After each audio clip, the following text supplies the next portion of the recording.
Welcome back, everyone. Welcome back. I apologize for the delayed start, but I promise it is going to be worth it as we are diving into our first series of the night.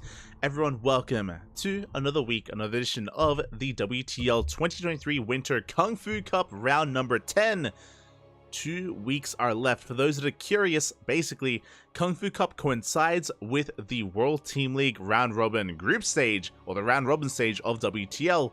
And there are only 11 rounds. Only 11 weeks of WTL. Only 11 weeks of Kung Fu Cup. We're here, week number 10.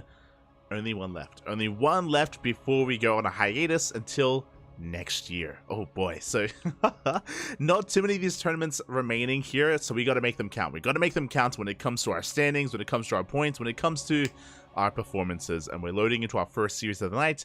We're going to be kicking things off with Spirit versus Reaper. So I need to change that. Spirit is indeed Terran, not random. I'm also hoping that we don't lag the hell out. We're loading into game number 1 here. Going to be on Solaris in this TVZ. Exclamation mark B in the chat if you guys wish to have a look at the bracket yourselves. The bracket is massive. It's stacked. I think there's like 41, 42. There's over 40 players. Over 40 players in the bracket. So plenty of quality players from Korea, from the Americas, from Europe as well. From all over the world. Do love to see it. From all over the world. We do have plenty of representation. And currently our portion, our section here of the bracket is Spirit versus Reaper. The winner of the series faces off against Solar. The winner of that series faces off against the winner of Creator and Geralt. I did post a little update in the chat. So really good matches. Really good matches are upon us. I was looking at some other portions of the bracket as well, trying to get a feel for where to go, and I had a couple of options, but players were still missing. Players were still MIA, so we had to find something and quickly settle on something, and we found our home. We found our first series. We may have an issue loading in, though. It looks like someone may have issues loading into the game itself, just because we're stuck in the loading screen. Hopefully it's not ourselves. Hopefully it's not me. Fingers crossed, but usually if we're stuck on a loading screen, it's because someone has failed to load in. Whether it's myself, one of the players, Indy's going to be joining us. Indy K, our lovely Polish caster, is going to be joining us here in this TVZ. And yeah, hopefully everything's okay. Fingers crossed, papi. Fingers crossed. I did have a really rough time earlier today. We were actually laddering. I was streaming over my own personal channel. We're loading in. Oh. We're close. The loading bar is done. It's done. We're at a no. Unfortunately, it looks like one of us did end up dropping. It looked like it was Spirit actually. It looked like Spirit did drop for a moment there, but it's all good. You know, we're just gonna be getting everything back up and running. Don't worry.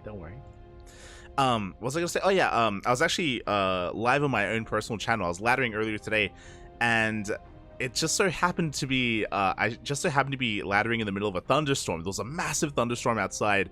Lightning struck, and then bam, my internet cut out. For not even for too long. The internet cut out for like a couple of seconds, like for a second or two. Like everything, I say the internet, the electricity all blacked out for like a second. I was like, then I checked, and the stream went down, and then we unfortunately didn't make it into the stream went down, and everything got cut out. And I was looking online, and apparently like there are like these really terrible storms in Sydney at the moment. So things are a little bit shaky tonight. A little bit shaky.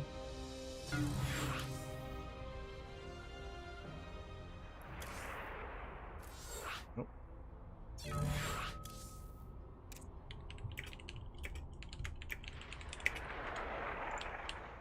Hold on. I am experiencing a lobby bug.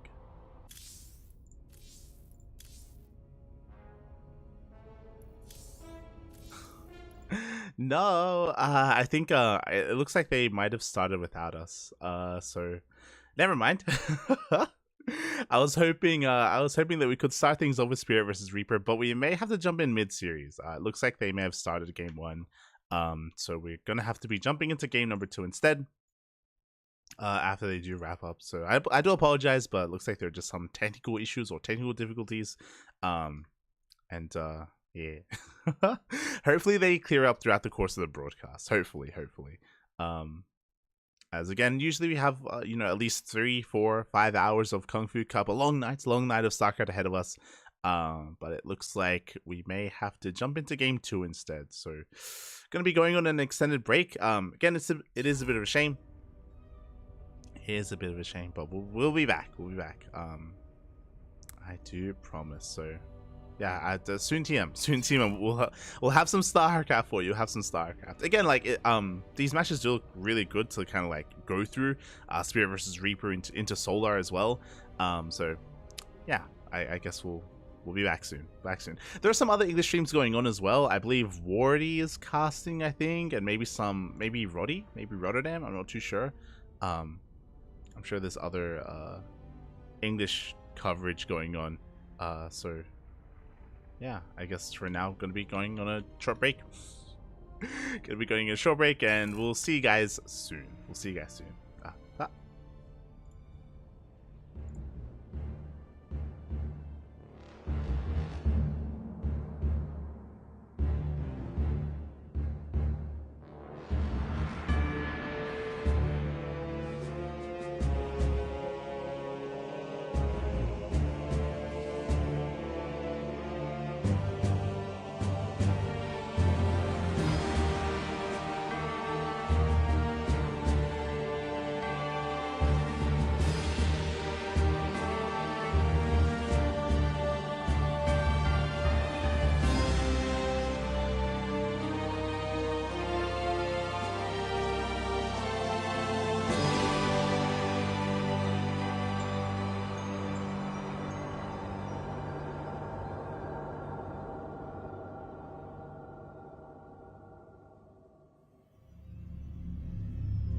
Welcome back, everyone. Welcome back. I apologize for the extended delays, for the extended breaks, but we were left out of a couple of games. I've never had that happen before. That was so sad. We got left out of Game 1 of Spirit vs. Reaper, and we also got left out of Game 2 of Spirit vs. Reaper. In the end, it was a 2-0 in favor of Spirit. A big shout to Solar. Big shout to Solar, because Solar has gotten us into the lobby, and we can cast. we can actually cast some games. We can actually cast some StarCraft. Let's go. that's all I wanted to do. Spawning in the top left-hand corner of Golden Aura, we have the South Korean Zerg player representing Onside Gaming. It is Solar. And spawning in the bottom right-hand corner, we have his opponent. We have the Polish Terran player representing Psystorm Gaming. It is Spirit. And unfortunately, we didn't get to cast Spirit vs. Reaper. We don't really know how he performed against Reaper. I was trying to tune into a little bit of Indie's stream, and as you can imagine, I think Reaper was just hyper aggressive and just very all in, and I think Spirit just shut down his aggressive nature against Reaper. Sorry, is the cheesiest Zerg player in all of the Americas. So I expected. Thankfully, it was a short series, so even though we missed it, we didn't have to be on the wait screen for an hour. We were on the wait screen for like a solid 45 minutes, but but you know, it's fine. It's fine. We can cast. We can get the ball rolling, and from here it should be smooth sailings. It should be smooth sailings from here on forward. Exclamation mark B in the chat if you guys want to have a look at the bracket yourselves. We already have quite a lot of updates, a lot of matches, a lot of the first round is already wrapping up, and round number 2 is well underway. Also a bit of an update as well. Initially, Creator got a walkover over Geralt, and Creator was waiting for the win of this series, but Geralt did show up. He showed up a little bit late, but he showed up, and Creator is more than happy to rescind the walkover, and Geralt versus Creator, they are playing it out. They are playing out their series. I think they just started in a PvP, so good to hear. Good to hear that, of course, the players are more than accommodating, and the admins are more than accommodating as well, and they will play that out. Meanwhile, we have our own TVZ matchup here. We're going for a Rax expand. No greedy Rax first or anything like that. Sorry, no greedy CC first or anything crazy like that from Spirit. Something very standard here as we're getting into our factory. Behind this, we do have Solo going for a Hatch Gas Pool, standard opener as well. I bring up that it's a standard opener because Spirit, he is known for going CC first, but on a short rush distance map like Golden Aura, unwise to go for a CC first. So again, we do have just a more standard opener overall. We can see, of course, that we aren't going into any abundance of Raxes early on either. It's going to be a third CC before Starport. Very economic opener here from our Terran player. Likewise, across the map, he's going to be threatening with that Reaper. We are holding on to that Creep Tumor, by the way, and there we go. Creep Tumor is now going to be thrown down once the second Queen does arrive, so very safe play here from Solar. Is able to spread that creep, establish his natural, and start working towards his third. So everything looking by the book so far. When it comes to the vetoes, I also have confirmation as well that Spirit wasn't really too bothered by it. Basically, Solo is they vetoed their maps, so they haven't picked their maps, and Solo was like, yo, what's your pick for map 2? And Spirit literally said, whatever you want. It's like, it's fine. It's like, oh, okay, fair enough. So we're getting into this, and again, no fear here from the Terran, bearing in mind that they did at least veto the maps, but I guess Spirit, he's not really too concerned with whatever maps were left over. The map order, I should say. As Reaper is going to be, again, dipping between both the natural and the third base. Just trying to vie for some map control, delay any creep that he can. And this is an interesting follow-up. It is a 3cc before Starport, but it's not going to be into a Liberator or a Banshee. We're going for a Mine Drop. We made 2 Hellions and we're going straight into Widow Mines. This is very unorthodox. Okay. We have a pseudo Mine Drop opener in TVZ. So the Overlord is going to be coming in, getting a full scout of the main. We do get eyes on the production at least, but the last thing that Solar is going to be ready for is a Mine Drop. Again, this is typically not really done just because Hellions have quite a lot of power here in the early to mid game. They give you a lot of map control as well. Going for something crazy like a Mine Drop like this is just a really risky maneuver, and we'll see if we can get something done. Mind Drop making its way towards the main base. Solar, he is in position with the queen, but does he react in time? Up! Mind Drop comes in. Oh, delayed reaction. Oh no! Oh, very delayed reaction. 5 workers go down. We have 1 shot left. We have 1 shot remaining here, and it looks like it will not go off. Widowmine does get targeted down. Both of them do at the same time. Hellions, they dive into the third. 14 drones go down. A massive amount of economic damage, and we're not done. We get into the natural. Dive into the natural way. 17 drones. And we got another volley off as well. Up. Oh no, oh my, how did we squeeze through? Did you see? The Hellion was lubed up and just slid through all those lings. Oh my god. We will clean this up, but that is 17 dead workers, an insane amount of economic damage. We have 1-1 on the way. Nothing looking too crazy here. Just, yeah, we have delayed lair, we have delayed baling nest. Solo was cutting corners, and he was caught completely off guard. Just because of the peculiar nature, again, to reiterate, mind drops are not very common at all. They're unheard of here in the early game of TVZ. So for Spirit to just come out of left field, completely catch Solar off guard, got so much done in the main, and that allowed for the Hellions to just catch Solar off guard even further. He was just completely out of position, and now Spirit is in a commanding position from here. Oh my god, that is 7 Raxes. That is 7 Raxes on the way. That is 8 Raxes in total. So it looks like it's going to be a 3 base, 8 Rax all in. Makes plenty of sense. Essentially, Spirit, he knows he has a lot of momentum. He knows that he did a crippling amount of damage. So he does not want Solar to stand back up. He doesn't want him to get back up. While he's down, he's gonna kick him. Gonna try to kill him even with an all in. Now, I'm assuming this is an all-in. I'm assuming that we won't be taking gases here at the third. I'm also assuming that we won't be throwing down a 4th CC and a 2nd factory either.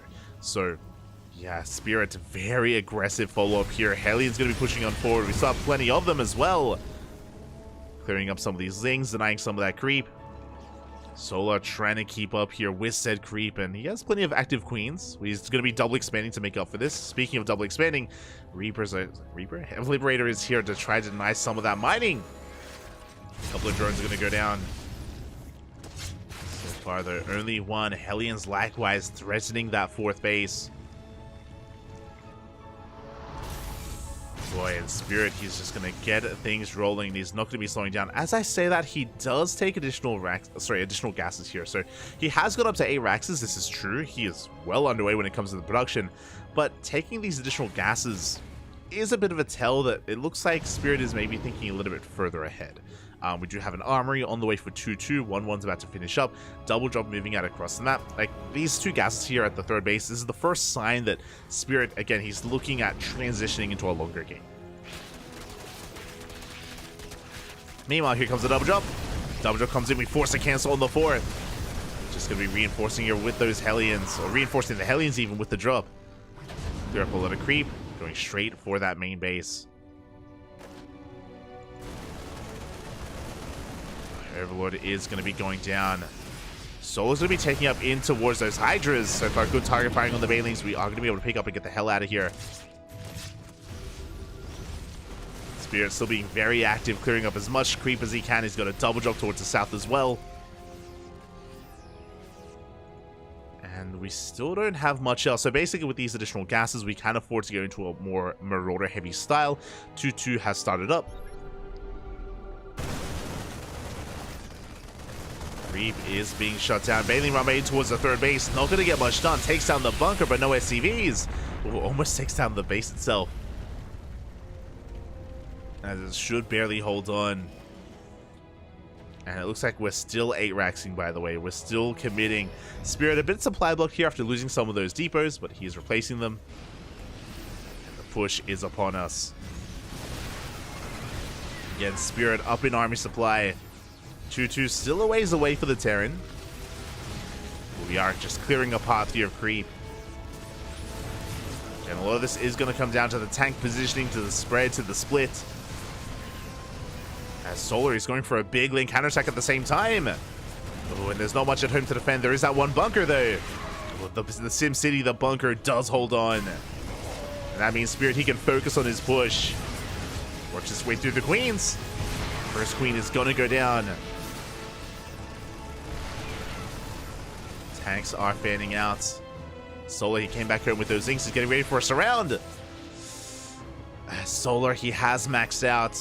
And again, Spirit, he doesn't have a 4cc on the way.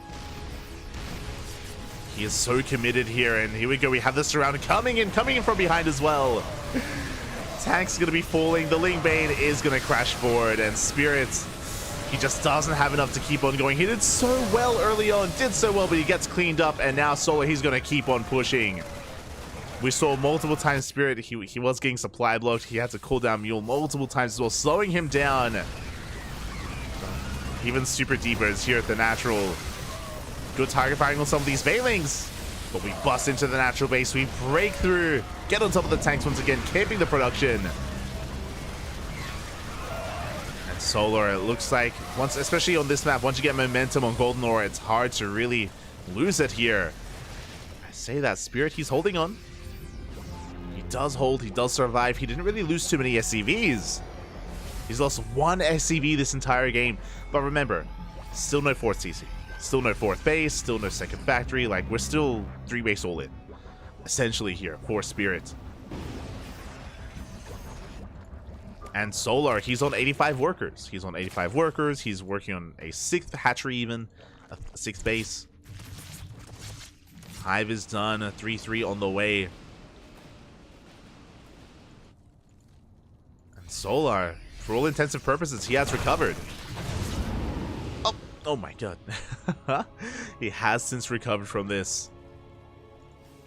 And Spirit, he's the one who kind of made this bed and now he has to sleep in it, where he's the one who chose to go for the all-in.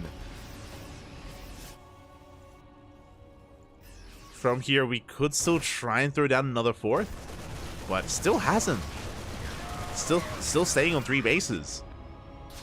Oh my god. Medevac is going to be going down. And Spirit intentionally staying on sub 70 workers, not making any SCVs at all. It's all or nothing for Spirit, and as the game goes on longer, it's getting better and better for Solar. Hive Tech is kicking in. We have Vipers. We have soon to be a Lurker Den as well. Like, I mean, Solar, he's just running away with this at this point. And it is too late for Spirit to transition. Like, it's like it is too late to now throw down the 4th base. Like, we're committed. We gotta go. As here comes the 2nd wave. Queens are getting caught out. 3-3 still on the horizon for Spirit. Solar once again getting ready for a big surround. The Vipers are full of energy. We're looking for those blinding clouds as well. That one bunker. It's one bunker doing so much for Spirit. Denies the link counterattack once again. Yeah, the SimCity here, damn good. Like, we have to invest into Banelings if we want to break that. Meanwhile, the hatchery taking a lot of damage, but here we go. Solar collapsing on this. Lightning clouds the tanks. We can even parasitic bomb some of these medevacs. The Marines are standing strong though. Oh, the tanks may have gone down, but that's a lot of Marines. But the Banelings, we're crashing on forward. Oh, Solar, he cannot engage, not off of creep, and Banelings are being targeted down. Spirit, can he pull this off with pure Marine and 1 Marauder? Yeah, the hatchery has to be given up. Solar, he evacuates. And engaging off of creep is just not going to work for him. More Banelings are on the way. Infestors as well. Oh my god. Oh god. The Banelings, they connect to the face. Not like this. Massive Baneling connections, and here come more. This time the split was not there for Spirit, not at all. He gets shut down. Again, I imagine Spirit was maybe at that one moment just looking elsewhere, was not paying attention, and yeah, did take the Banelings to the face. Now Infestors have arrived, fungal growths are available. Gonna make it a little bit easier to lock down the army. Solar Loneness is mining from the goal base. That's how kind of desperate his situation is, but he does have top left up and running. Or top right, sorry. Center base. Yeah, that's a better way to put it. As this is gonna be the 3rd wave here from Spirits, but no more tanks. Barely any Marines, barely any Marauders. We're lifting up the main base and that's how we're gonna be landing. Oh my god, we're lifting up the main and the natural. Gonna be double expanding. Still staying on a very low worker count. We have not exceeded over 67 this entire game. We haven't made a single SCV in like 10 minutes, or like 8 minutes is maybe a better way to put it. Again, Spirit just doubling down on the 3-base all-in on the 8 racks. Ta-da! Medevac does get caught out, and to be fair, this is going to keep him going. Spirit, he will be able to max out with this, with these additional bases, especially once he gets these gases up and running. But as you can imagine, Spirit, he's on a knife's edge. If he does lose control of this CC, like there's nothing behind it. Oh, speaking of, Solar coming in a bit prematurely. Does take down a tank. Link Bane trickling on in. The Marines, they do pull back to the safety of those tanks. That was an okay trade for Solar, but a little bit disjointed, not gonna lie. Did feel like he was trickling in, less so collapsing on the army itself or on the position. So not the best fight there out of Solar. Spirit, he's, you know, in a way trading better. But the hatcheries are getting back up and running for Solar. Spirit, meanwhile, he needs a little bit more time to allow these bases to kick in. There it is. Ghost Academy's on the way. Oh, Ghost Academy is done. Ghosts are on the way. Third base is going to be lifted. Now we can push forward. At the same time, Solo going for a big lurker counterattack. He gets 6 SCVs, and these lurkers, yeah, they're going ham. GG gets called. There is no answer to it, and Solar will take game number 1. Oh, GG. Oh my god. GG, well played. That was pretty intense. And it was a kind of a weird build out of Spirit as well. I say weird. Like, he had a really good start. Remember, he killed, what, 17 drones at the start of the game? He did an insane amount of economic damage to Solar. And that's why I was all board. I was all on board. I was all on board for going for the 3-base all-in afterwards. But Spirit did kind of stumble his way there. I mentioned it. I didn't put too much attention on it at the time, but he was constantly getting supply blocked, and it did slow him down. Likewise, because he did take his additional gases and saturate the gas, it's something that we pointed out at the third. It did feel like, again, very middle of the road, like we were looking to tech up a little bit. It did like kind of slow down the overall all-in, and yeah, as a result, Solar, he was able to recover and be ready for it. Surprisingly so. He was able to be there in time, shut it down, and get the full surround as well. And essentially, once Spirit lost his first army, that was really the wind being taken out of the sails. That was the wind being taken out of the sails here of Spirit. And as we mentioned, like at that point, like again, there was no turning back. There was no expanding or making more SCVs. GG. GG, well played. Solo, he does take game number 1.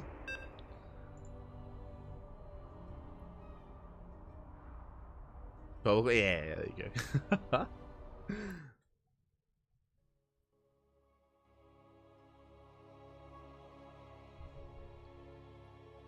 Here we go. We're going to be loading into that second game. And spawning in the bottom left-hand corner of Solaris, we have the South Korean Zerg player representing Onside Gaming. Coming back after a disastrous start in Game 1, looking to take it all here in Game 2. It is Solar for Onside. And spawning in the top right-hand corner, we have as opponent, we have the Polish Terran player representing Storm Gaming, down in this series but not out. Looking to fight back, looking to tie it up. It is Spirit. Looking to force that ace match. Can't believe Solo made it happen after that early. Yeah, exactly. Like the early game was disastrous. I don't want to sugarcoat it. Like it was looking dire for Solo. Actually dire. Considering that he didn't even kill the Hellions either. Like we had a solid wave of Hellions behind it. The double drop also cancelled the 4th base as well. Spirit had a really strong early game, but could not close it out. With that, now we're getting into game number 2, and this is the Spirit that we know and love. That is a CC first. CC first here from Spirit. Before that, Rax, very greedy, very economic, and this is what Spirit is known for. I'm not saying that other Terran players don't do this. You know, Bjorn, he mixes it in every now and then. Maru mixes it in every now and then. But Spirit, he does it more consistently than any other pro Terran player. CC first is, I feel, very iconic to Spirit. Kind of like how we say, you know, like Roach play is really iconic to Dark, which is true, very iconic. Not the only player that does it, but again, the player that does rely on it most.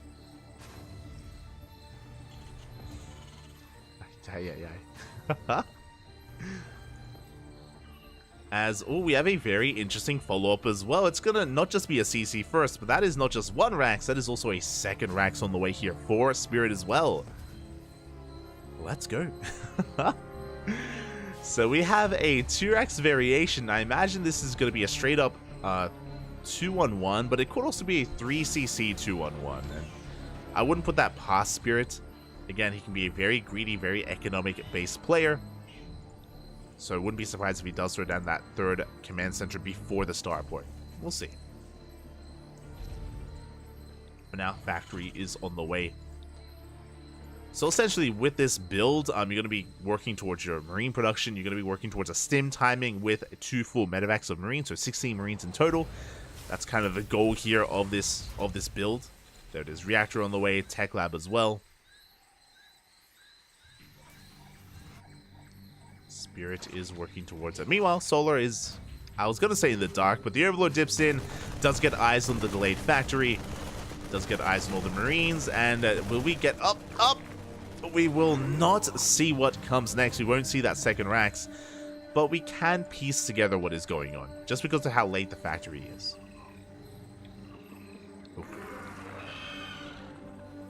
Solar doesn't have quite confirmation, but he can deduce what is happening. On top of that, the Marine production and the lack of add-on swap. That's also another big thing. Because the factory was thrown down a little bit further behind, it's unlikely for there to be an add-on swap between these two for Hellions. And it is going to be a third CC before starport. So it's a 3cc 2-on-1. So as opposed to the regular 2-on-1 timing, this is going to hit later because you delay the starport. So Solar, he's going to have a lot more time to drone. Going to have a lot more time to saturate his bases, to drone up, and he doesn't have to create any lings for another minute or so. Solar, he can be greedy if he recognizes what's going on. He hasn't seen the third CC, but again, we'll see how greedy he does decide to be. Now Solar just working on his Overlords, breaking free from a bit of a supply block. Making Queens, droning on up. And yeah, Solar, he isn't reacting too hard to this. I'm a little bit surprised we don't have an Evo Chamber. Like Solar, instead of going for your classic Evo Chamber plus +1 carapace, yeah, we have a bit of a more safer build instead, going for a lair first at the 4-minute 30 mark. Should be working towards eventually a Bailey Nest. So a very conservative approach here from Solar. Not cutting any corners, not rushing into upgrades. Going into the lair, there's the Bailey Nest. The Bailey Nest is lined up with the lair to get into Bailey speed as soon as the lair finishes. And here comes that double drop we were talking about. Moving out at around the 5-minute mark. And there's a lot of power in this drop. Like, Stim is done, so there's a lot of DPS here available. Ling does dip in. We do get a full scout of the main base. And Solar should now be aware that an army is coming. 20 Lings are in production. And they gotta pop out just in time to defend against this double drop. So very crisp, very well timed here from Solar. Queens are moving in position. The Believer Chambers are on the way. Gases are being taken. A Bailey Nest is done. We should soon be seeing Bailing speed. This Bailing speed now on the way. And Solar is safe. Again, he didn't overreact. He didn't underreact either. He's able to drone up to 60. And now he knows he's safe to drone up even further. And work on a fourth. Fourth is a little bit delayed just because of how active this drop has been, but it's on the way nonetheless. And Spirit, he's doubling down, going for his follow-up tank push here. A little bit earlier from Spirit. Solar, can he deal with this? Tanks are getting in position. do get dropped in. Baneling's not quite ready for this. Queens are rotating over. Again, 2 tanks, one of them within range of the hatchery. It's gonna go down. Oh my god, we just barely do hold on. Taking so much damage, it looks like it will fall. Meanwhile, here comes the surround. Solar, he comes in from behind, he collapses on the tanks, will clean them up. And he should force back this drop, but it was a couple seconds too late to save the base itself. Solar stuck in a 2-base economy. Has to rally here towards his 4th. So a pretty successful push from Spirit. He may have lost his tanks, but he did kill a base. Did kill a hatchery. Now the pressure is on Solar to do some counter damage. Back at home, sensor tower is on the way. 1-1 about to kick in, working on +2. Solar likewise taking up into Hydras. A bit of a risky maneuver, especially considering how aggressive Spirit was in that last game. We'll see if he can get away with it. So now, Solar, he's just, again, main-arting over towards his, I guess, new 3rd. I was going to call it a 4th, but it would have been a 4th. Now the new 3rd base push has been spotted by Solar. He does see the tanks. He rotates over. At the same time, double jump going right for that new 4th base. The old 3rd, even. So here we go. Spirit is looking to push in. Solar trying to catch the army on siege. Up! And will force a pick up. Do have to evacuate at the same time. Here comes that double jump, and Solar out of position. The Queens. Okay, Bailey's they do roll in. Solar able to keep up just in time. Meanwhile, the drop does find its way towards that 3rd. We do have Lings here in the main as well. Solar, he is holding. He is keeping up. Could have been disastrous with that double drop, but again, he was able to keep up with the punches here of Spirit. And behind this Spirit, he's taking his gases. There's a 4th CC, 2nd factory as well. Unlike the previous game, Spirit is not going for a 3-base all-in. Up! Ooh, that's a kill, not a cancel! A kill on the hatchery. 300 minerals down the drain. We have another army here on the right-hand side looking to push towards the 3rd base of Solar. Spirit, he does have some momentum going his way. Solar, though, getting ready to try to sneak up on this army. Up! Does get some decent connections on those Marines. Once again, Spirit going to try and pull Solar apart. He does have some Queens in position. Creep not looking too bad either.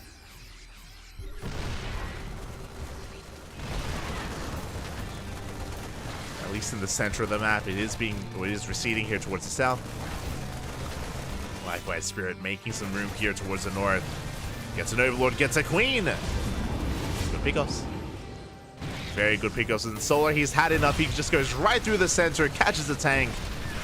And he's going right for that mineral line as well. The Bailings, they roll in. They try to roll in. But the job has come back home just in time as well. I say that the Leagues are wreaking havoc, and we do not get into the mineral line. 9 SCVs go down. That could have been so much worse. Solar, though, he needed Spirit to back off. Like, Solar, he was suffocating back at home. And he still kind of is. He still barely has any creep here towards the edges of the map. But once again, Solar, he goes through the center, ignores the main army. And he will get on top of some of these tanks. First tank goes down. The 2nd tank as well. We're busting into the natural.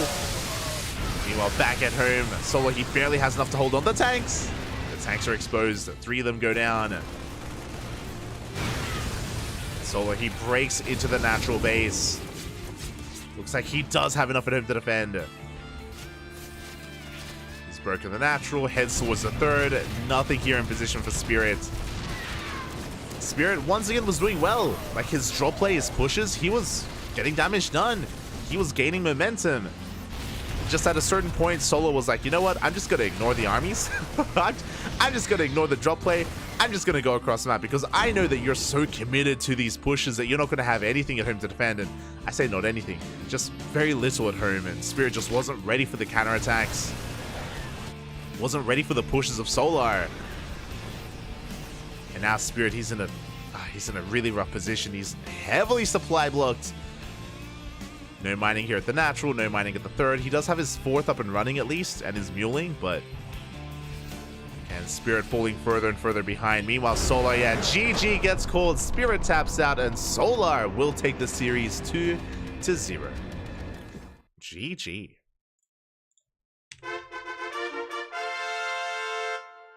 GG, well played. Spirit not looking too bad this series. It may have been a 2-0, but game 1, Spirit's early game was insane. And even here in game number 2, Spirit, he was achieving quite a bit here. Remember, winding it back, he did kill the third base with his double tank drop, or with his double tank push. He got a kill on the 5th base even. It was a kill, not a cancel at that northern hatchery as well. He was clearing creep. He was trading well against the army. But...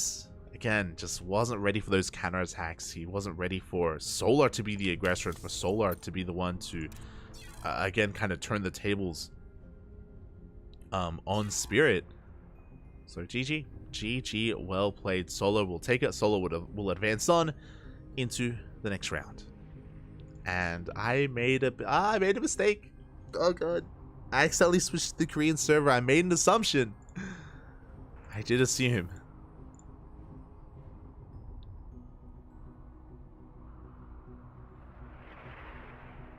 And let's quickly switch our scenes over because I believe we should be staying on the Americas server because Solar advances on to face off against his next opponent, who is not Creator.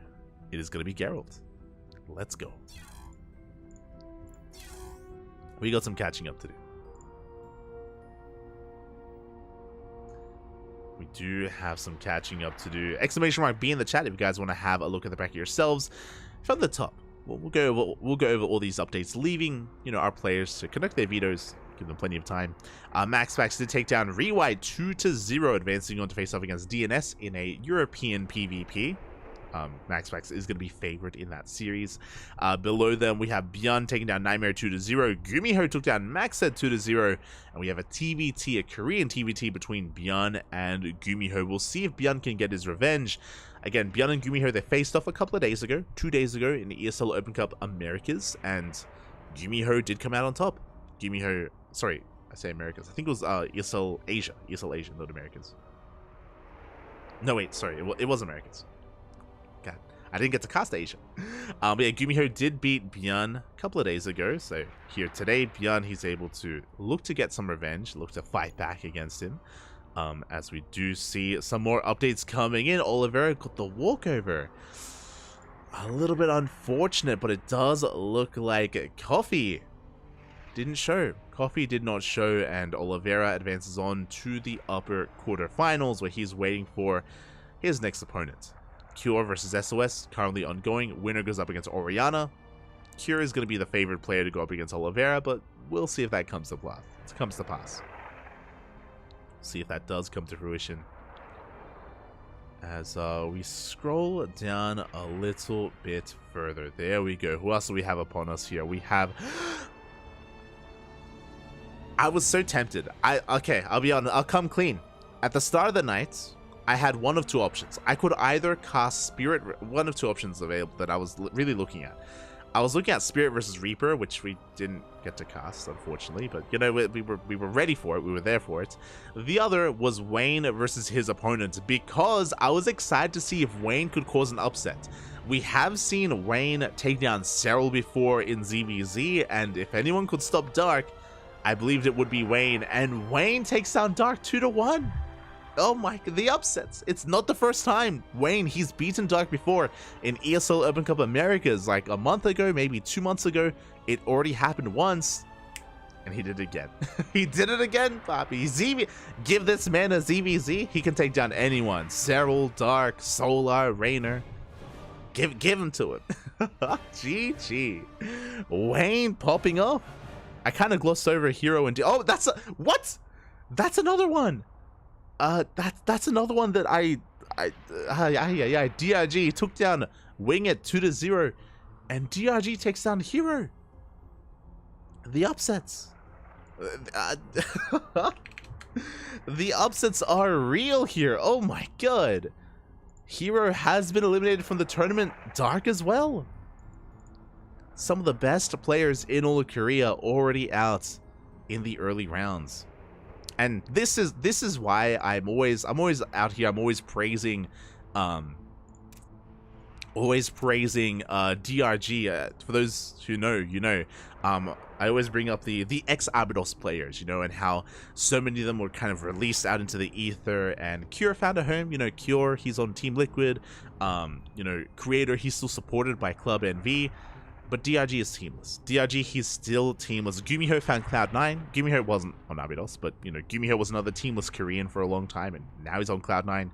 DRG deserves to be on a team, and it's such a shame that he has been teamless for so long, and he's really the only notable Korean player now that is yet to find a home. Before it was Cure, DRG, and Gumiho, and then consecutively Cure and Gumiho, they found homes, they found teams. DRG definitely deserves to be on a team as well, as he 2-1 Hero. Oh my god. GG. GG advancing on to face off against Jeshi in the next round. Likewise, Cyan 2-1 Cloud. What's happening? Mate, I'm telling you, these Chinese Protoss players, I always praise them. I always praise Firefly, Jeshi, Cyan, Maxed. They're always popping off. They're always causing upsets here, and especially in PvPs, I guess because they all practice together. But Cyan takes down Classic 2-1 in a PvP. Another big upset. This is the tournament of upsets here. Who's gone down so far? Dark, Hero, and Classic. All in the same round.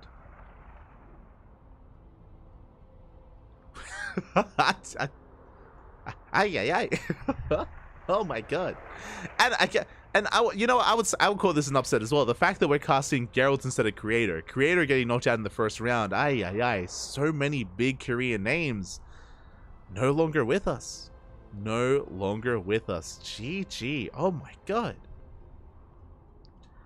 We also have currently Clem versus Firefly. I believe that's being covered by the Chinese stream. I believe they're covering Clem versus Firefly. That's another one where Clem could get knocked out as well. Firefly has been on fire. He's been popping off. Firefly has been taking down some big names. We've seen him take maps off of Serral, off of Solar, off of Clem, I might even say as well. I think it has been Clem. I think Firefly has beaten Clem before. So that I know that on paper, obviously Clem, he's the best Terran player in Europe, but Firefly is a player that can cause upsets. You know, very similar to like Wayne in a ZVZ. Wait, Firefly in a PvT, he can pop off. He can pop off. Clem is not safe. No one in this tournament is safe. If you're still in the round of 32, you're not safe, Papi. It's dangerous. It's dangerous. Ay. GG. Crazy. So, good luck, everyone. Good luck. Oh my god. As we're getting for our next series, we're getting ready for our next series. It's going to be that ZVP Solar versus Geralt. Let's go.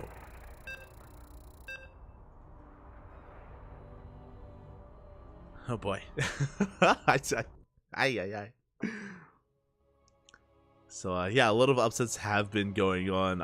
Again, part of me is a little bit sad that we didn't get to cast Wayne versus Dark. Like I had the opportunity, but I wanted to hold out for Spirit versus Reaper, a series that we never got to cast. So feels bad, man. Regardless, we're here with our next series, and spawning in the bottom right hand corner of Hard Lead, we have the South Korean Zerg player, the Blue Zerg, representing Team Onside. It is Solar. And spawning in the top left-hand corner, we have his opponent. We have the Polish Protoss player, the Red Protoss, representing Psystorm Gaming. It is Geralt.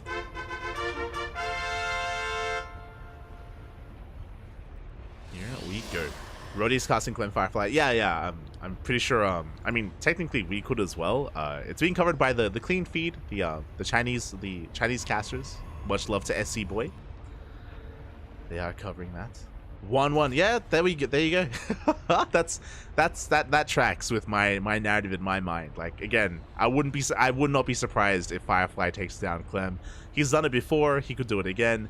For him to go to the ace match, I mean, props to Firefly. Even if he gets knocked out there, you know, again, he's an amazing player. So, best of luck. Best of luck to Firefly. Oh.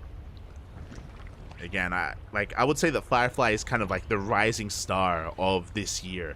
Like, he's just done so well for himself. Found a new team a couple of months ago, and I mean, typically Firefly, he usually excels in the team league format, less so in individual leagues, but recently that has been changing. Recently his success has been shifting over to the individual leagues as well, so that's why it's really cool to see Firefly finally get some more consistent, solid wins in this more best of 3, best of 5 format, as opposed to the best of 2s,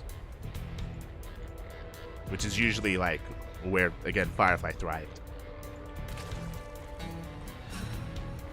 But now we are getting into our first game of this series, and so far everything is looking as it should here. We're settling into our ZVP. So far, standard opener, Hatch Gas Pool out of Solar. Likewise, again, expand into the Cyber Core for Geralt. Everything looking as it should. Again, Geralt, he's a Protoss player that thrives a lot in the mid game, I would say. He'll thrive in the mid game. Not necessarily saying, yes, he has to be hyper aggressive. That's more like Cristiano. Cristiano, he's all about the Archon Immortal Death Ball that he pushes out on 3-base saturation. Geralt, he's a little bit more flexible, a little bit more well-rounded. And we'll see what he brings to the table. So far, Stargate opener here from Geralt.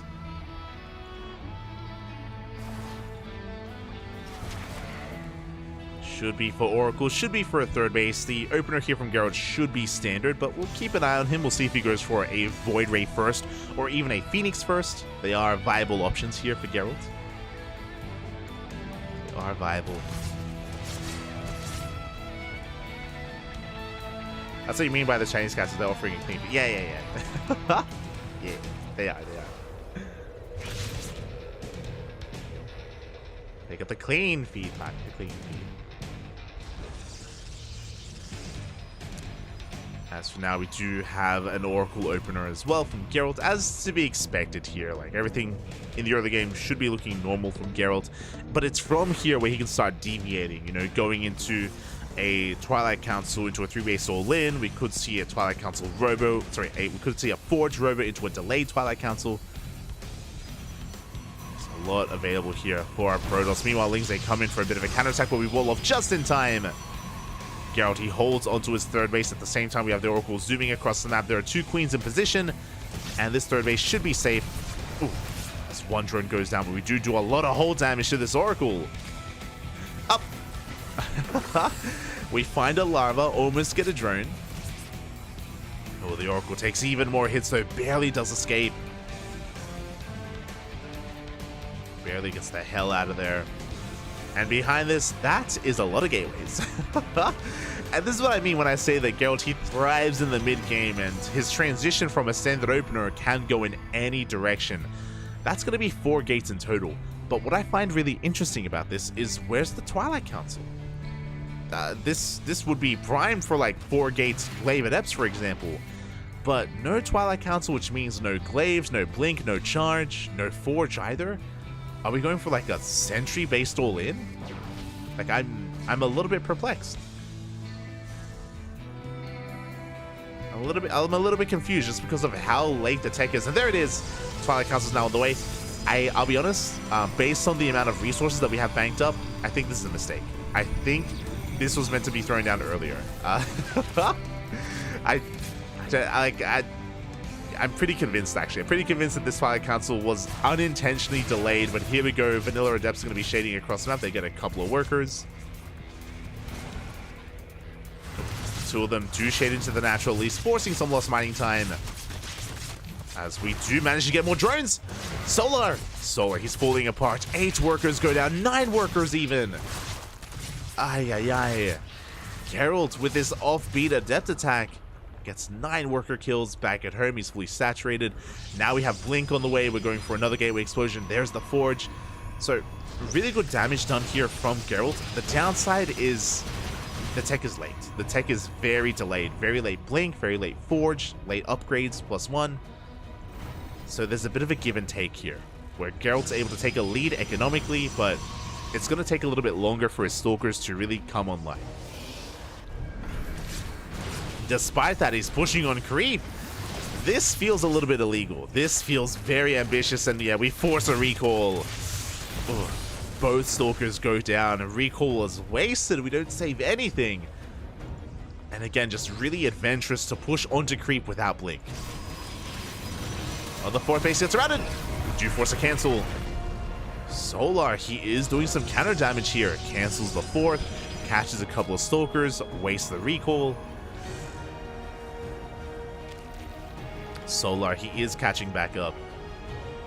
The clean feed instead of the dirty feed. Oh, we can't show the dirty feed on Twitch, Baffy. Oh, it's not safe for work.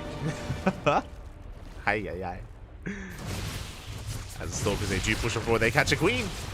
Not bad. They do manage to get it. They could even get another. Ooh. Lings, they do come in to reinforce. They catch a Stalker. Behind this, Geralt, he's working on his charge upgrade as well. Doubling down on a gateway-based army. Blink Stalkers and charge lots. The Blink Stalkers on their own, they can struggle. Especially against so many Lings. We catch another Stalker. Again, trading minerals for gas, essentially. So, a good trade here from Solar. Ah, he gets the Oracle.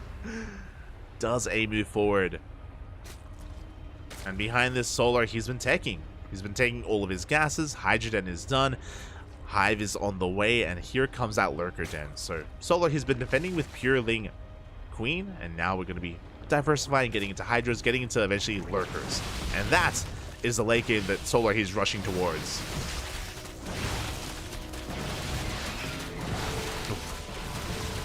Again, he does catch a couple of these Stalkers. Zealot's a little bit late to the party.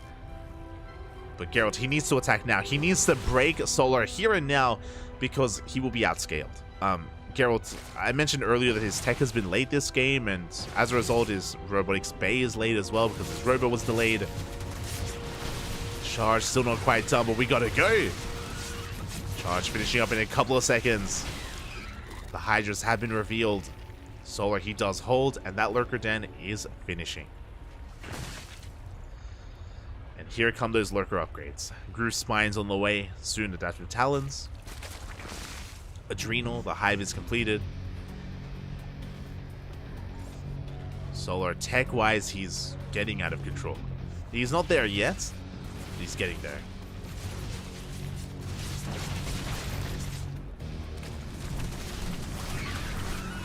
Zealots are going to be shut down here on the right-hand side. Likewise, Stalkers, they almost get another queen. But Solar, he's been able to drone up to 82. And soon, there we go. The Lurkers have arrived. Not just going to be Lurkers. With this Hive, we should work towards Vipers as well. You know, Geralt, he pushes in. He sees Lurkers. He gets one. He gets two Lurkers. Good pickups here from Geralt. More importantly, he scouts. He is now aware of the Lurker production. He's aware of the tech. And what do we do from here? Disruptors are on the way already. Disruptors, Templar Archives for Archons, Zealot Rambai comes in, but we have Ling Hydra to stop it.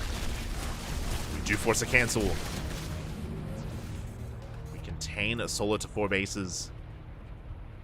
And Solar is going to have to double expand from here. Geralt, he's doing a good job at being active with what he has. But really, Geralt, he's just trying to buy time. He's trying to buy time here for his Disruptors. Oh, that's a kill, not a cancel.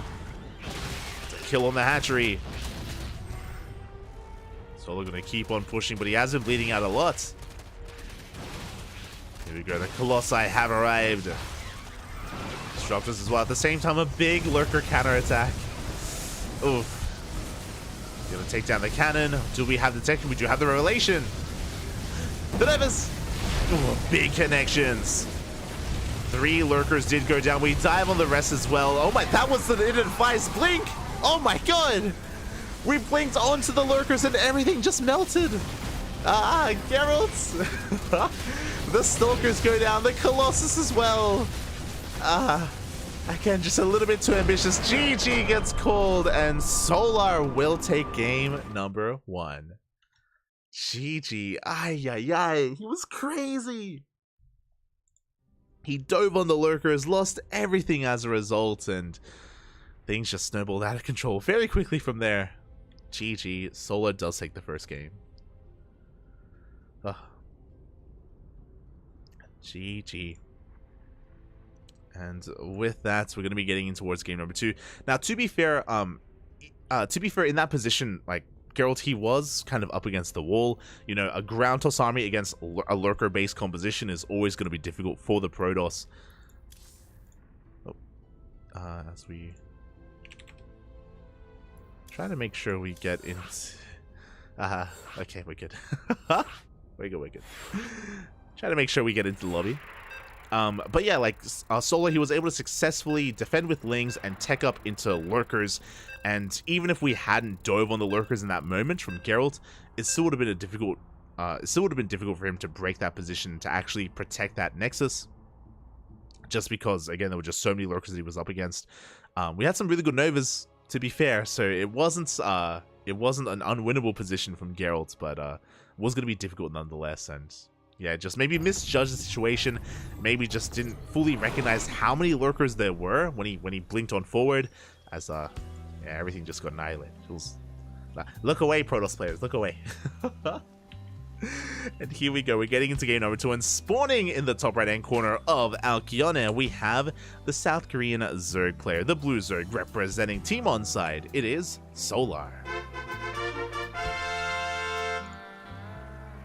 Spawning in the bottom left hand corner, we have as opponent, we have the Polish Protoss, the red Protoss, representing Psystorm Gaming. It is Geralt. Geralt, who did not have a bad start. Didn't remember, if you're, I mean, it was a bit of a give and take. Remember, his initial Adept harass did very well, did surprisingly well actually, as, oh, no shot. Are we taking the gold?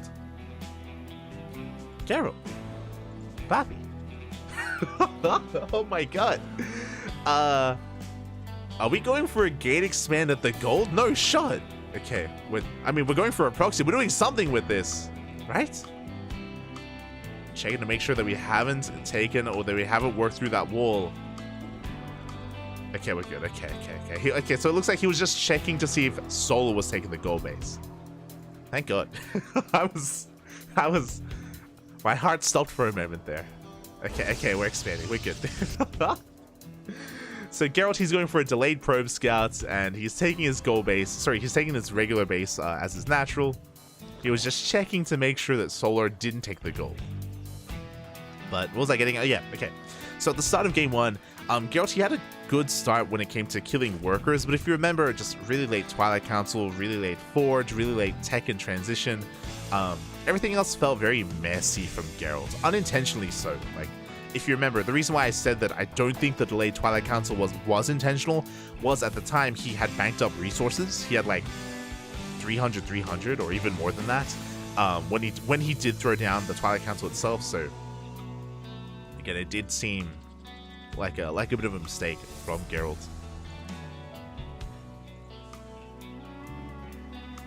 As, oh my god, we are getting straight into a Twilight Council opener. This time, it's not late. This time, it's early, actually, as the probe, being as annoying as possible, does delay the third base. Throws down the pylon. Just trying to delay this hatchery for as long as possible. Disrupt the economy here of Solar. Do we get the cancel? Up. Ooh. We cancel just in time. But again, behind this, we have a Twilight Council opener. This should be for Glaives. This could also be for Dark Templar. So far, we have not pulled out of gas. Not yet. But show us what you got. We're still just banking up more resources across the map. Adept gets eyes on the third base, making sure that it has been taken. Robo on the way as well.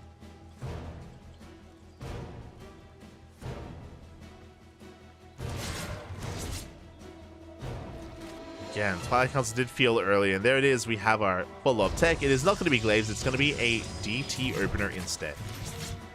Now, this, again, is not all in from Geralt. This is designed to get some economic damage done.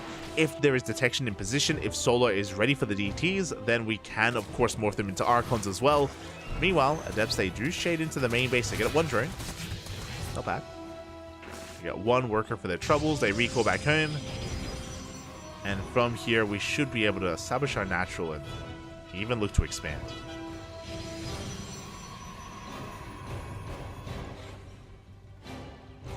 We're still on a low gateway count, but there we go. Still on a relatively low gateway count, but we're getting up to 3 gateways. Lings go for a big counterattack. They get eyes on the would-be third. We'll confirm that it's soon to be taken.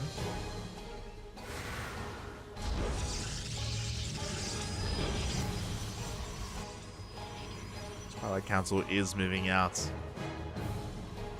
Again, really interesting opener here from Geralt, because it's 3 gates, not 4. It's going to be 3 gate DTs. The reason why I say 3 instead of 4 is because with 4 you can morph in 2 Archons. So this is going to be a little bit disjointed here from Geralt as he gets across the map. Going for that warp in. And back at home we have a Spore at the third, we have a Spore at the natural, and we don't have a Spore in the main. That should be where we're headed.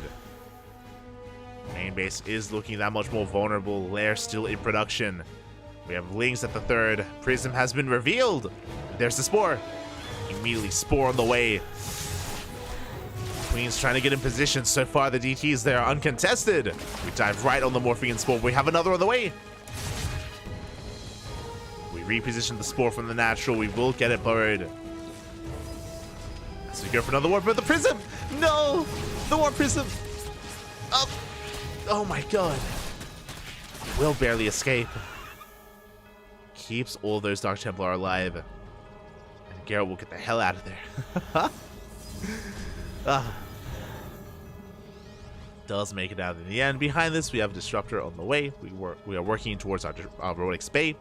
Of course, because it was only a 3-gate opener, this third base is slightly faster. We have a decent economy. It's going to get up and running. Behind this, Solo going to be responding with his Spire. Spire tech is on the way. And what have we gotten here? We got 1 drone with the Adepts. We got 11 Lings. Geralt, he may not have dealt too much economic damage, but this Archon drop is going to keep Solar pinned back at home. He's going to be stuck at home. We are going to try and pick off a couple of Queens. The Observer is going to go down.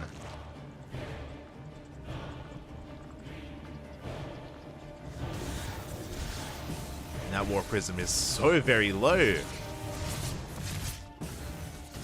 do have to respect it. We have to be careful. Looks like 1 Queen is not going to go down. Oh, the Overseer.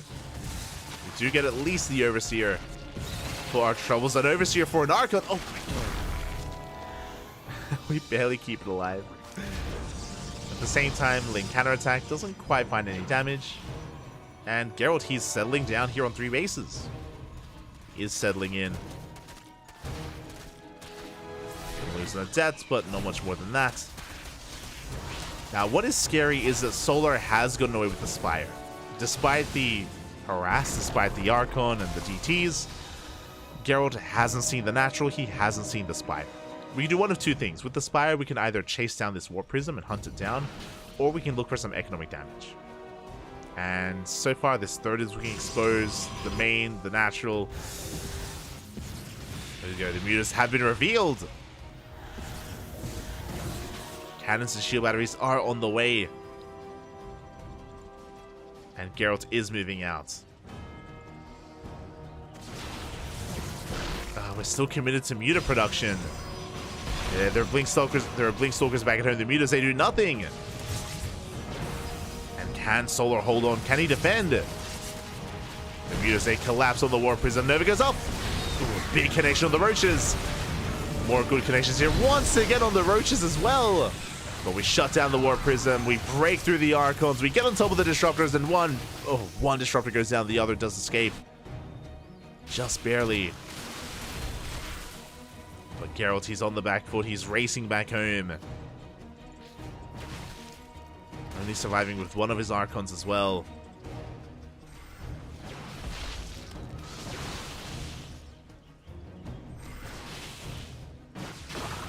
Solar, he's going to have to retreat. Did end up losing his detection. Oh, and Solar, he does overextend. Geralt's going to be able to punish these roaches. Does take down a good chunk of them.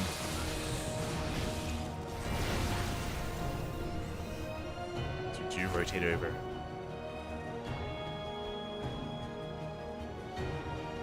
And again, Geralt, he's held on to his third. Fourth base is on the way. He was in a little bit of trouble after losing his main army, or losing, again, that main fight. Geralt, he has recovered. Relying on Blink Stalkers. Rebuilding his Disruptor count. But he's going to get surrounded.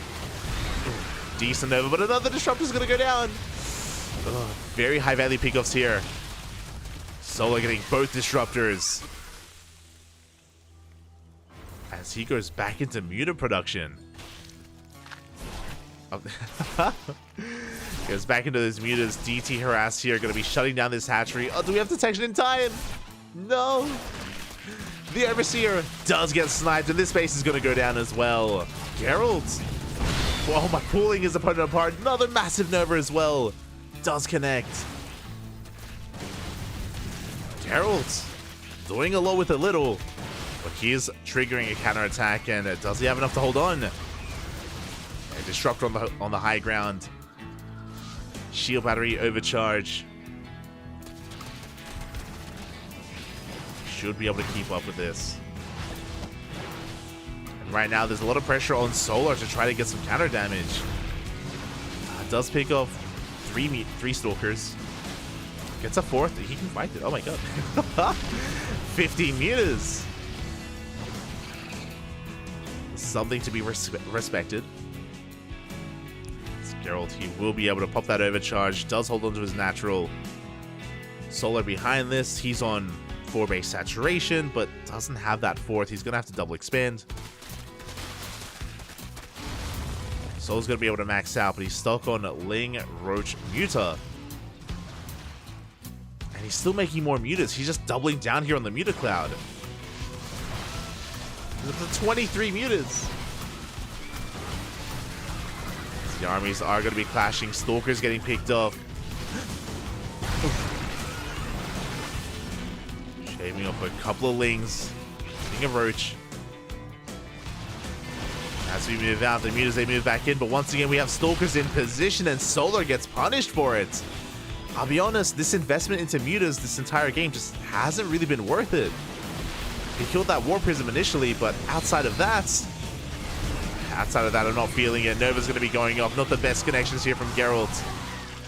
But there's barely a ground army to begin with. There we go. It's all about those Stalkers. Yeah, we're diving through. We're breaking through the roaches, getting on top of the mutas as well. Does Geralt have enough? It looks like he does. Expensive losses for Solar, trying to make mass muta work, and it's just not working out for him. I say that, here come the Ling reinforcements. The Lings, they're chewing through the Stalkers. Oh my god. These have been expensive trades for Solar. He's down to 15 mutas. Oh my god. Solar's still doubling down, working on +2 air attack. 6 more mutas in production. Oh my god, another 2 mutas get picked off. We can't afford to lose them. To be able to afford this, Solar, he is taking that rich resting gas geyser. Should be mining from it soon. He needs that gas. As this has been a very scrappy game. There we go. Gas is being prioritized at the same time. Here comes a DT counterattack. No detection. Uh-oh. No detection, and we don't have a spore, not yet, and we can go for the mineralite. We can go straight for the hatchery itself. 8, 9 workers going down. 8 workers even. Where's the detection? It's not here. No shot. The hatchery. It goes down once again. Geralt getting a base at the same time. A zealot counterattack here on the right-hand side. Drones are falling left and right. Again, Solar. He's just being picked apart. Having a hard time keeping up here. The Invisible Man, it's too much. Behind this, we're getting into Colossi as well to help deal with all those things. We're back up to 28 mutas against 28 Stalkers. Oh, and are these mutas finally going to find damage? They find Zealots? A Nexus? Stalkers, they're not where they need to be. They're recalled over towards the right-hand side. And that's going to be a cancel on the goal base. Now, thankfully for Geralt Solar, he hasn't seen this base on the right-hand side. Isn't aware of how vulnerable this location is as well. Solar, he has maxed out. Down in workers, though. Down in economy. This army, though, has a lot of potential. That's the thing. Like, that's the thing with going mass muta, is that if you can take one good fight, you can just win it all.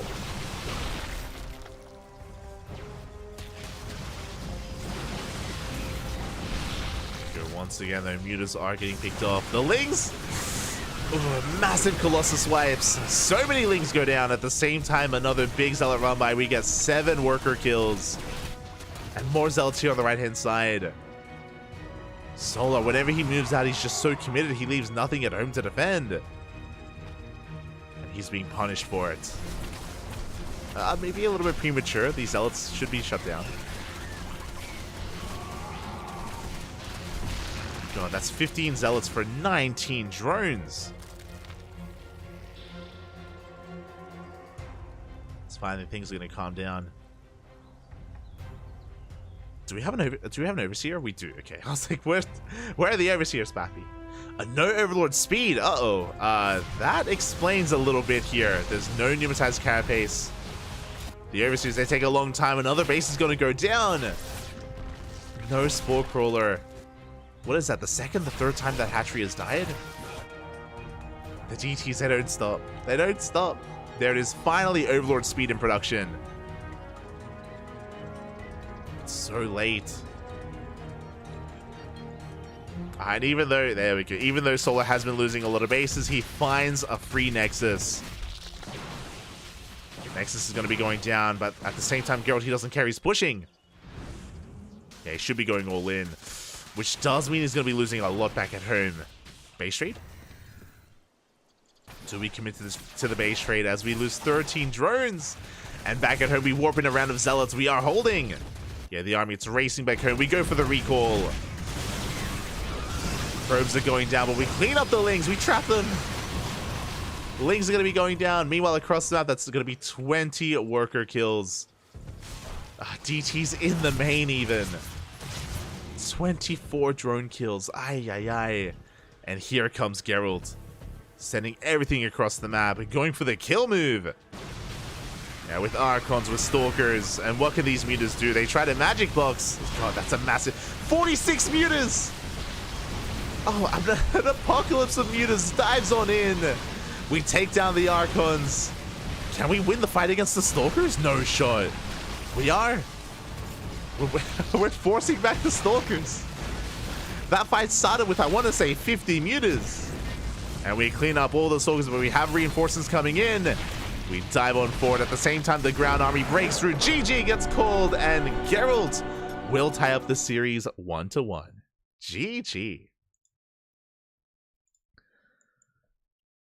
The hell just happened? GG, well played. Solar doubling down early on here on the mass muta, and as you can imagine, mutas are so fragile. They're so expensive as well. And Solar, he didn't really get the momentum that he was looking for quite some time. He never really got into a mineral line. Towards the end, if you remember, we did see a big Ling run by. We saw a big Ling counterattack when we finally were killing bases. But outside of that, again, Solar, he was never able to really touch the economy of Geralt. So Geralt, he was able to just trade more efficiently, was able to maintain his bases for the most part, and Solar was the one just being pulled apart left and right. Zealot run by, his DT counterattacks, even catching the mutas at times. Geralt was just all over him. It was crazy. It was wild. GG. GG. Oh my god. And I think we have to agree, the MVPs there were the Dark Templar, right? How many times did those DTs find a base without a spore? right? Without a Spore Crawler. Remember how late it was. I took note at the 16-minute mark. That's when we got Overlord speed. Without Overlord speed, even though we had Overseers, the Overseers were having such a hard time keeping up. They could not keep up with the constant harassment, the constant run-bys. Solar just cutting some corners and getting punished for it. And here we go, spawning in the bottom right-hand corner of Oceanborn. We have the South Korean Zerg player representing Team Onside. It is Solar. And spawning in the top left-hand corner, we have its opponent. We have the Polish Protoss player, the red Protoss representing Sidestorm Gaming. It is Geralt. Like, you act like you've never seen 50 meters before. When was the last time I saw someone make 50 meters in a pro game? Not this season.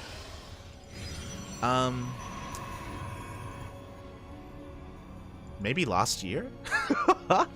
It's been a long time. Obviously, I've seen it before, but it's not a common occurrence. It's not common at all, actually. Even when players go Ling Bane muta, like in ZVT, for example, like we casted Cyril versus Cure a couple of weeks ago on Radisson Station, and Cyril went Ling Bane muta. Even then, he didn't commit to 50 mutas, mate. We get enough mutas to harass, to deny drop play, but going up to an excessive amount like that isn't really done too often. Yeah, crazy. GG. even when Dark, for example, even when Dark goes mutas against Protoss, which he does do from time to time, he goes up to maybe like 25, maybe 30 max, because he still relies on a ground army to harass and to move out. He still relies on Roach Ravager to support the mutas. So yeah, impressive. GG. GG. Live VIP doesn't believe in the mutas. He never goes mutas. I mean, I'm talking about cast. I'm talking about like the players that we cast. Shaking my head. Oof.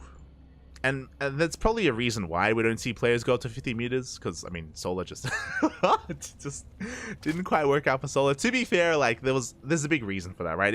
It wasn't necessarily the mutas that killed Solar. Again, it was the harassment, the DTs, the Zealot run-bys. Typically, when you go for a mass amount of mutas like that, you're the one with map control, you're the one keeping the Protoss player at bay at home, and you typically don't have to worry about run-bys, you don't have to worry about counterattacks, because you're on top of everything, typically.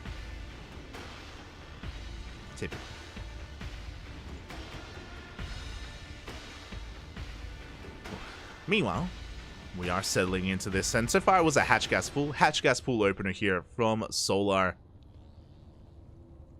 Going for a standard opener, getting into his third base. Likewise, Geralt, this time going for a standard opener as well, going for a Stargate. So there's going to be Stargate play from Geralt. This should be leading into a third base, and this should be leading into a standard opener from our Protoss, which I approve. You know, last game, sure, the Dark Templars did do a lot, but relying on DT openers two games in a row is typically ill-advised.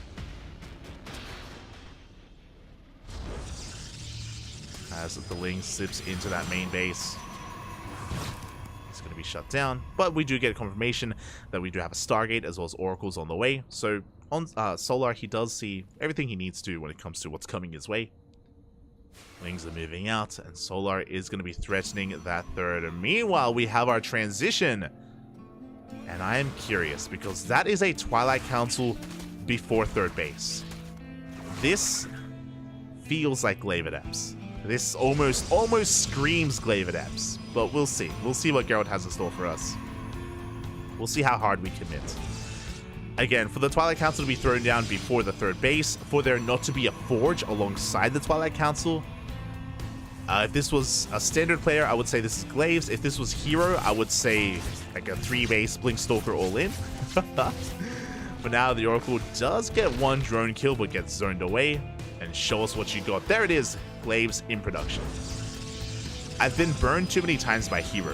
Again, if this was like a normal player, I would say Glaives. If this was Hero, I'd be like, maybe it's Blink, maybe.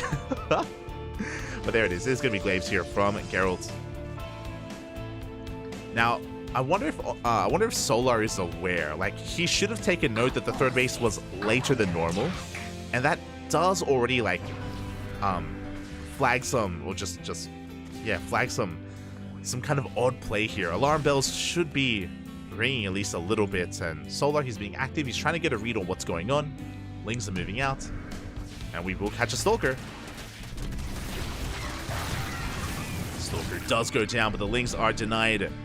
One Ling does slip towards that natural. Does get eyes on 3 Adepts, but that isn't a big tell either, as additional Adepts are amassing. Behind this, Roachhorn is finishing up. We have Lings on the way. And here comes the push from Geralt. Again, the Roachhorn did finish up just in time. Roaches are in production. We go for the full wall. Solo knows. Now he knows what's going on. He does wall off the natural. No way in. And Geralt, he needs to trade. He needs to get damage done with this. So far, denied entry into the natural base. Geralt going to be rotating over towards that third. At the same time, Oracle's into the main. Save Strap goes off, only catching a handful of drones. 4 workers at the third. 1 in the main. Yeah, the roaches are amassing, and Solar, he should be okay. We have enough roaches, we have enough Lings. Geralt trying to pull apart the attention of Solar. Doesn't shade. And this is a little bit worrisome. So, the problem with what's going on is Stay Strap goes off, only catches 1 drone. We're going for the hatchery? Oh my god. The problem with this is that we delayed Blink. We delayed Blink, we delayed the Robo, the Forge, +1. So much tech here was delayed in favor of these Adepts, and so far, they haven't really done much damage. They've killed 1 drone so far. Oh, and they killed 2. They've killed 2 workers. A couple of stasis traps have gone off. We did force a reaction, we did force out some roaches, but these Adepts, they needed to do more than this. And Geralt, he does feel the pressure. He commits to the shade. He shades it here as well. He finds some drones. This is what we needed. This is what we were hoping for. 12 workers go down in the blink of an eye. Solo was doing so well keeping up, was doing so well minimizing his losses. And finally, drones are falling.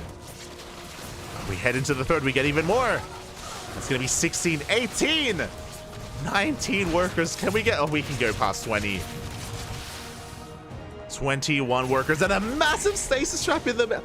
Geralt! A massive stasis trap in the main base, almost covering everything. And we're not done. We get another stasis trap here at the third. Thankfully, we do react in time. But this is what Geralt needed. And back at home, he's amassing his Blink Stalker army. Blink is done. +1 still on the way, but he shuts down the Lings. And now Solar, he is hurting. Re-droning, still working on the rest of his tech. Drones getting back to work. Whew. And Geralt, not looking too bad. Still heavily reliant on purely Blink Stalker, but we have the Robotics Bay on the way. This is to get into Colossus, into Disruptors. And we still have more Adepts. We're not done. We are not done. Adepts going to be threatening that 4th base. Stalkers, they rock up. They could even force a cancel on the 5th. But Geralt, he hasn't seen it. He doesn't know. Lings are pushing forward, and oh, Geralt, he's being zoned away from the hatchery. He's not aware. He is actually being collapsed upon. Oh, Stalkers are getting picked off. Expensive losses here for Geralt. And Solar, he's not slowing down. he continues to chase. Oh, but he's going to be punished for it. As we deny mining time here at the 4th. Only 3 drones, though. A worthwhile trade for Solar. He killed some Stalkers. And more importantly, he protected the space. Again, if Geralt was aware of it, he would have forced a cancel. 100%. He just didn't see, didn't know. Behind this, Colossus production getting underway. We do have a Dark Shrine in production as well from Geralt getting into DTs. Getting into those Dark Templar. Solar amassing his army. He's pushing out. He's cutting workers here at 77, making nothing but Lingbane Roach Ravager. Where are the force fields? Where are the shield batteries? Okay, there's 1 shield battery here at the 3rd base. Solar going to be pushing on forward. Bailey's going to be rolling in as well. Solar looking to bust into that mineral line and even break the army. And there's no way out. The probes are going to go down. And as they crash into Stalkers, not the best trades here, but it looks like Solar, he may just have too much. Sure, he may have lost workers across the map, but he is committed and he is breaking his opponents. Geralt did well for himself, but he loses the third base. And the Colossus, they're holding on, and Geralt, he does protect his natural, but he's zoned away from his own fourth as well. And Solar, he's not stopping, by the way. He's still amassing nothing but Lings and Roaches. Still just rallying everything across the map. He wants the Colossus. Oh my god, the juggling. We save one, but we don't. Oh no, we don't save either. Both Colossus go down. And Solar, he is snowballed out of control. GG gets called. Solar is able to break at Geralt here in the counterattack, and he takes a series 2-1. GG. Oh my god. GG, well played. Solar able to just double down on a mid-tier army, on just Lingbane, Roach, Ravager, and Geralt, unfortunately, he just wasn't ready for the counterattack. He did a lot of damage. He did a lot of economic damage. This is true. Don't get me wrong. This is very true. But he was more fixated on saturating his fourth, on taking up even further. He only had 2 Colossi ready for that counterattack, and if you remember, even before that, he was bleeding out a lot of Stalkers. Wasn't able to get ready in time for that assault, especially on Oceanborn. We bring this up all the time, but on Oceanborn, the rush distance by ground, very short. Very short rush distance by ground on Oceanborn. Doesn't take too long to move out across the map, and Geralt, he was caught with his pants down, but regardless, a great series. GG, well played. Geralt, he had his moments in this series, and even though he may be knocked out here, did well for himself, and yeah, GG, well played. Solar advances on. Geralt is going to be eliminated, and Solar already has his next opponent ready and waiting.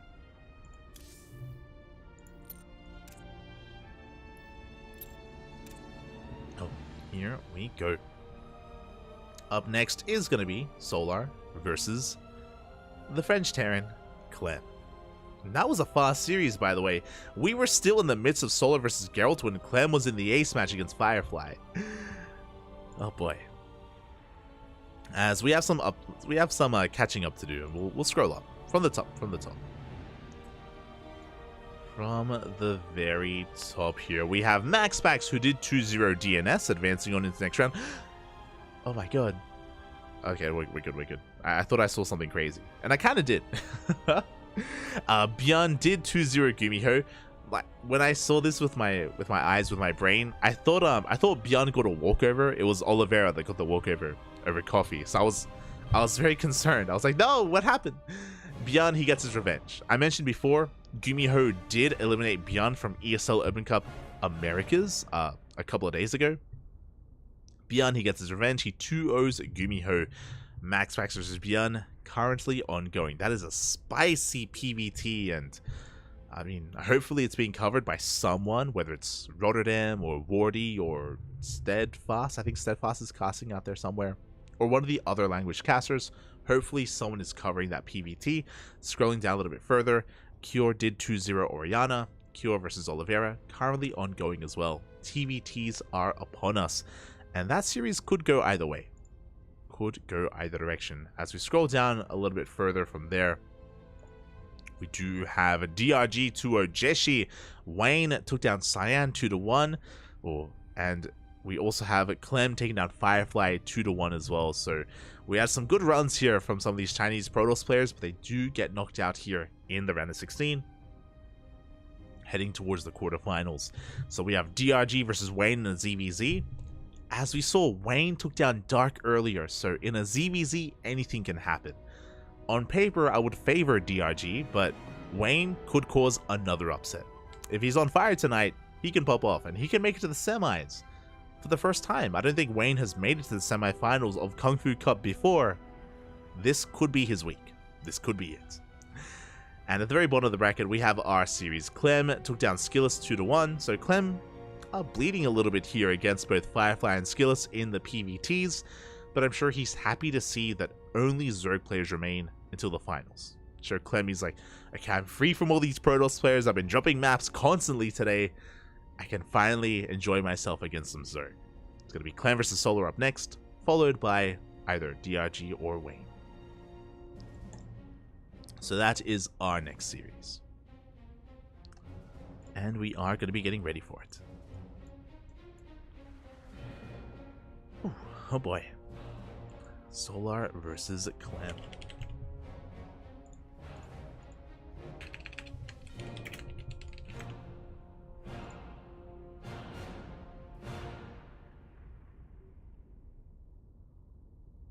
I just need a moment to find their logo. There we go.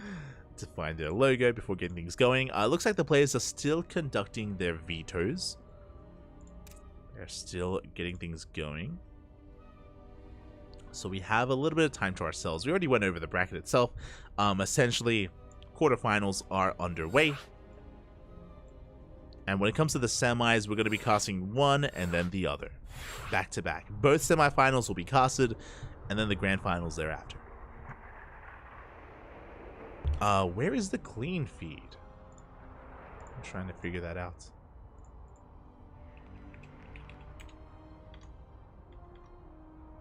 I am curious. Un momento. Looks like the clean feed is covering the TVT. I believe they're covering Cure versus Oliveira. There you go. They are in that TVT. We got an update. This just in. Wayne. Oh my god. The ZVZ Poppy. He takes down Dark 2-1 and he 2-0'd Dong Rei Gu. Wayne. Bobby. If I'm not mistaken, for the first time in the semifinals. This is his series. It would be crazy. All right, bear with me. It would be crazy if Solar takes down Clem and then Wayne takes down Solar in the semifinals. And he makes it to the finals purely off of ZVZ. That would be wild. It's possible. It's possible. But I'm getting ahead of myself. As we're diving into the quarterfinals and spawning in the bottom left-hand corner of Hecate, we have the French Terran player representing Team Liquid. It is Clem. And spawning in the top right-hand corner, we have his opponent. We have the South Korean Zerg player representing Team Onside. It is Solar. Here we go. Of course, Solar being the most recent GSL champion.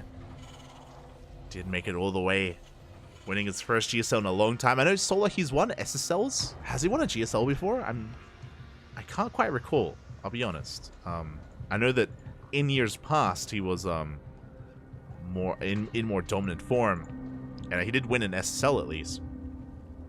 But I can't quite recall the GSL history.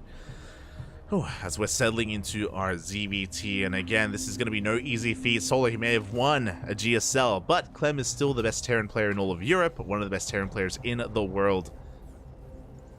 Looking to fight back, looking to go even further in this tournament. And Clem, he's had a bit of a, I was going to say a bit of a shaky start here, but again, that was in TVPs, that was against Protoss players, and likewise, even Solar has been made to bleed, as we saw in that previous series against Geralt. So not too indicative of how this series will unfold. Even earlier than that, if you were here for it, we casted Solar versus Spirit. And Solar versus Spirit, even though it was a 2-0, it was close. Like, Spirit, he had some very strong moments. Honestly, I would say that Solar's early game and early to mid game was a little bit lacking. And Spirit would often get ahead. He would often roast up a mineral line, kill workers, kill bases, like... Spirit would have really strong starts to both. He had really strong starts to game 1 and game 2, but it was in the mid game where Spirit did falter. And we'll see if Clem can rise where Spirit did fall. But now, Reaper's going to be dipping in, dancing with these Lings. Solo going for his third hatchery on time. Again, hatch gas pool standard open here from Solar. He does make an extra pair of Lings though. I'm sure was hoping to catch this Reaper off guard. But the Reaper does escape, and likewise, Solar doesn't lose any Lings. Behind this, Clem going for a very economic opener. It was a Rax expand into a third CC before starport. Again, very economic here from Clem. Getting to that faster third CC. And there's that starport on the way. We're not going for any kind of 2-1-1 variation or anything like that. Add-on swap is upon us, and the Hellion production should be commencing. There are some Terran players that have been playing around with Cyclones first instead of Hellions. The main player that does that in current StarCraft, or in this latest patch at least, is Cure. Cure is very fond of going for Cyclone-based openers. And we've seen players like Gumiho and Spirit mix it in every now and then as well. We can see Clem not messing around with that too much, just relying on the Hellions. A little bit more traditional here. Do love to see it. So Clem is moving out. Behind this, going for a Viking first. Interesting choice, which means he is not going for the add-on swap. Viking going to be hunting down these overlords, and they're going to be keeping Solar in the dark as to what is going on. Queens are going to be rotating over. They're getting in position, keeping up with the movement of these Hellions. I'm curious. Okay, there we go. Stim is on the way. So instead of going for an add-on swap into Banshees, Clem is going for a Viking into Stim, into that lip. Very interesting. I do think that this is a pretty good move against Solar, as the Hellions, they keep trying to test the waters. But what I mean by that is that Banshee openers are typically ideal, and they keep you safe against Roach-based play, or even a Roach opener from the Zerg player. A player like Dark, for example, does that quite often. Solar, less so. Solar is more of a Ling Bane boy.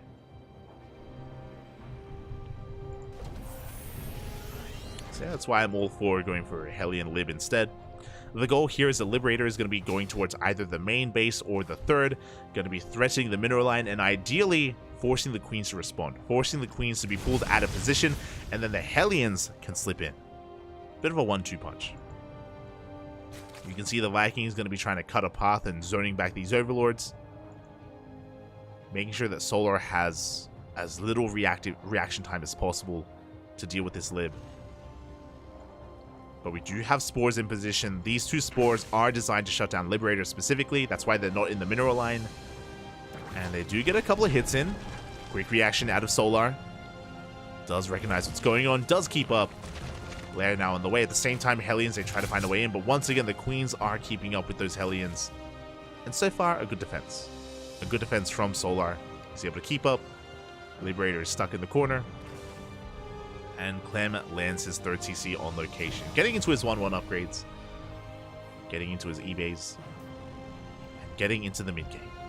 Now what's important is that Clem hasn't lost anything. Sure, he hasn't dealt any damage yet. Oh, as the Hellions, they dive into the natural.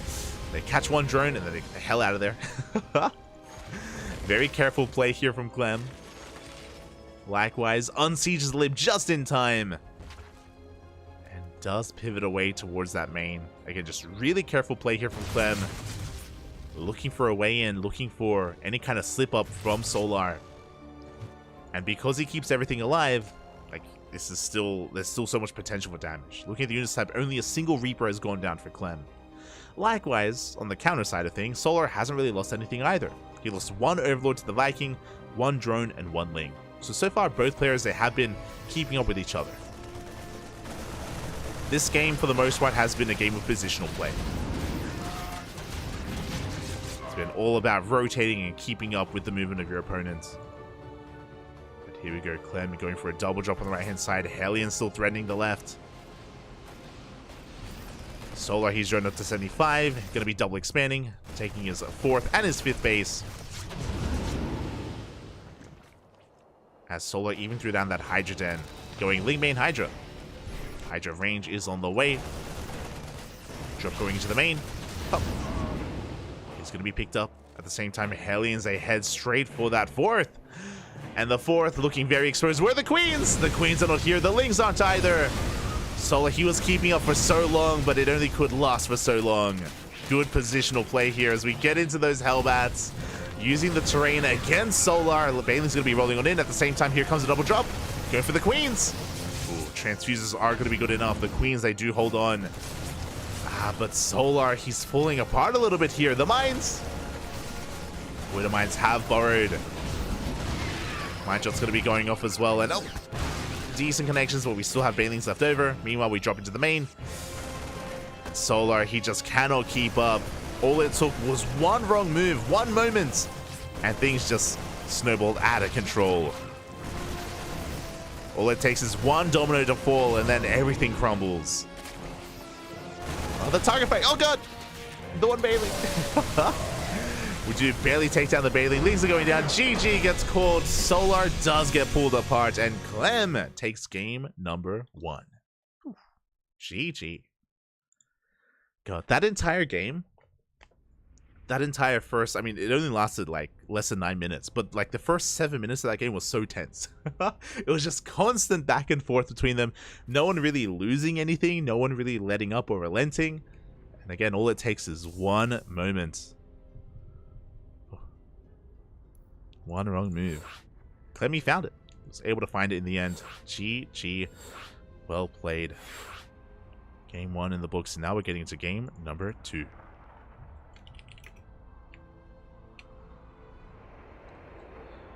Ooh, and it looks like a bunch of the other casters are going to be joining us here. Looks like... unless he was already here. I think Steadfast has now joined us. I think Roddy was already here. Yo, we got TKL casting in French. We got Indy, of course, casting in Polish. Let's go. We're all converging.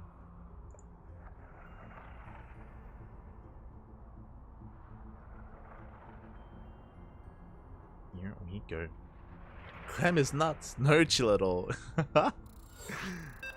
Telling you, mate, you give Clem an inch and he takes a mile.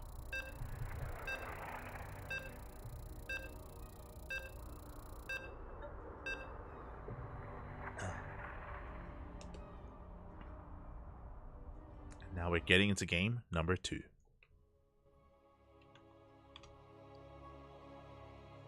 And that's TVZ for you. Like, just things can escalate very quickly.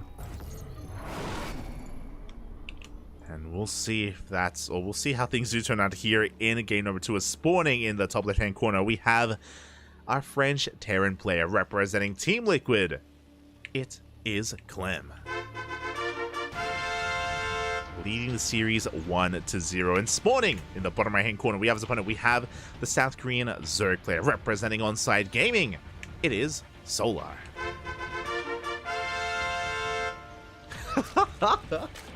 we have light casting in Australian, mate. Oh, true.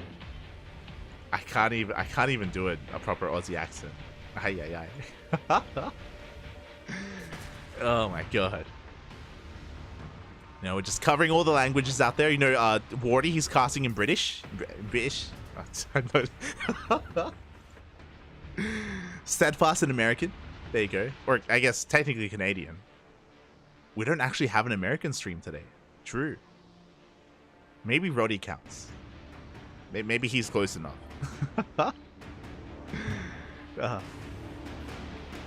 As we're getting into our second game here. Again, Clem with a solid lead so far.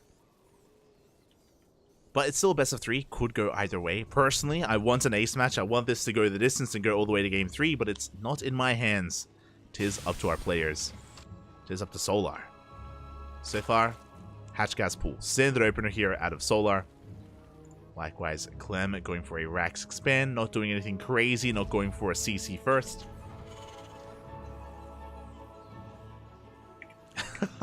Catching up.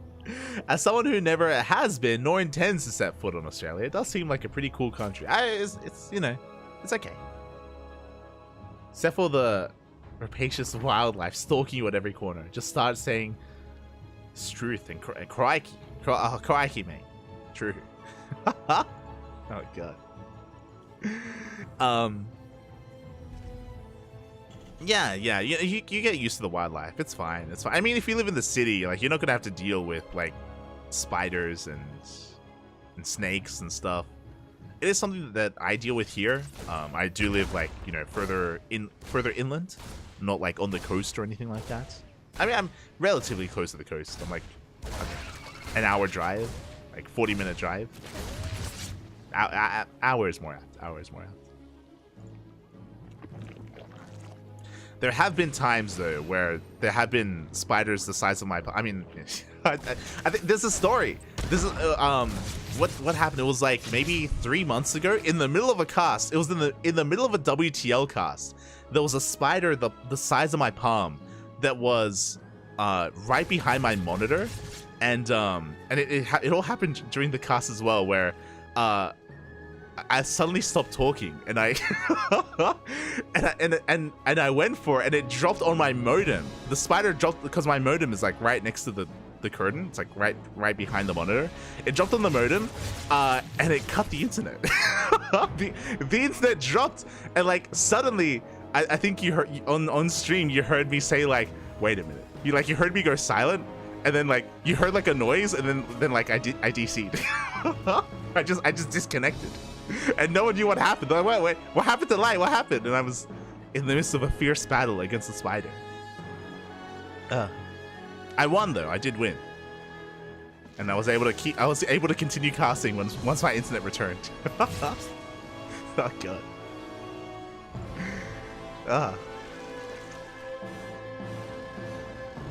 It's fine. It was fine. But yeah, that has happened once. Don't worry about it. Meanwhile, we're getting back into this. We're getting back into the swing of things, as we do have a 3CC opener here from Clem, going 3CC into Banshee. Overlord does come in for the Scout, and Solar, he does end up seeing that Starport alongside Cloak being researched. So Solar, he's fully aware of the Cloak Banshee opener. Very stark contrast. Winding it back, very stark contrast. Remember, Game 1, Clem actually didn't go for Banshee. He went for faster stim, he went for a Liberator instead, and went for faster drop play as a result. This time, he's going into Banshee production. So Clem is mixing it up, is going for a very different form of economic opener. It's still 3CC, but again, going to be working with Banshees instead. Hellions, once again, are going to be looking for a way in. Additional Hellions are coming in to reinforce. Going to be threatening the third base or the natural. At the same time, Banshee dips into the natural. And drones are going to be going down. We get one. So far, only one. A lot of lost mine time as well. Denying mining here of the gas guys. As the Queens, they have to rotate around, which means the Hellions have an opening. Solar, though, he is able to keep up. Oh my god. Oh. Clem, he almost saw a way in. But Solar, he does react in time. Does rotate with his Queens. Banshees, they find the fourth base, so they're going to force a cancel. Yeah, there's no saving this hatchery. Oh my god. The cancel is forced. At the same time, Hellions, they almost find a way into that third base once again. But Solar, he's keeping up. As I say that, where's the detection? Overseer coming in. And the Queens are saved, but this is still a big delay on the fourth.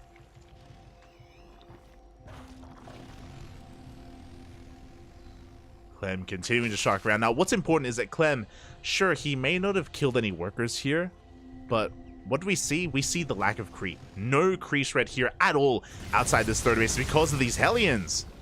Again, Clem, he's done a great job of just keeping that creep at bay. As he just bypasses, he goes straight for the natural. He dives in. There's no turning back. We have to commit. We commit all the way into the natural base. There is no armory. Drones are going down, but we get surrounded. And was this worth it? Every single Hellion goes down for 7 drones, trading 1 for 1. Yeah, 8 Hellions for 7 drones. We did deal economic damage, that's true, but not what we really wanted. Not on the same level as Game 1. Remember, Game 1, he killed 11, I think it was 11 or 12 drones, and he also morphed into Hellbats, trading well with the Lings. Meanwhile, Solar, he cleans that up. We do have a double drop making its way towards a third. But again, this time, Solar, his attention isn't going to be pulled apart. This time, he doesn't have to worry about a Hellion dive or a Hellion counterattack. He can focus everything on the drop play. Hydras are in production. Creep is being spread.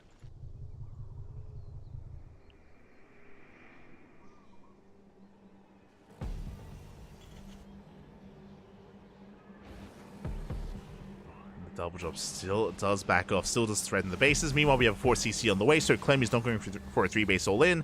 Gases are being taken. 4th CC in production. Eventually, we should be working towards 8. There we go. Second factory here at the natural. Clem is looking for a longer game. Likewise, up! Do manage to connect with some of those Marines. Drop making its way towards the main base. At the same time, we do have another push here towards the north. Clem going for his multi-prong attack. Trying to pull Solar out of position. But the Lings, they do get here just in time. How good are the mine shots? Up! Oh my god! Massive connection on those Lings. Thankfully, didn't connect with the Bailings, but a good trade nonetheless. For only a single Widow Mine. And Clem, he keeps this southern double drop alive. We have reinforcements on the way, turning it into a 4 medevac drop. Quadruple drop, if you will. And as Clem keeps the attention on most of the Ling Bane here towards the north, what do we have here towards the south? We have Queens. Only Queens to defend. And they're being pulled out of position. Here comes the army! Solar, he didn't have eyes on this. We can go straight for the hatchery, and the hatchery is going to go down. It's going to be a kill on the 5th base. Oh! Oh my god, we avoid the Bailings. We trade well. Oh, the target firing! Oh my god! Did cost us... Did connect, though. We had good target firing to begin with, but half the Marines did go down. Some brutal connections. But Clem, he's not stopping. He's not slowing down. Coming in once again. And he wants those Queens. Gonna be able to chase them back. Widowmines are getting in position. Oh, the Queens barely don't go down. But now they do. Mine shots go off. 2 Queens fall. Clem is going to be forced back, but you can see that Clem, things are slowly snowballing in his favor. Solar working towards his lurker den. Oh my god. As we cannot chase off of creep. Okay, he's being forced back. This time, good target firing out of Clem. Some of the medevacs are exposed. 1 medevac goes down. Do clean this up for the most part, but here comes another army. Clem just not allowing Solar to breathe. It's going to take a while for the Bailings to respond, but we should have enough to keep up. Mine's just going to be baited out. Oof. Only cleaning up Lings. And Solar's holding. He is holding on. Cleans up the mines as well. Lurker den is done. We need lurkers. 100. We need lurkers here and now because here comes another army. Clem is maxed. The lurker den is done, but we are only relying on Lingbane Hydra. And here comes Clem. Up in army supply. Bailings will not connect. And there are just too many Hydras here. Not enough Lingbane. The Lings are going down, and Clemmy can keep on pushing. Go straight for the hatchery. Oh, Fungals do not connect. And Solar, he's hurting. He's hurting so much right now. Pushing from the north, diving into that mineral line. This time, Clem going for the drones. Solar, his mineral lines, they've been left untouched for so long, but 6 drones go down. Solar's got Hive Tech, he's working on Adrenal, +3 Carapace. I believe he doesn't have the Lurker upgrades, just now starting range. We are so reliant here on these Fungals. If we get some good Fungal growths, maybe we can defend, but without them, I don't see it happening. Decent connection, but there's not enough Lingbane. We only had 2 Fungals.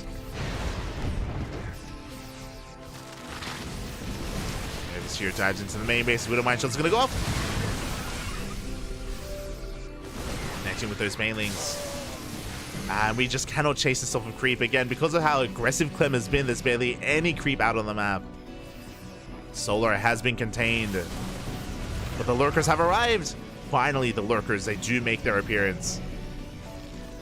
And Clem, with Biomine, with Marines, Marauders, and Widow Mines, you cannot push into Lurkers. We need Ghosts, we need Liberators. Speaking of, There the ghosts. Not quite where they need to be, where the lurkers are, but ghosts have hit the field. And there we go. They're rotating towards the south.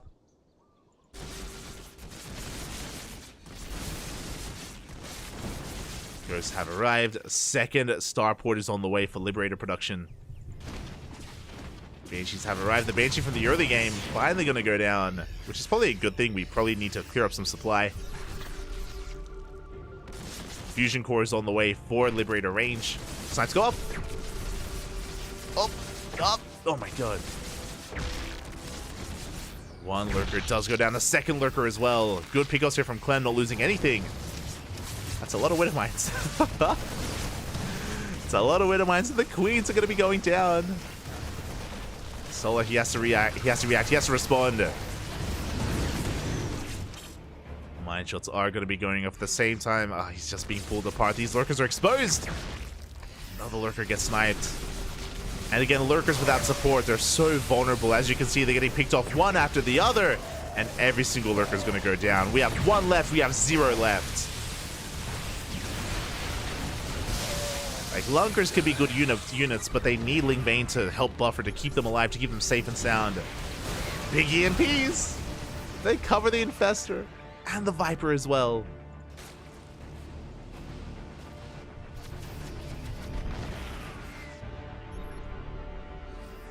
There's Liberator range and production. Solar, he dives on these Marines. Gonna be able to trade well. Gets a medevac. Like, Solar, he is maxed out. He has been hurting. Do we have any lurkers left? We do not. So we're just going to be relying on Ling Bane, Hydra Viper, which is a pretty mobile composition. It's not bad. Not bad at all. I believe Nidus Warden has completed, so we can, there we go for some Nidus play. So he needs to do some counter damage. The Nidus has been spotted. Oof. Big mine shots. Now, this is where Solar is hoping that Clem maybe overmakes Ghosts and Libs. A very, like, heavy Ghost Lib army with Bio, of course, can be surrounded, can be dealt with by Ling Bane Hydra. In high enough numbers. Not like this, though. Lings are going down. Big snipes going off as well on the Hydras. Clem is gaining ground. Oof. Every single Hydra gets sniped. Oh my god! The friendly fire taking down of medevac. Ay, ay, ay. Not a bad moment for a Solar overall. Could have been better though. I did lose a lot of Hydras. But Solar, he is up on 86 workers. Working on 3-3.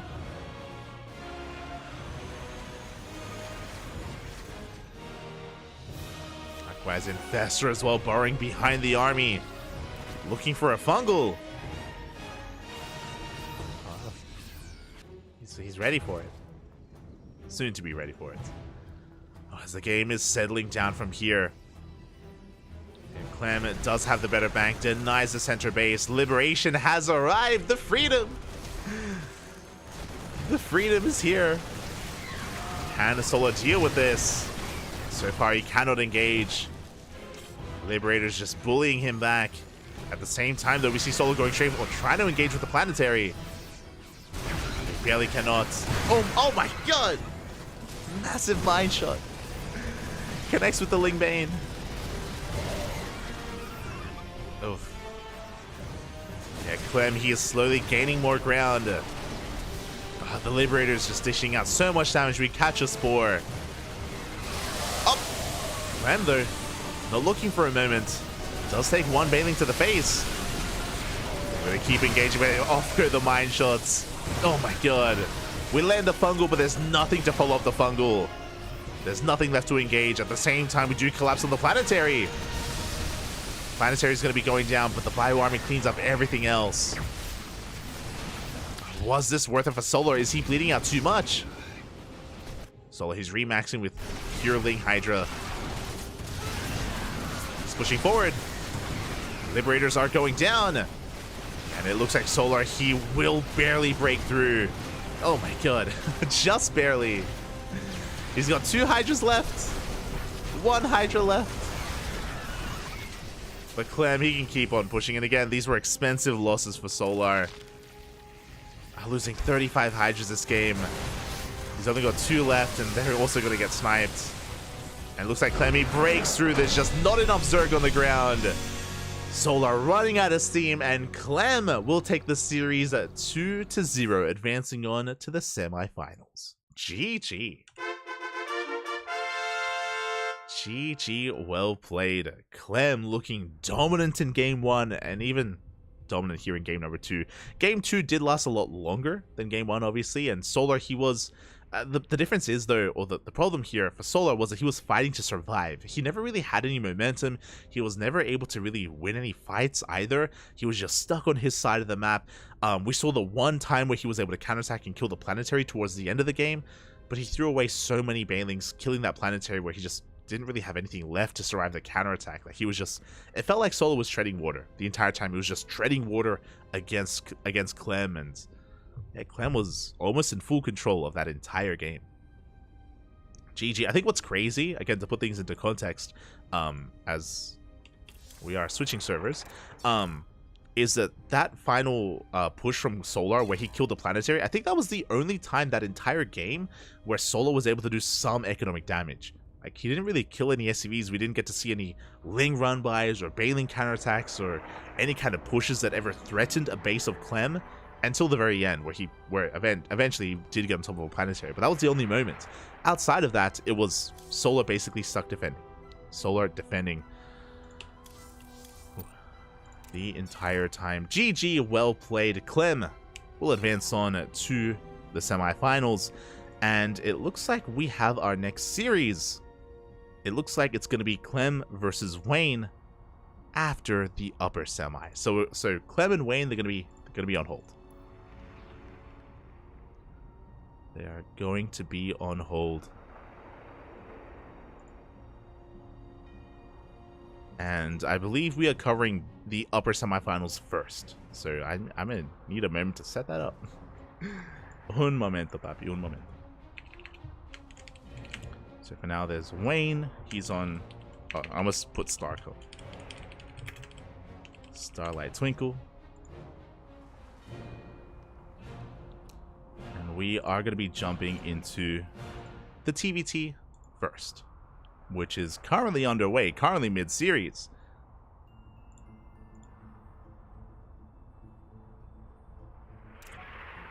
Oh.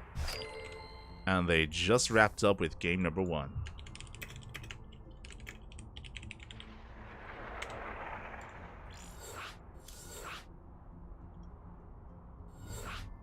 I need a moment.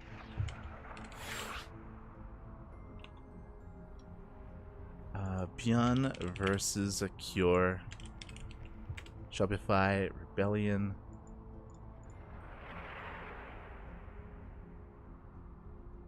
We're jumping in mid-series into this best of 3, and we just got an update. Cure is up. He's up in this series. Game 1, I believe, was on Site Delta as well. It's going to be Bjorn versus Cure, and Cure is leading this series. Bam! Because we're jumping in mid-series, I apologize.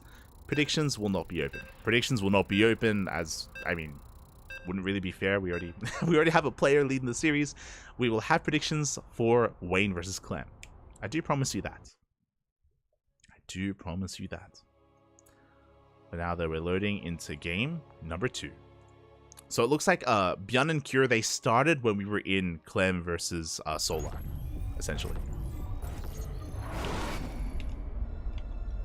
And here we go. Spawning in the top left-hand corner of Equilibrium, we have the South Korean Terran player representing Shopify Rebellion. Down in this series, it is Bjorn. And spawning in the top right-hand corner, we have the South Korean Terran player, the Red Terran, representing Team Liquid. It is Cure. They basically finished up their game as we were finishing up ours, so at least we are able to jump into game number 2. I can't really tell you much about game 1. I just know it was on Site Delta. That's all I know. I wasn't able to catch much of it, unfortunately.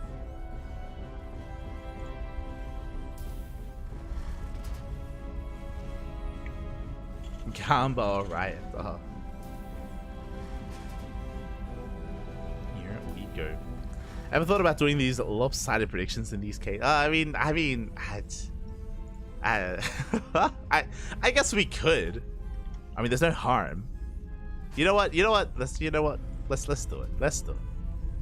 I need to feed the gambling addiction to the people in the chat. True. We're already a minute in as well. We do have two economic openers, but sorry, economic what?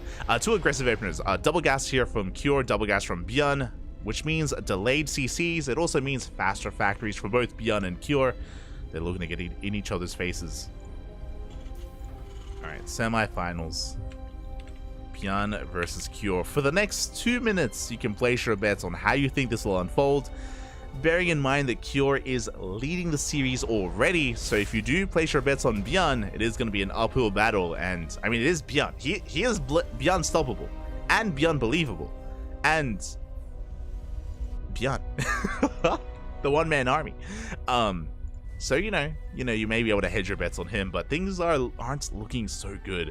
It is going to be a tough fight for him. Not impossible, not at all. So best of luck.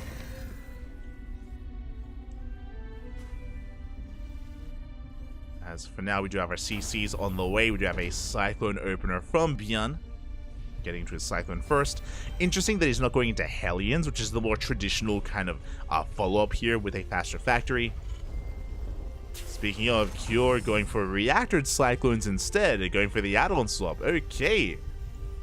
Interesting. So, Cure is going for reactored Cyclones. Meanwhile, Byun is going for a 1-1-1, a faster starport instead to go for, I imagine, drop play. Let's go. Roddy will sometimes make 3-0, 3-1 versus 2+. Oh. Nah, not. That's fine. As Reapers get into the main base, they get a couple of SCVs. 3 workers do go down.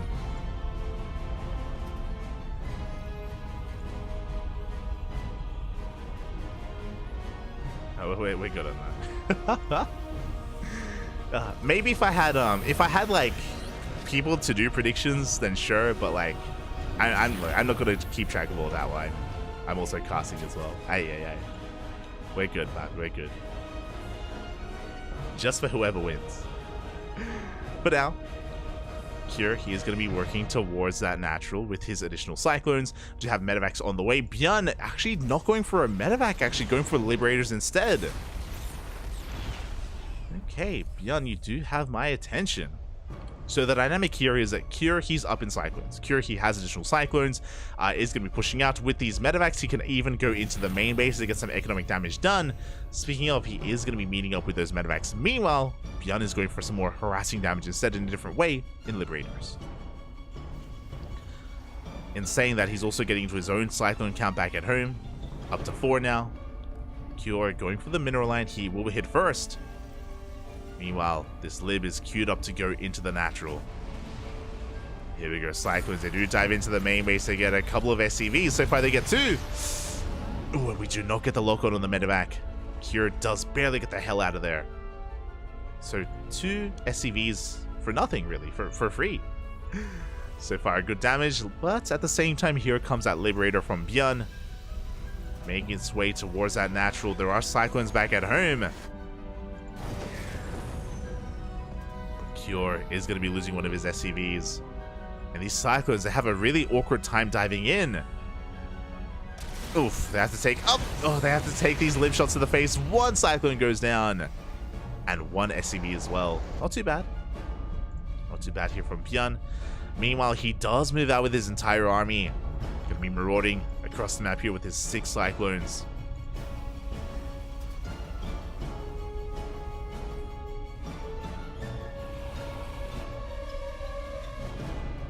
That drop is going to be coming in. Again, Byun doesn't really have much in position, but no, he does have reinforcements on the way. Meanwhile, the Cyclones, they engage. And Byun, he completely shuts down the army. He catches the Raven. The Raven goes down. The Cyclones as well. Boys are being pulled. Clutch repairs. Oh my god. The repairs actually working wonders here. As Cure will hold, but did lose that Raven. Did lose quite a lot, actually. Likewise, across the map, the drop was shut down as well. Both players going to be dropping Ravens. Meanwhile, third bases are on the way. The game is going to be settling from here. Bjorn, he actually is going to be reinforcing, though. He is slightly ahead in that Cyclone count. Looking to break this natural. Auto Tart's going to be available. Kira does have Disable on that Raven as well. Not too sure how useful that's going to be. There we go. Auto Tarts are thrown down. Cyclone's going to be trading with each other. So far, the Lock-ons are looking even between both players. Even better for Cure.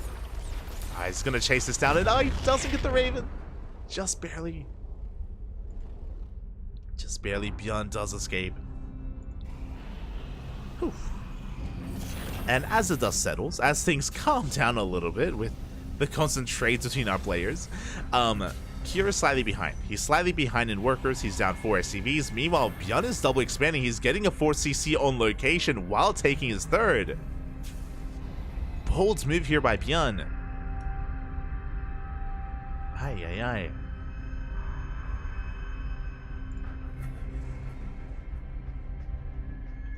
See, I'm catching up with the chat. I'd sleep with a flamethrower next to me. Oh no. Not like this.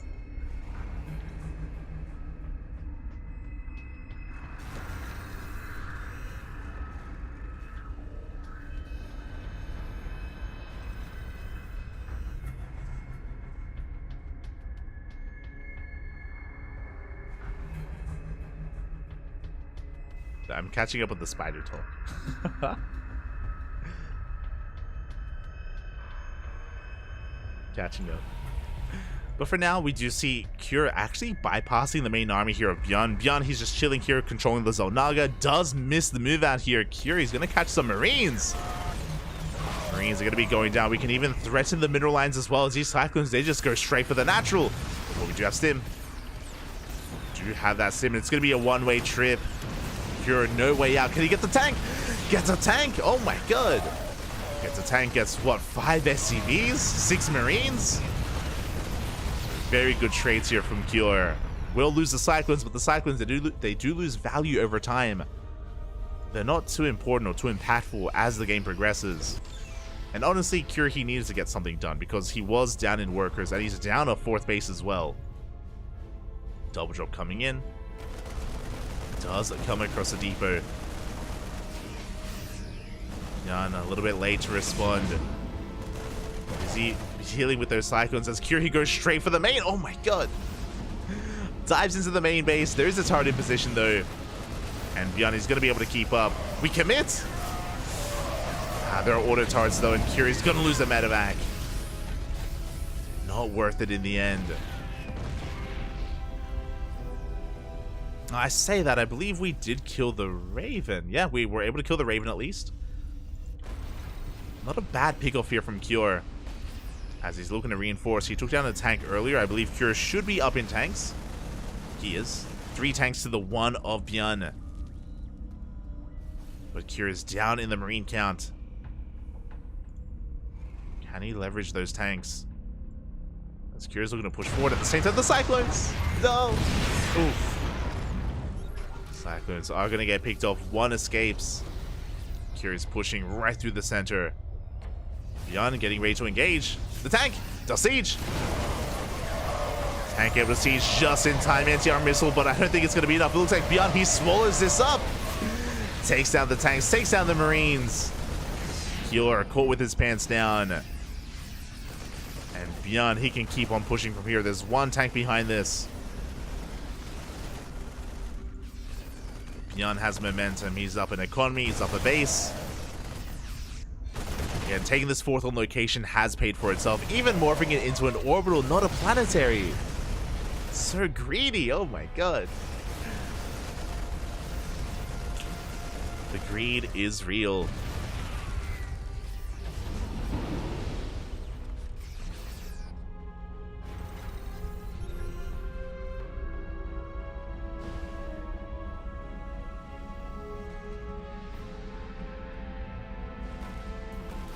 Bjorn risking it all here on a Doom drop, going for a triple drop into the main base. Turrets are finishing up, by the way. Uh-oh. But they're not done yet. We don't commit. Thankfully, there were Marines in position. The Doom Drop was maybe a way for Bjorn to lose his edge. So he does back up. Bjorn still maintaining a massive lead. Has his tanks in position.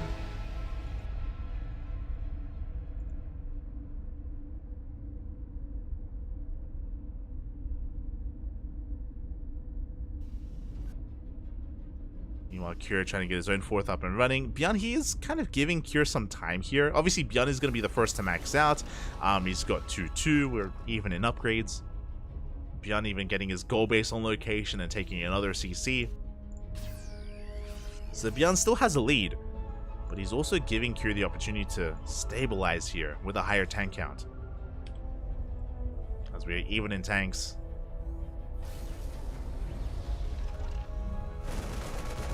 Bjorn going to be threatening that planetary. Tanks trying to get in position. Kira has gone into Liberators instead. I believe we don't really have too many Vikings yet. No Vikings here for Bjorn. Dust him on forward.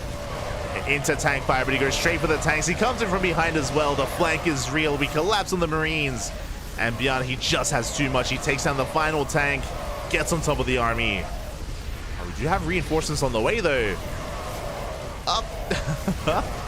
And with these reinforcements, Kjor, he barely holds. Barely. Save the tanks as well. But Bjorn still up 20 supply. Moving towards that planetary. The tanks this time are not in position. And Bjorn is within range of the planetary as well. Oof. But here come those libs. Forcing the unsiege.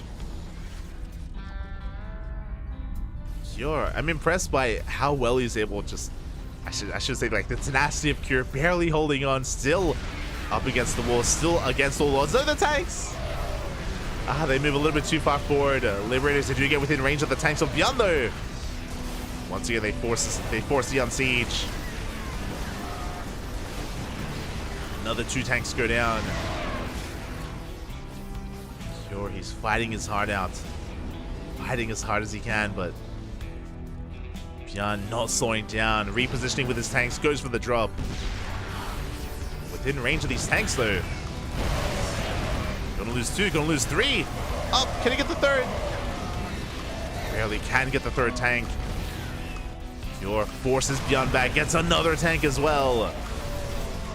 And Kjor, he's just chasing this down. Bjorn overextending. Oh my god. And just like that, Kjor no longer... Remember, for a time, he was down 40 supply. And he has evened it up for the most part.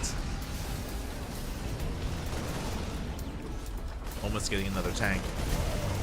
Bjorn from here going to be backing up. Bjorn still has the better economy. He has the gold base. Bear that in mind. Bjorn up in bio upgrades as well. Oh, Kjor getting a little bit ambitious. Taking a lot of tanks to the face. Takes so many shots to the face. Oof. And you can see Kjor plummet in supply. At the same time, we have a Doom Drop here towards the 3rd base. Kjor, he had almost recovered. But here, he did overextend. Marines are going down. Tanks are going down as well. Kjor is falling apart. Every single tank is going to get cleaned up. The drop was pushed back, but Bjorn finds himself once again with a 40 supply lead.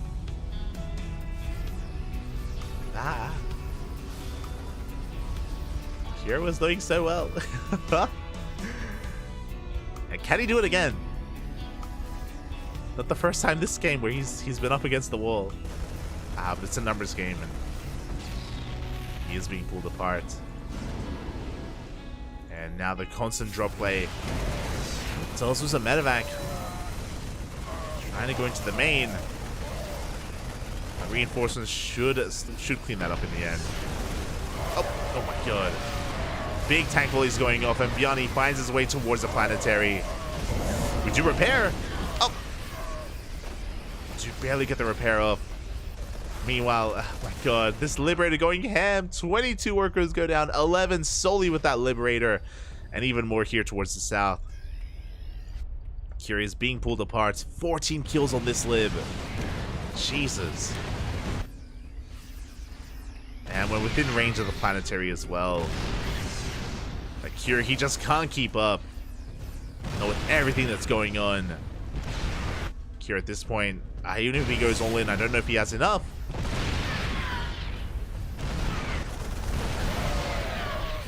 Yeah, Beyond, he has control of the center of the map. Kira, he cannot gain any ground, not here.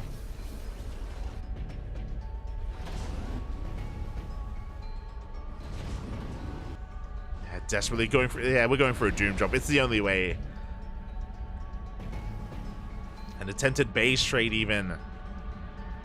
As Kira, he leaves the bare minimum back at home to defend, and it's gonna be nowhere near enough. Beyond, looks like he realized what's going on. Yeah, he does spot the drop. He's racing back home. He dives in with Marines, and he's racing back home with Marines and tanks. So we have the base trade. It's all or nothing for Kira. He does siege. Meanwhile, across the map, it looks like Beyond is being cleaned up as well. Kira making the best out of this situation. Can be the production. Trying to take control of the ramp as well. Across the map. Kira, he's holding. Kira does defend.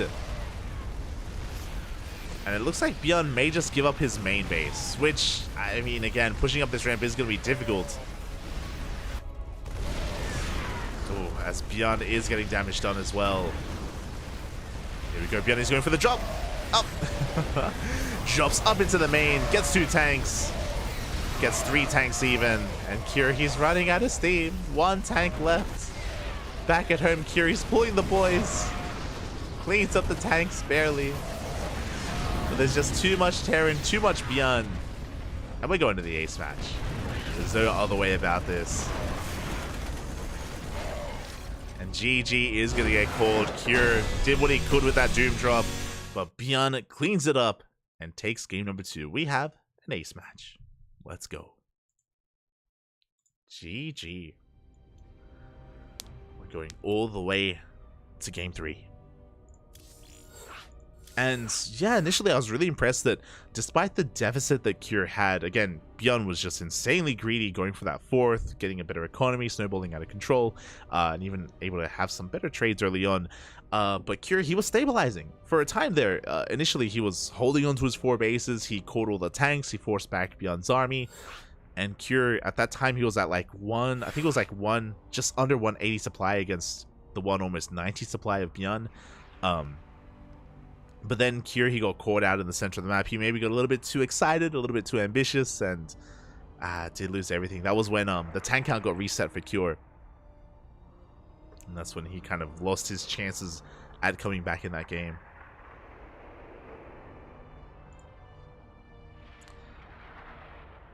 And with that, we are going all the way to game 3, and it's going to be on Alkyone.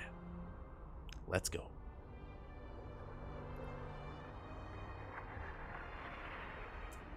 We go.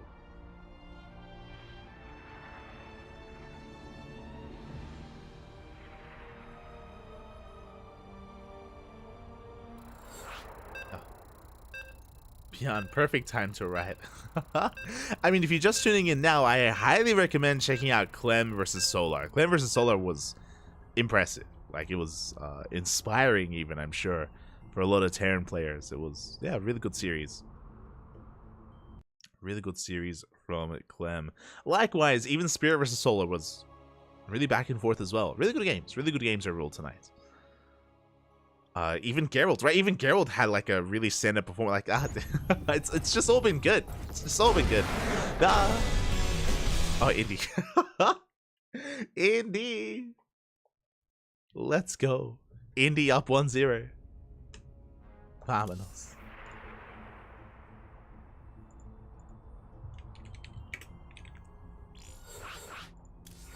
As we just need to sort out the players. We didn't have Cure. Didn't have Cure in the player slots. And let us get everyone involved.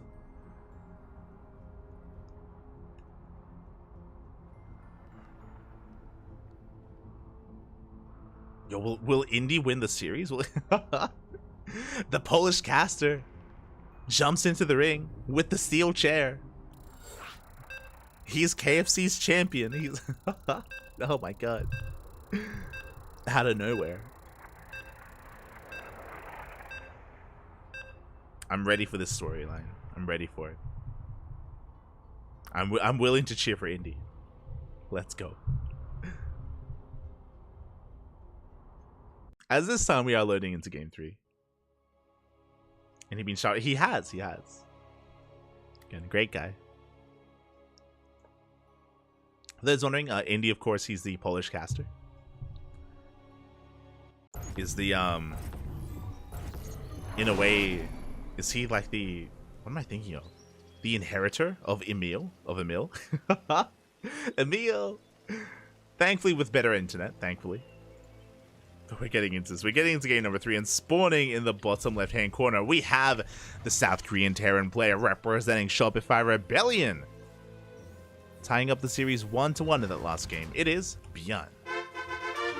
Chosen one. And spawning in the top right-hand corner, we have his opponent. We have South Korean Terran representing Team Liquid. It is Kyor.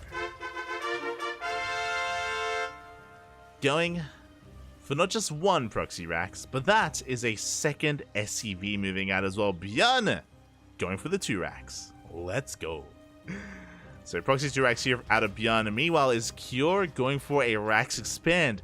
This map is known for its long macro games. It is. I wouldn't be surprised if Kyor does go for a single gas opener. If that is the case, then Kyor is going to be in some trouble.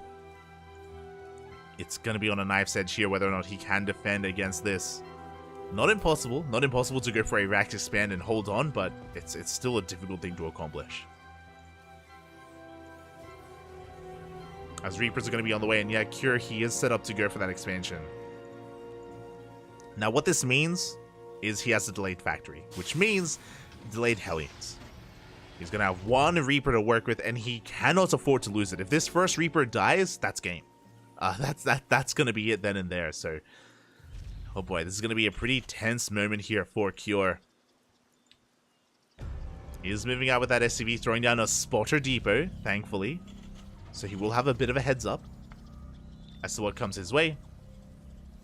Meanwhile, there's going to be a bit of a power spike here. There's going to be a timing where Byeon has 2 Reapers and Kyor has 1. Which means we have to pull some SCVs. He scouts! He sees. He knows. Oh, Byeon shoots first! Byeon, he does shoot first, but he doesn't have high ground vision. The boys are being pulled. Factory's on the way. We're looking to delay the CC. Again, we're trying to drag that Reaper to the low ground if possible. Marine pops up. The Marine has arrived. We force a cancel on the CC. And so far, so good for Kyor. He is holding. Byeon trying to use his HP here as a bit of a resource, but he's being forced back. But now we have additional Reapers on the way. Behind this Byeon, he is transitioning. Did already force a cancel. He pushes in. KDA charges are throwing down. SCVs are going down as well. Up. Byeon barely keeps that Reaper alive, but no, he's going to be losing everything. 3 Reapers go down for 1 of Kyor. But these Marines are so low, he takes down the last Reaper. Kyor holds. that was tense, back. That was tense. Kyor, he does hold on, takes down 4 Reapers for, I mean, only 1 of his own and a couple of SCVs. Byeon going for his expansion on location. Ooh, Byeon, oh my god, overextending, goes into the main, gets punished for it. Marines were ready and waiting. Byeon has to be careful, because Byeon has nothing back at home. He has 1 unit, this Reaper, and Kyor is going for a counterattack. I don't think that Byeon can hold on to the CC. It's going to be close. Reaper has control of the Zonaga, but Kyor, he goes the long way around and he goes straight for the CC. And he will get a kill on this building SCV. Again, add-ons are still on the way. Byeon has no fighting units other than that 1 Reaper. And this is a big delay on the command center as we get a second SCV. Well, we could even get a 3rd. And we will. 3 SCVs for 1 Hellion. And a big delay in the command center. Good counter damage here from Kyor.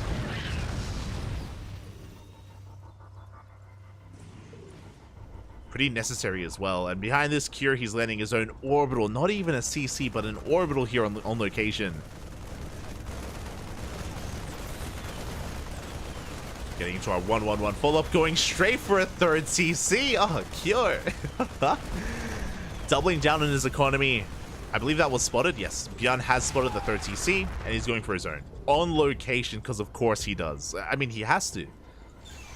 Bjorn, his natural's late. He needs to cut corners. He needs to try to catch up economically. Reaper dips into the main base, but the repairs are too good. SCVs are not going down. At the same time, Cyclone drop into the main as well. Cure is in position. He shuts down the Reaper at least. But what about the Cyclone drop? Again, they do have high DPS. The goal here for Bjorn, delay the CC. Get in, kill that building SCV. And let's see if he can get it. So far, he does dive on forward, does target down that SCV, does delay. Gets one, gets two, gets three. 3 worker kills, not too bad. And again, he does delay this command center for a couple of seconds. As the game will settle from here, but again, Cure is in a better position. He has an orbital for longer, he's had better SCV saturation for longer. He's been muling. Oh, this Cyclone, though, still has potential. The drop here of Bjorn has potential. Meanwhile, we have some Raven harass coming out.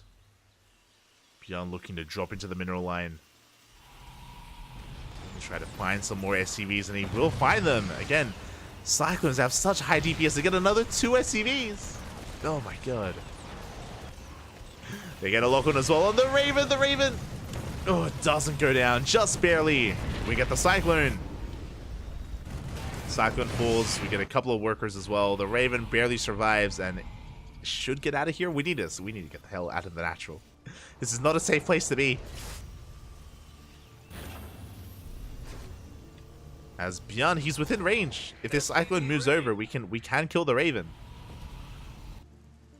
Oh, we noticed a little bit too late. Oh, and after a pretty chaotic follow-up here, the game is going to be settling. Worker counts have evened up. Again, Bjorn, he has his third CC on location. Operational as well. Cure, a little bit late to land his own. Another auto turret comes in. Oh my god, the Raven taking a lot of damage. Getting a second SCV, getting a third SCV. I'm afraid to look at the workers lost tab, but I'm gonna check soon. For both players, 12 dead workers for Cure, 8 dead workers for Bjorn. Oof. And with that, Bjorn does take an economic lead. Another big reason for that is this third CC that's on location. Bjorn, he's just containing his opponents, looking to deny that base whenever it gets dropped down.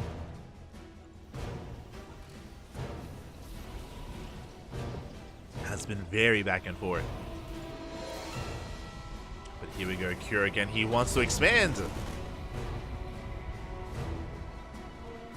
That base finally being taken. Bjorn going to be threatening a drop into the main. There are Cyclones back at home and a turret as well. Meanwhile, Bjorn pushing right through the center. Does he have? He does. He does have a defense matrix. Both players do. Both players have 2 Ravens. Disables are going to be key here.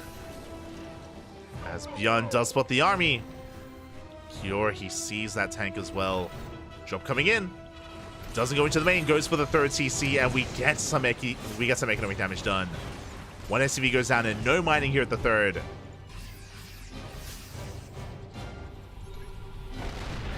Meanwhile, we go for the disable. Oh, but both Ravens go down. Big pickups. Ay, ay, ay. And Cure, can he push forward? He barely does. Has a handful of Marines, but he gets on top of the tank. Did lose both Ravens in the process.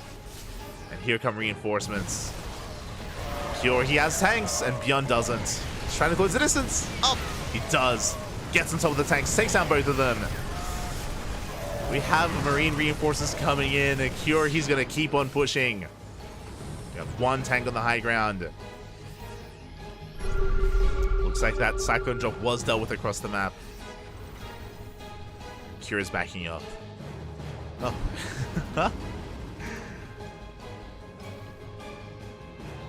Cure backs off. Drop is coming in. Cyclone will catch it. Does force the unload. He is aware of the drop. Getting in position. Looking for those medevacs. But he barely misses. Oh my god, he wants them. He's looking to intercept, but he barely does miss the drop as we make our way towards the natural. Cure out of position. Oh, we don't go for it though. Oh. The scan should tell Cure that he missed it, and yeah, he's looking to come in from behind. Wants to collapse on these medevacs. Oh my god. Cure pretty heavily overstimmed actually. No, he moves out of position. Doesn't catch them. Bjorn escapes. The move. Oh. Bjorn does take control of the Zelnaga, getting his 4th base on location. Now we do have a double drop here out in the middle of nowhere. This is a pretty substantial amount of supply that won't be at home to defend. Ah, we got tanks. We're fine. Bjorn's got tanks, got marines. Cure going for his own triple drop into the natural, but there is a turret in position. Which has been spotted. Supply depots required. Bjorn pushing through the center instead. The drops may come across the drops even. Oh my god. As Cure does go for the unload. Bjorn going to be backing off. It looks like he has spotted that drop. He's in position with his tanks and marines. Meanwhile, Cure trying to move out. Oh, he gets caught though. Marines get shaved off. Cure once again trying to stim down these medevacs. Bjorn escaping. He gets back home. This double drop here, they went on a journey. They went across the map. They didn't manage to get any damage done. They went the long way around back home. They made it though. They made it home. Meanwhile, Cure gonna be sneaking out, but he comes across an army. Bjorn in position. And Bjorn, he gets away with a 4cc. Cure just landing his own. Game is going to be settling. Both players are maxing out. Bringing Sim on forward, but the tanks! No! 1, 2, 3 tanks to go down for one marine for barely anything. Rough trades for Cure. Wants to try to get his own tanks, but alas, he's going to be deflected. But Cure, he goes straight for the planetary. And can he touch this? He does have tanks. Oh, yeah. Tanks, they get within range of the planetary, and we stim towards the 3rd base.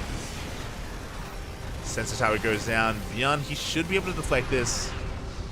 And we shouldn't get a kill in this planetary. Bjorn, he has more than enough. Collapse on this position. He sims on forward. Yeah, tanks are going to go down. This is an overextension from Cure. Oh, those marines are very low. But at the same time, Cure gets his own tank. Doesn't trade as well as Bjorn though. 1 tank for the 3 that he just lost.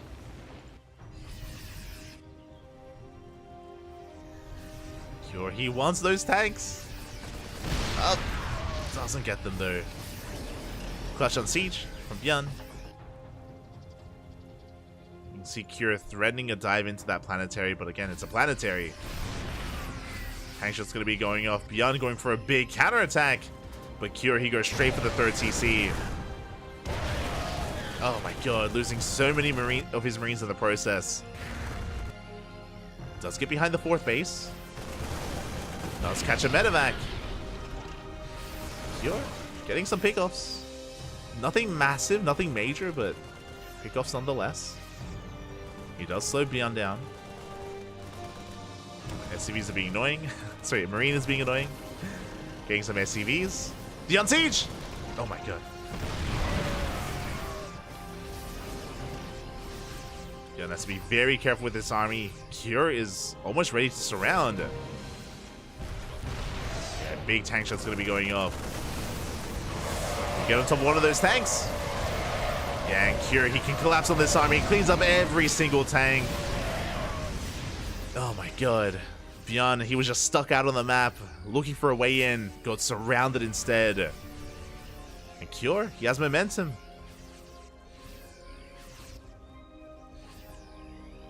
Cure, he takes a massive tank lead. Pushing up this ramp is still going to be difficult. Beyond moving out once again. He does relinquish his high ground. Beyond pushing forward. Going for the tank here at the natural. But this is still not a fight that Cure can take. Yeah, he's going to have to back off. At the same time, tanks are getting in position. Ooh, Cure is going to lose one. But the rest do siege. Get big tank shots. Trading 1 for 2. Meanwhile, Beyond getting ready for the massive concave. Or even just a counterattack. What does Beyond go for? Yeah, he's going for the counterattack. At the same time, Cure pushing towards this 4th base, but there are tanks in position. Likewise. Cure, he's going to be able to hold on. Tanks are sieging. Yeah, they're within range of the planetary. Cure catching some of these Marines as well, but he can't take the fight. Forces a stim. And Beyond, he's going straight for the planetary. Massive stim. He will focus it down. Oh my god, the 3-3 Marines. But Beyond, he loses everything in the process. One medevac escapes, and meanwhile across the map, the planetary is going to go down. There we go. Cure, he cleans up the massive bio army, and he takes down the 4th base. Cure, he's all over Beyond. And he's barely holding on to his 3rd, but we have a massive bio army pushing towards that natural. There's one tank in position. Oh. That one tank though, doing a lot.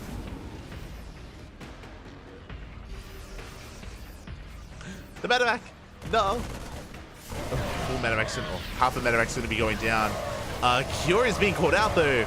Does lose his Marines, but he escapes with his medevacs.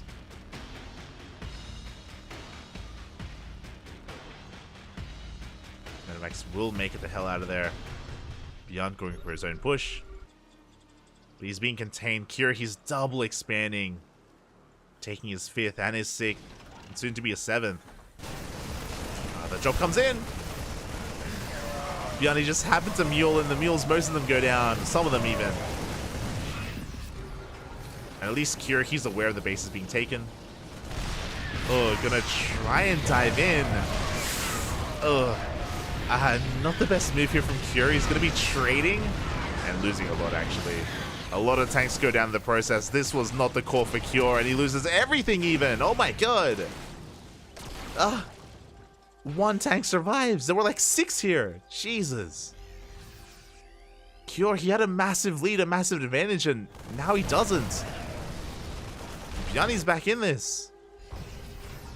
Again, Cure maybe a little bit overconfident here. Ay, ay, ay. And this one tank, I guess maybe barely will survive. It won't. Gets caught out. Every tank that was here goes down. Massive blunder from Cure, and that means that Beyond is back in this. He kills 6 SCVs across the map with that Liberator. Beyond, he's up in tanks. Down in workers, but up in Marines. Cure trying to force the issue. Pushing into tanks once again. At the same time, 10 more workers go down to the Liberator here at the 5th base, sorry, at the 4th base. Cure, he's been bleeding out far too much. He had a massive lead in this game, and there was a moment where he was like up, what, 40, 50 supply? Not anymore. And even here, losing a full medevac for one tank. Still 16 dead SCVs. 13 on this one Liberator. It feels like Cure, he knew that he was ahead and he just got far too careless. Now this drop is going to catch a couple of tanks, which, you know, it definitely helps. He needs these trades. Get some of these tanks. Gets an orbital even. This is not a planetary. Uh-oh. SCVs are going down at the same time. Beyond pushing up the ramp. The tanks are on siege.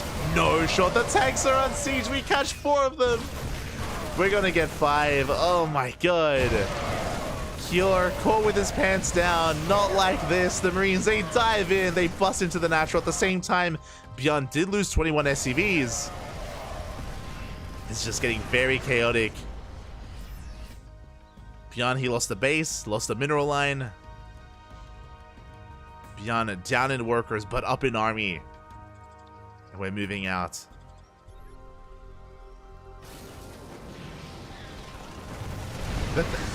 So the chat, how the turntables. They do table. They table so much. Ay, ay, ay. So here we go. Cure looking to just dive on forward, protecting the planetary. Tanks are within range. And Cure, he takes the fight. Oh my god. This is so scrappy.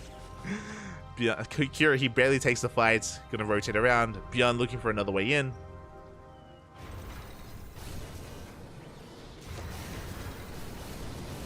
Tanks are sieging. Still very close between the players. Beyond getting ready for a doom drop. Moving towards the left-hand side is going to be spotted. We see Beyond rotating over towards the right as well. Now Beyond, he is up in army supply. He's down in SCVs, but he has a super maxed army. Trying to find another way in. We have a doom drop here towards the left-hand side. We have another marine drop here towards the right. Cure pushes through the center though, but he's gonna get surrounded. Here he catches 2 tanks, but there are marines behind him and he cannot engage. He has to back the hell off. At the same time, the marine army does find a planetary and 3-3 marines. They can stim it down. They go for the mineral line instead. Meanwhile, tanks are falling in the center of the map. The planetary lives.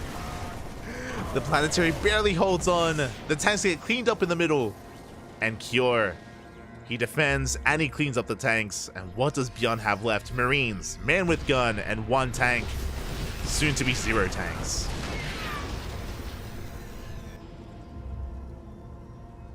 Beyond racing back home. Cure has so much momentum. Once again, for a second time this game, Cure, he's up 50 supply. Can Beyond pull off another miracle comeback? Oh my god. So we can't push into these tanks, and this time we have libs. Cure, he's pushing through. He's breaking the 3rd base. And what can Beyond do? Oh my god, don't overextend again. Another tank goes down, another 2 tanks. Cure getting a bit ambitious here. Liberators are gonna go down.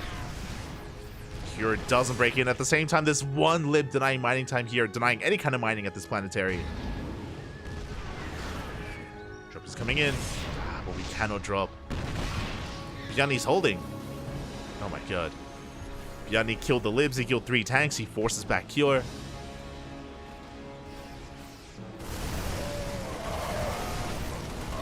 Oof. This is not a fight that Beyond can take, bleeding out too many marines. And once again, there's no planetary here, only an orbital. Oh, meanwhile, Curie's going to stand his ground, but I think he's going to lose these tanks. It's going to be close. Oh, he does hold. Just barely. 4 tanks to survive. We barely have any marines left over for Cure.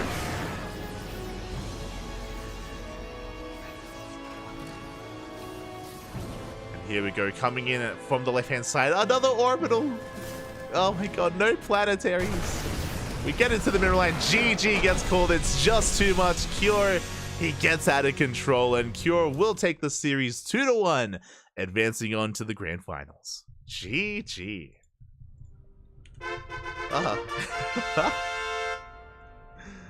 GG, well played.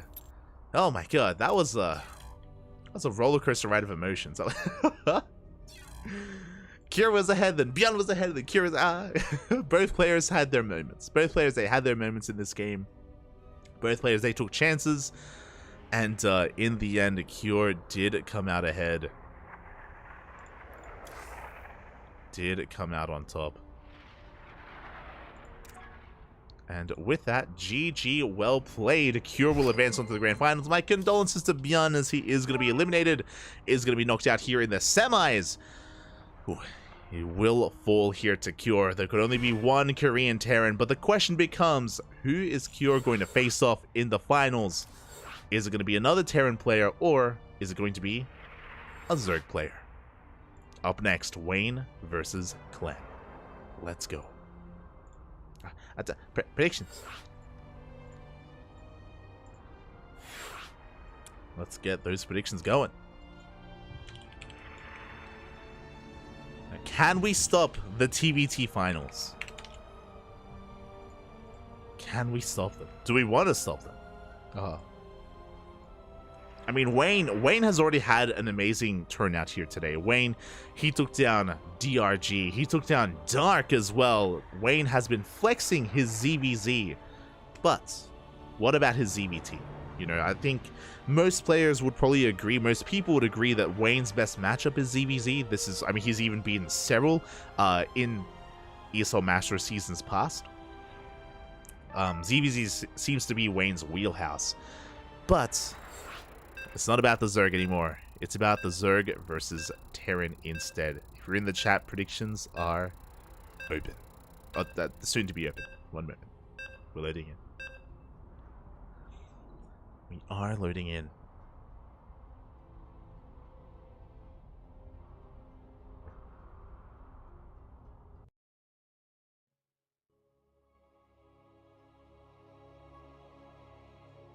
And there we go. If you're in the chat, you have 2 minutes, or you have 1 minute and a half upon hearing this message to place your bets on who you think is going to advance onto the grand finals to face off against Cure in that best of 5. As we load into game 1 and spawning in the bottom left-hand corner of Solaris, we have the French Terran player, the Red Terran representing Team Liquid. It is Clem. And spawning in the top right-hand corner, we have as opponent, we have the blue Zerg player representing Starlight Twinkle, the ace player of Starlight Twinkle. It is Wayne. And they have been patiently waiting for quite some time to get this best of 3 up and running. Now they're at each other's throats. They've had some time to kind of ruminate, to go over this series in their minds, to think about how they want to approach this and what they want to bring to the table. Obviously, Zerg players are typically more reactive here in ZVT, but Wayne can be quite aggressive in this matchup. We have seen him, similar to Dark, make use of roaches and be hyper-aggressive, be in the face of the Terran. Not too sure if that's the best way to approach Solaris. This map can be quite difficult to break a 3-basing player. The speed zones, they can help though, especially if you knock down these rocks. We can go for these committed roach pushes, but we'll see. We'll see what Wayne has in store for us, whether he does go roaches or some kind of Lingbane variation instead.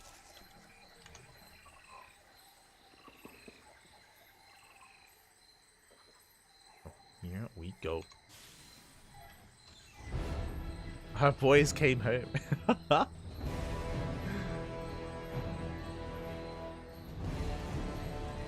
Mature cheese. Fine age. You're animals. You're animals. Ay, ay, ay. I mean, if you remember, I mean, winding it back to the beginning of the last game, I mean, Cure defended against the Proxy Churax quite well, if you recall. Like, he started off with the lead, and then things swung one way, then the other. There was drop play coming in. Both players are losing SCVs. Beyond, he rushed into a third CC on location. There was just so much going on in that game. That's so much to factor in to kind of how that went one way or the other. And yeah, it was great. It was a beautiful TBT. Very high octane, very high pace. Good stuff. GG. GG, well played. As we're settling into our ZVT, the Reaper has arrived. We're going to be dancing with these Lings. Queens are on the way, and Wayne shouldn't be losing much here. One of those Lings does get very low. He does invest into a 5th and 6th Ling even. Oh my god. As the Lings will barely escape. So on the one hand, Wayne doesn't lose anything, but at the same time, he was forced to make an extra pair of Lings just to be able to hold on. Third base was thrown down on location. Behind this, Clem getting into a third CC before Starport. Very economic opener. And we saw a variation of this both games against Solar. Winding it back, if you were here for Clem versus Solar, you know what Wayne is in for. Like, Clem was looking dominant against Solar. More so in game 1, but even in game 2, if you remember what we said about game 2, it felt like Solar the entire game was treading water. Solar, he was like barely staying afloat, but he was never really in control. Solar, he was never really had any momentum against Clem in that entire series, Clem was just all over him. So Wayne has a lot to live up to. Wayne has a lot, there's a lot of pressure on him. Clem is coming in as the favorite player. But we'll see if Wayne can keep up. We spoke about the roaches earlier, and there it is. Roach Warren has been thrown down behind the natural base. Wayne rushing into them. 8 roaches in production. Again, we spoke about this before, but Wayne, he is known for his roach aggression in this matchup. Very similar to Dark, actually. Just a very aggressive player in general. And that's maybe why Wayne has so much success in ZVZ, because he can catch your opponent, or he can catch another Zerg player like in the midst of droning, or out of position, or off guard. As we are moving out. Now, this isn't an all-in. Don't get this twisted. I believe it's going to be an 8 roach push. Yeah, 8 roaches in total for Wayne. He's moving out. He's looking to deal some damage. Looking to trade. And he's droning behind this. Hoping to force a reaction as well. Then forced to cancel a depot. Backing off. Bunker is on the way. The roaches, they do run into a wall of Marines. And we are going to try and push on forward here. But roaches are going down. Good target firing out of Cure. He gets 2. He gets 3. He gets 3 roaches, but he's being forced all the way back. Bunker will complete. With the completion of the bunker, we have to back off. We have to respect it. Oh, we're going for the depot even. And we're going to get it. The roaches. Oh, 2 of those roaches were so low, and it looks like one of them goes down. The others will try to escape. And it looks like with the help of the speed zone, some of them will, but one of them shouldn't. It does get roasted. Again, behind this, Wayne has been droning. He's fully saturated on 3 bases. We're getting into more roach production. Lair is on the way. Oh, but another roach goes down. And Clem, can he keep pushing?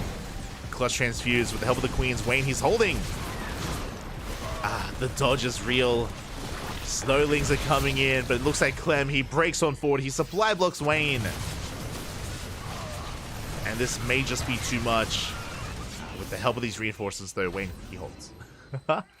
Wayne, he barely does hold on. Looking at the units lost tab, but Wayne, he lost 5 lings and 7 roaches. Nothing too major here. He just traded with the Marines, and again, forced, ideally, an overreaction. He did delay the 3rd base. It's only just now being landed on location.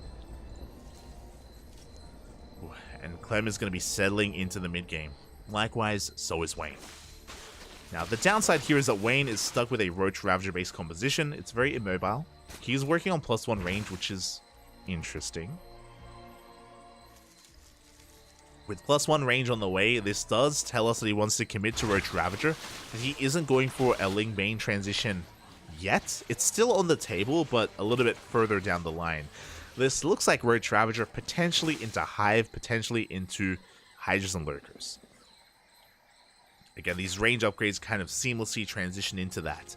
We'll see if we commit into +2 range or +1 melee instead. That'll be kind of our next tell as to what Wayne wants to work with. Whether he goes for like a 2-2 timing with roaches or +1 melee, which will lead into a longer game, a more macro game. Meanwhile, Clem isn't going all in. That is a 2nd factory. 2 more gases being taken, soon to be a 4th CC. Clem, he's looking further ahead. Meanwhile, the Rups are being knocked down. Wayne, he's cutting workers. Marines, they do spot the army. But Wayne, he does have a 4th base on the way. He's drawn up to 69. Nice. But no more than that. We are hitting a timing with 1. I thought it was going to hit a 2-2 timing, but no, he's going to be hitting it with 1-1 instead. But there's that infestation bait. It has been spotted. The scan does reveal it. Wayne, he's thinking about that Hive tech. Still not droning, though. Still maxing out on Roach Ravager. Now, sure, Wayne, he may be maxed out, but the soup does lie. And Roach Ravager is inflated supply. He does take down one of those tanks. But he's being kited here towards the 3rd base. Does take down the Cyclones. But so many tank shots are going off on this army. Camping the production, camping that factory, though. Takes down the tech lab. And he's pushing towards that 3rd base. The boys are being pulled. The tank goes down. And it looks like Wayne, he has broken the 3rd. Not just the 3rd, but also the 2nd factory. 13 SCVs go down. Oh, Wayne, he wants a little bit more. He has to be careful to overextend. He's backing up. Trading with these Marines, fighting outside the range of the tanks. He's going to pull back. Hive is on the way. So far, a good trade from Wayne, but he isn't ahead economically. Like, again, he's only on 68 workers. We have Clem on 63. Plus mules. Roach is once again trying to push on forward. And we can see Wayne transitioning, by the way, as he wants that tank. And he's going to get it. Low ground tank. Oh, no, it's not going to go down. Oh, my God. And this was a massive overextension from Wayne. Ay, ay, ay. Wayne, he wasn't looking too bad, but he lost so much trying to push into this line of tanks. 2 tanks on the high ground, 2 tanks on the low ground. Clem took an amazing fight. And again, like Roach Ravager, the supply is inflated. That's why we just saw Wayne just melt here. And now we have to work on the next step. Hive. Link speed is on the way. +1 melee as well. This is what we spoke about. With +1 melee on the way, we're working towards Link Bane Roach Ravager. Ultra Cavern gets thrown down as well.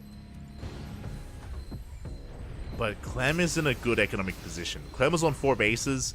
Clem has a better economy. We're even in workers. When we factor in mules, Clem is ahead.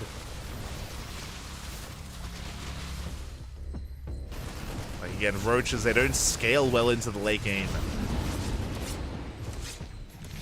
We lack anti-air, and Clem is going for the drop into the main.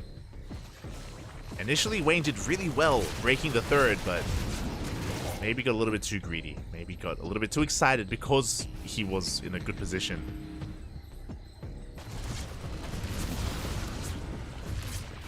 Yeah, he got too excited, but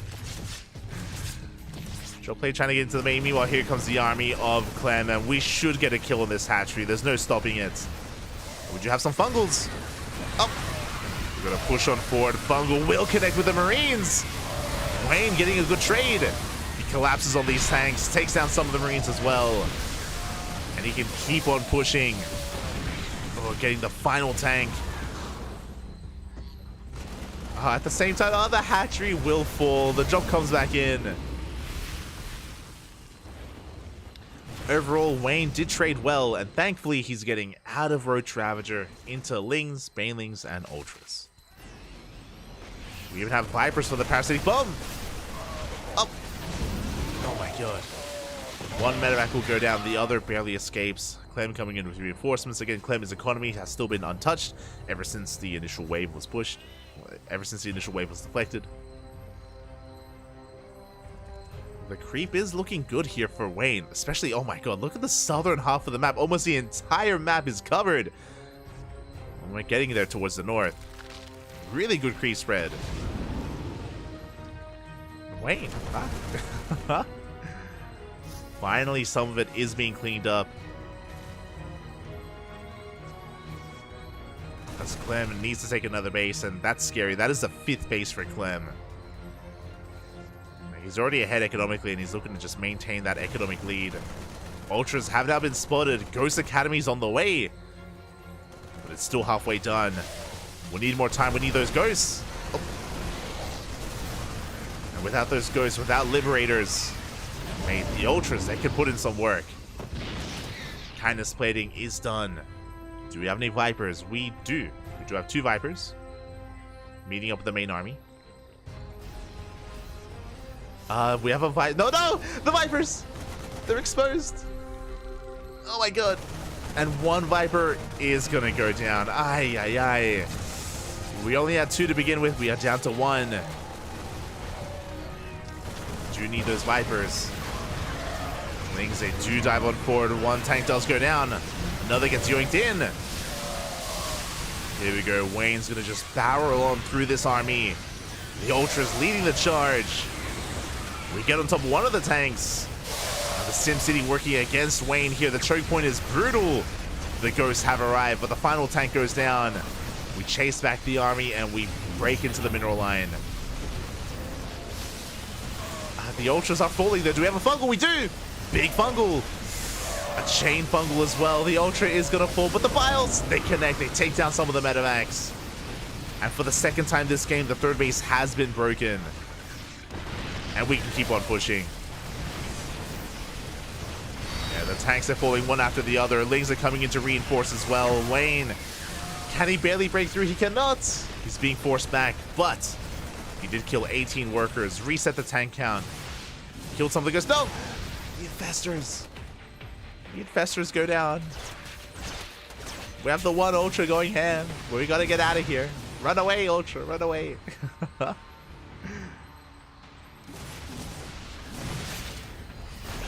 Ooh, as has Clem overextended. Again, thankfully for Clem, no anti-air. No anti-air, so the medevacs are going to be able to evacuate. They're going to be able to escape. Do we have a Spire? We do not. No Spire for Wayne. Just Ling Ultra. Once again, we take down the tank. Forcing a lift on the third. Ooh, snipes are going to be going off. One Ultra goes down. Here comes the Widowmine. Ooh, Widowmine does not go off. Wayne desperately trying to make this work. Desperately trying to force the issue. But the choke point, the kiting here is just a little bit too good. A nice split here against the medevac. Sorry, against the power bomb.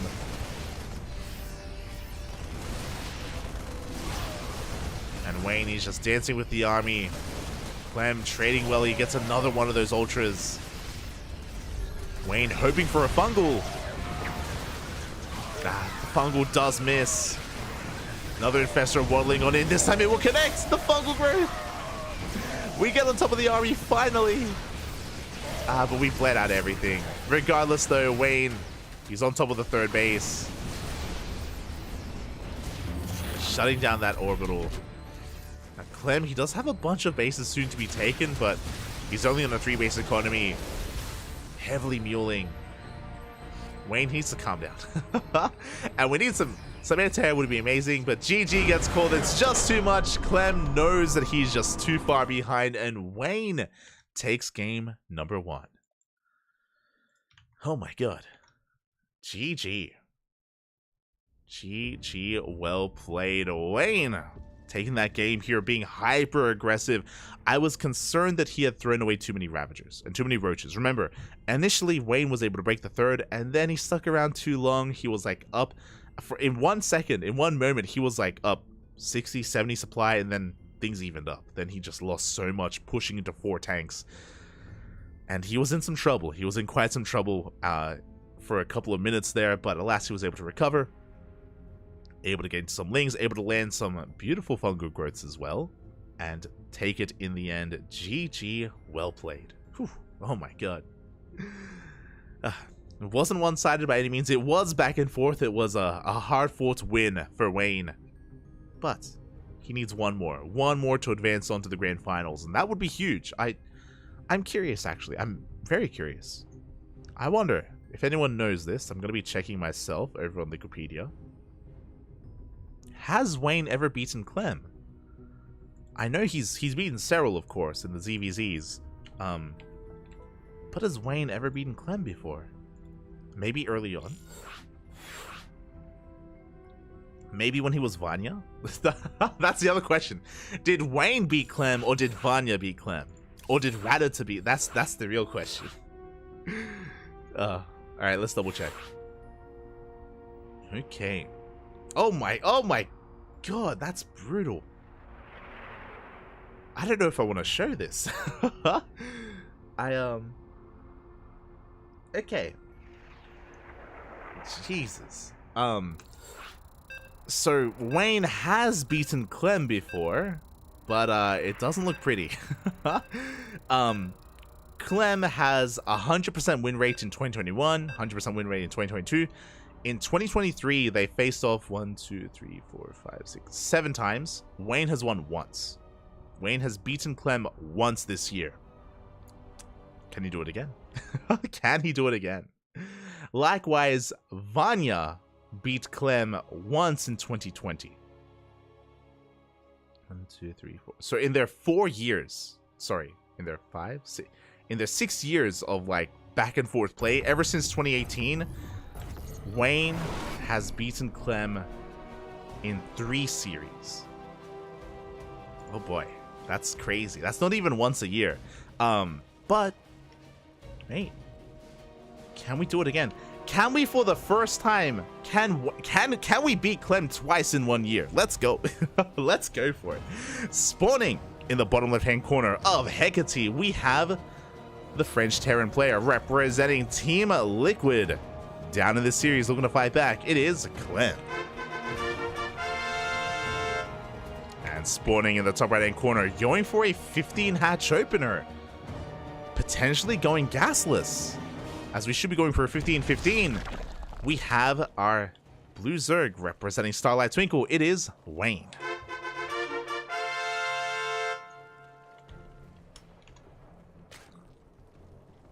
Oh boy, here we go. Let's go for our number 4th win. Let's go. I'm here for it. I'm here for it.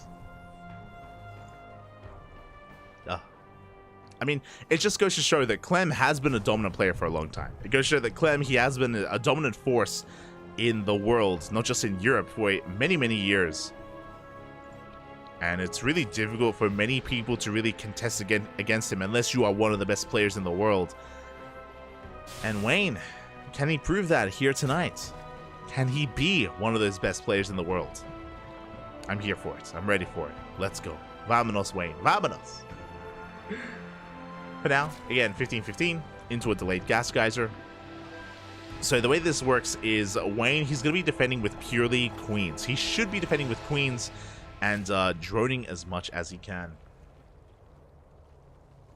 Now, what's interesting about this is that typically we see these openers on smaller maps, or maps where you can be a little bit more greedy, like Alkione, for example, Radisson Station, potentially Golden Aura is another one as well, just because of how late your link speed is going to be and how reliant you are on queens. So, interesting choice for Wayne to go for this on a map like Hecate. We'll see if we can minimize his losses. Reaper has arrived, and again, we can only defend with queens. 2 links are on the way up. Ooh, the drone does morph into that gas geyser just in time. You can see Wayne, he did make a panic pair of links in the main, but only 1 pair of links. Behind this, we are not skipping link speed. Bear that in mind. There are players that when they go for 15-15, they actually skip link speed entirely, and we are staying in gas. Very aggressive here from Wayne. We do not stay in gas without good reason.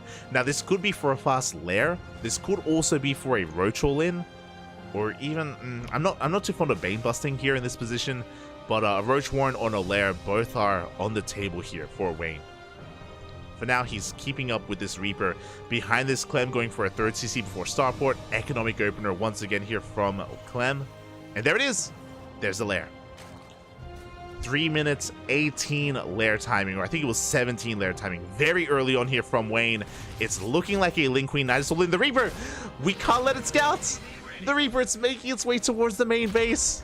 We have to keep this lair hidden. It gets into the main. 1 drone and barely not going to go down. Link speed has been spotted. Gas mining. 2nd gas geyser has been spotted. This is a tell. There's no reason to get a gas geyser this early on. The Hellions, they dive in and they scout the lair and they get drone damage. 2, 3 drones go down and we're going to get even more. This is disastrous. Link speed still not done. 5 dead workers. 6 towards the end, and the Reaper comes back in, and Clem sees everything. He knows that, of course, aggression is coming, and he's getting ready back at home. Banshees are on the way. And we are taking gases. We're going into a Spire. This makes sense. If we were planning on going for 2 base Nidus, and 2 gases do indicate 2 base Nidus, then, I mean, obviously it's not going to work. Not anymore. So we have to shift gears. We're taking a 3rd and 4th gas and going for the Spire. I do like this just because I feel like a Nidus all-in would have failed, just because Clem saw everything and he's even ready in the main base for anything going into the main. The Banshee's in the main base as well. So I think this is a really nice way to transition, but still very risky. Very risky here from Wayne.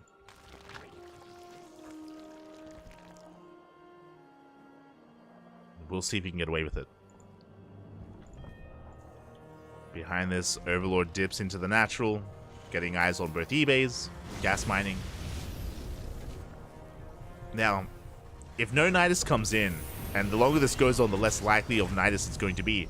Clem can piece together that it's going to be 2-base Muta, because there's only so much that it can be if you're rushing into an early lair. It could be 2-base Muta, it could have been 2-base Hydra. If Clem was playing against Mio Micah, that'd be a big possibility. I say Mio, I think some other Zerg players have whipped it out before. But Clem, he can deduce, and I'm sure it's in the back of his mind, that Muta play is an option.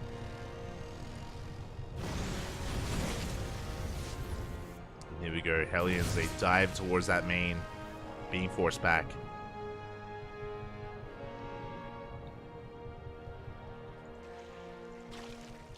Mutas, they do pop out, they do catch the, oh my god, they do catch some of these Banshees, but detection is required. Regardless, we do force back the army of Clem, and we do clean up at least some of these Hellions, or at least force them to dive. Marines are getting in position, Stim is not quite done. The Mutas, they are going to have a hard time finding economic damage because they had to reveal themselves, but they do force back the army. Lings are moving forward. Again, Wayne is looking for an opportune moment to rush in with those Lings. Mutas distracting in the main base. Rotating towards the third. Turrets are done though.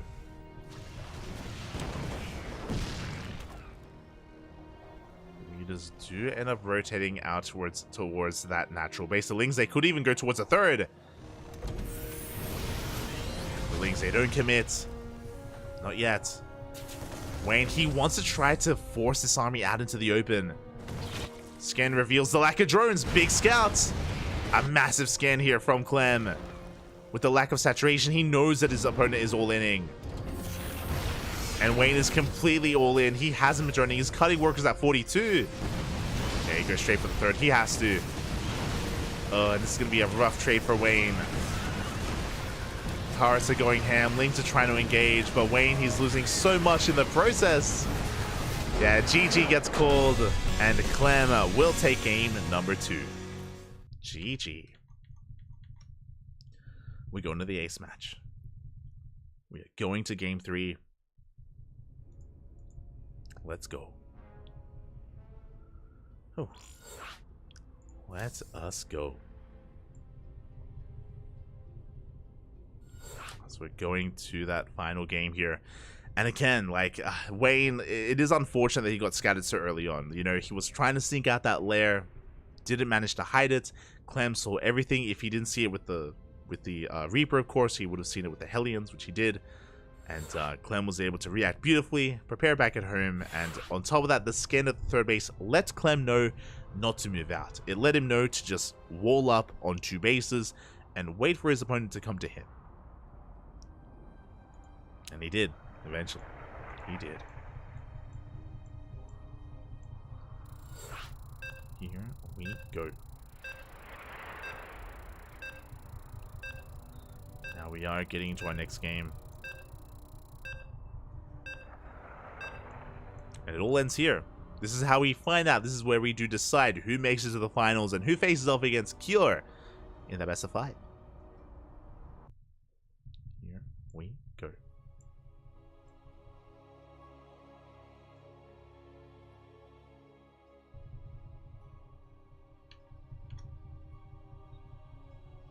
We all died for ire. Is that like a bot that only... It's very on brand. The Wrath of Ire. I like it. As we're getting into the ace matches, spawning in the bottom right hand corner of Oceanborn, we have the French Terran player representing Team Liquid, tying up the series 1-1. It is Clem.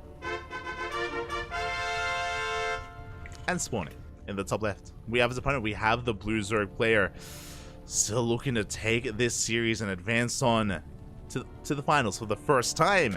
Representing Starlight Twinkle, it is Wayne.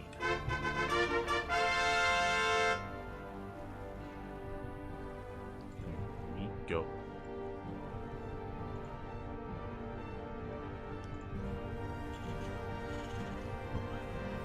And the question becomes, what is Wayne going to do? Basically, he has been the aggressor this entire series. Game 1, he went for a 1-1 roach all-in on 69. Nice. On a 69 drone count. In Game 2, he rushed into a fast lair. So, what does Wayne have in store for us here in game number 3? Again, he's been doing something different every game, something aggressive every game, and that's on brand. That's just Wayne as a player. Always looking to be in the driver's seat, always looking to be the player to dictate the pace of the game and make his opponent as uncomfortable as possible.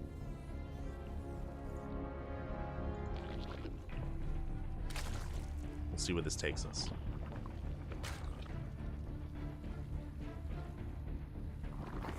Here we go.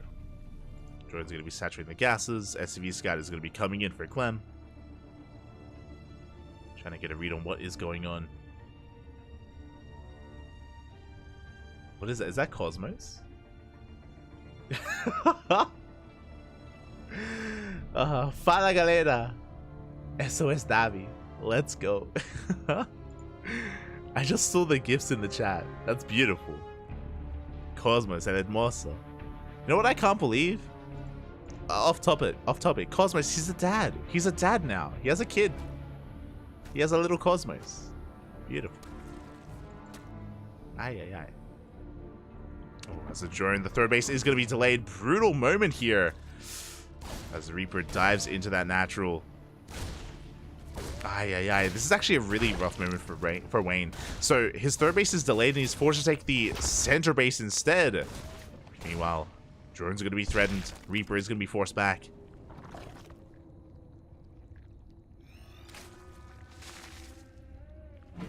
As Clem does dive into the main. Oh my god.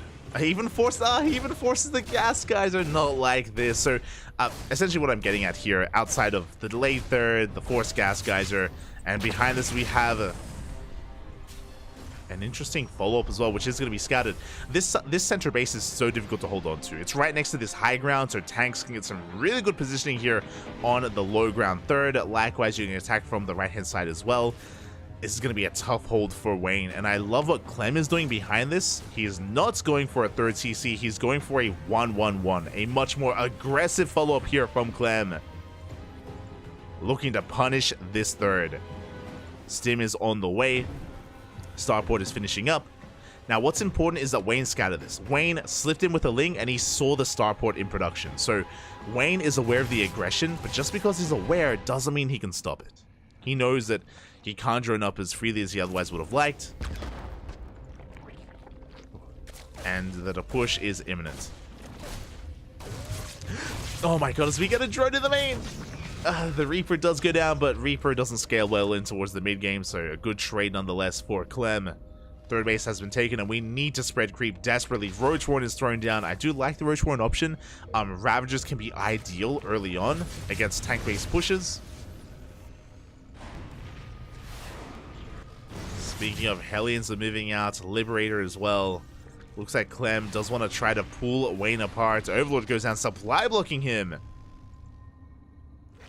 Clem rotates towards the natural. Queens, though, they're keeping up so far. They're forcing this back. Lacking, finding another Overlord. Oh my god. The second Overlord is going to go down. The Hellions, they get into the third. 2 drones go down. Only 2 workers, though. As the Hellions, they do make it off of creep. Liberator still on the way. Making its way towards the natural. Hellions rotating around. Stim is going to be done. We're building up the Bio Army. Getting into our third CC. A delayed third here from Clem. Which is why he needs to get damage done. I believe he will. At the same time, we do delay the third CC a little bit longer even. Getting a kill on the morphing in SCV. Or the building SCV. Oh, the Liberator gets in. That's going to be 2. That's going to be 3 dead workers. The Liberator does back off.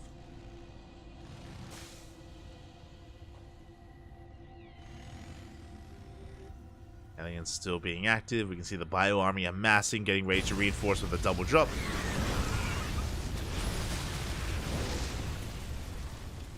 Clem losing some of his Hellions though. Wayne is holding on. Liberator tries to go into the natural, but there's a Spore and a Queen in position. And Wayne, he's settling into this. Doesn't have the best economy. He's up 11 workers, which again against a Terran isn't ideal. We can see Clem taking his third base. as 2 more drones go down. And Wayne rushing into an infestation pit. I appreciate this. I believe Wayne intends to go into fast infestors to help support his army. Remember, in the new patch, infestors, once they spawn in, once they are made, infestors do have enough energy for 1 fungal. 1 fungal each. And fungal growths can be a great way to try to support and help maintain control of the early game or the mid game and support those roaches. Meanwhile, double drop comes in. We're going to force a cancel on this hatchery. Roach speed not quite done. At the same time, Hellions, they threaten another dive, but there are queens in position. We drop into the main. Drones are going down. The other downside of roaches is they're so immobile. 1 roach gets picked off. Wayne having a hard time keeping up. 7 drones go down in total. That was workers here in the main alongside here at the third. And Clem is looking for another cancel on this hatchery. Oh, he's gonna get it! Ooh.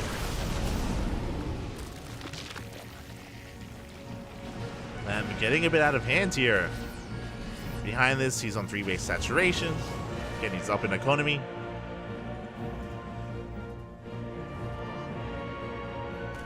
Working towards his gases as well, as well as his second factor is on. Meanwhile, we do take a bot to the face. A fungal to the face as well, and Wayne, he shuts down a medevac. Not too bad. A good moment, a necessary moment here for Wayne. Meanwhile, Liberators, they come into the third base once again. Drones are going to be going down. It's going to be 3 more dead workers. Ooh, as we do pile it down.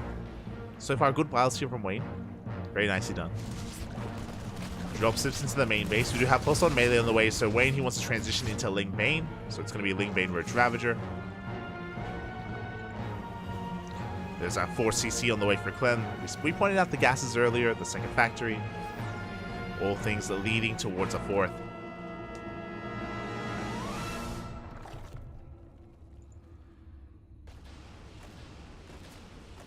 Clem looking to get into a more longer game here. So the game is going to be settling down a little bit. I still want to give the edge to Clem. Like, this is a terrifying army. Like, we're moving out. Bailing speed is still in the way. +1 melee still in the way as well. Wayne, he needs time. He needs time to get into his Ling Bane Roach Ravager army. Meanwhile, Clem is already here.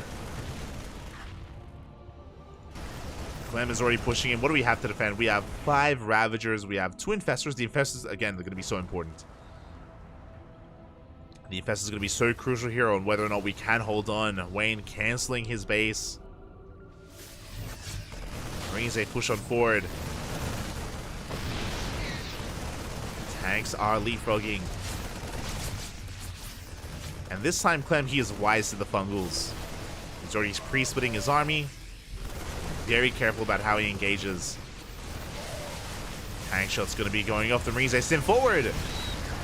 Oh, we're taking down so many roaches. The roaches, the queens, they fall. We're going for a massive counterattack. The Ling Rumbai is going to get cleaned up, and the main army's getting out of control. The fungals connect, but it doesn't matter. Oh, the big fungals, actually, but we can take the fungals to the face. GG gets called. Clem can power through it, and Clem will take the series 2-1, advancing on to the grand finals. GG. GG, well played. Clem will take it, but a big shout out to Wayne. Wayne, he brought it all the way to the ace match. He had an amazing run tonight. Went further than he ever has before in KungFu Cup, so very impressive stuff.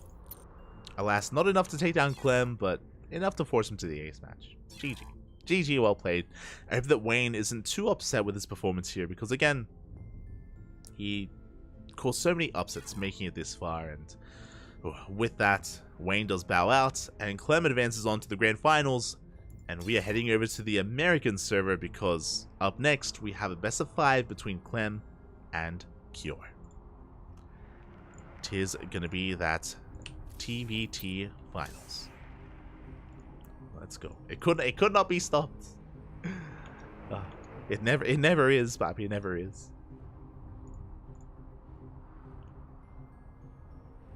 Here we go, and some pretty high-profile Terrans at that. Kyo, of course, one of the best Terrans in Korea. Very underrated for reasons. A lot of people, they do like to get behind Byun and Maru more often than not, but Kyo arguably has better TVP than both Byun and Maru, actually. And his TVT is comparable. As we saw, he took down Byun and he has taken down Maru in the past as well.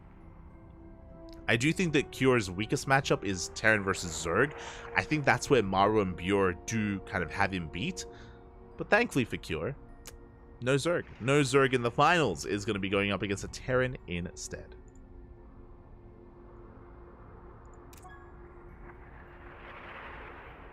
And we need a moment to get ready for it. The vetoes are going to be underway, and that best of 5 is soon to be upon us. So we're going to be going on a short break. We're going to be going on a very short break here while the vetoes are being conducted. Take this moment to hydrate a Hydra, stretch your roaches, massage your marines, drain your disruptors, and we'll be back in a couple of minutes with that TVT finals. See you soon. See you soon.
Welcome back, everyone. Welcome back Ooh, hope you enjoyed that brutal OST because we have returned with the grand finals of WTL 2023 Winter Kung Fu Cup round number 10. The second last Kung Fu Cup of the year. There's only one left next week, or I think the week after, and that's it. Then they do come to an end. And if you're in the chat, predictions are open. So place your bets on who you think is going to be this week's champion. Will it be our European Terran or our Korean Terran? Up to you, as both represent the same team. Spawning in the top left-hand corner of side Delta, we have the French Terran player, the Red Terran representing Team Liquid. It is Clem. And spawning in the bottom right-hand corner, we have his opponent. We have the South Korean Terran player, newly acquired and newly representing Team Liquid as well. It is Kior.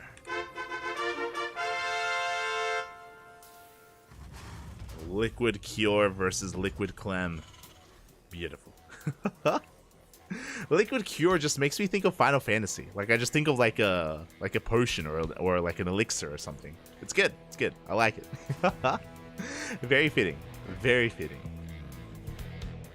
As we are settling into this, oh no, already we have an interesting opener here. Okay, so Clem, he's not going for a Rax expand. It is a single gas geyser, but he's going for a double Rax opener. For those that are curious, this is designed to shut down a proxy 2 Rax. If Cure was going for a proxy 2 Rax, this is almost like a hard counter to that build. Clem would shut it down, Clem would then counterattack, and Clem would kill Cure. As we can see, Cure is going for a Rax expand, an economic opener instead. Now, even though this build is designed to counter a proxy 2 Rax, you can still get damage done. You can still gain momentum. On the one side, Clem is going to be down in economy. He's going to be down in economy, but he's going to be up in Reapers. And he can be a little bit assertive, can be a little bit aggressive. Obviously, this is less aggressive than a proxy version of this, because it's back at home. It's going to take a little bit longer to really get going, but alas, Clem can maybe catch Cure off guard. As Cure, he checks the right-hand side, checks the linear third base, looking for a proxy. Marine is in position. Reaper going to zone him back, and Cure, he does block him off. Cure with the flank. He shuts down the first Reaper. Big pick off. Oh my god. First Reaper goes down, but we have a second Reaper on the way. And Cure, he's the one getting caught out. Oh, and it looks like Cure, likewise, we trade 1 for 1. Cure was not expecting a second Reaper because it is unlikely to go for a 2 Rax opener. So Cure, he does end up losing some of his momentum. Once you kill a Reaper, you want to go across the map, but alas, there was another waiting for him. Curie has to give up on the low ground, rotate into the main. You can see Clem diving up into the main base as well, but he runs into Marines. Does run into those men with gun, and we'll have to back off. Okay, the dust is going to settle. We're getting into our openers. We have a 1-1-1 follow-up here from Kiora. Likewise, Clem getting into his 3cc 2-1-1 even. That is a third CC before starport. Very economic here out of Clem, and I like this. I like this because Clem, he has a late natural. He has a worse economy. Kiora, he's got more mules. He already has an orbital, already built, already morphed in. So how do we come back? Faster third. This is a very common way for Terran players to come back if they do have an economic deficit early on. So again, this does make plenty of sense. We'll see if Clem can get away with this. We'll see if Clem can actually land his third CC.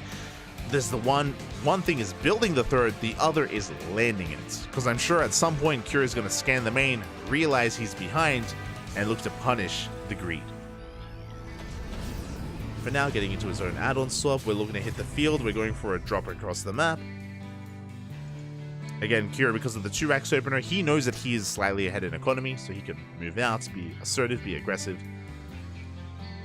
It is going to be 1 Cyclone, 1 Hellion, and 2 Marines. As we make our way towards the main. Meanwhile, what is in position here? We do have some Marines at the natural base. Tech Lab is revealed, and we won't be able to deny Stim. We do get eyes on the third CC. Oh my god, and we do get the lock-on the meta map, but we break it. We get the hell out of there. Cure will escape, but what's important, even though Cure didn't do a lot of damage, he scattered. He saw Stim was on the way. He saw the 2-1-1 setup. He also saw the timing of that third. So again, really good scouting information, and Cure didn't even have to scan. Didn't even have to scan. Back at home, getting into his own third and building up towards Ravens. Interesting. Okay, so a couple of things are interesting here. One, because of the 2-on-1 opener, Clem, he is lacking a couple of things. In a 2-on-1 in TVT, tank production. This tank is quite late here for Clem. It's now on the way. Instead, he's hyper-fixated on this double medevac drop. Stim is done. 16 Marines are moving out across the map. This needs to get damage done. It needs to trade well here. Back at home, what does Cure have? Delayed Stim, sure, but he has Ravens. Ravens with disables as well. These Ravens are so valuable here in TVT. So valuable in tank versus tank. Let's see, we go. The drop comes in. Oh, we do have an army in position, but not too much, to be honest. Clam, he is looking to break through. So far, yeah, we need the auto turrets, and we do force Clem back. Hot pickup.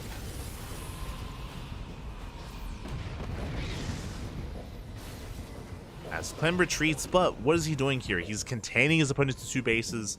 Clem is free to expand. We do have a Cyclone jump into the main base, and oh, we don't get a kill in that one Cyclone. Oh my god. The lock-on. Oh my god. We're able to trade with the Cyclone. Curie barely gets out of range. No, the Marine! Marines are in position, and Curie is stuck. Curie is going to be trapped here for quite some time, but the third base has been taken. It is fully saturated, and Curie is still contained to only 2. So he does need to break free. He does need to expand.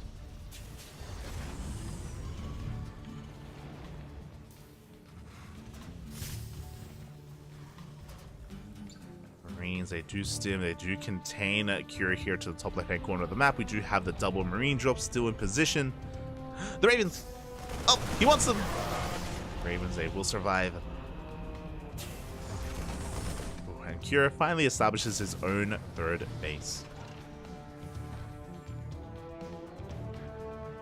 Now again, because of the faster third, Clem, he's up in workers, he's taking his gases. He's going to be moving out. Drop is still in the main, and we're now going for the drop of the Marines. Oh my god. Oh, Curie's playing with fire, but here comes the Viking, and we're going to shut down the drop. Does fall. Meanwhile, Curie's pushing towards the third base. Likewise, Clem moving out, not just with Marines, but also with his tanks. And he's in a good position. Cure has no idea. Cure has not seen the army, and we're dropping into the main. There is a turret, but we ignore the turrets. The medevacs are going to go down. These turrets, they put in a lot of work. Auto turrets are thrown down here for Cure. He will defend, but Marines, they get into the mineral line, forcing the stim at the same time. Tanks are getting within range. We do deny mining here at the third base. Ay, ay, ay. Clam all over this, doing so much damage to that CC. Meanwhile, Cure just cannot drop across the map, doesn't have the opening to do so. Tanks on siege. Tanks still on siege, but they re-siege, and now they're within range. Cure trying to force his way up this ramp, but he's going to lose everything in the process. At the same time, a big double jump into the main base. It has to be lifted. Has to lift up, get out of the main.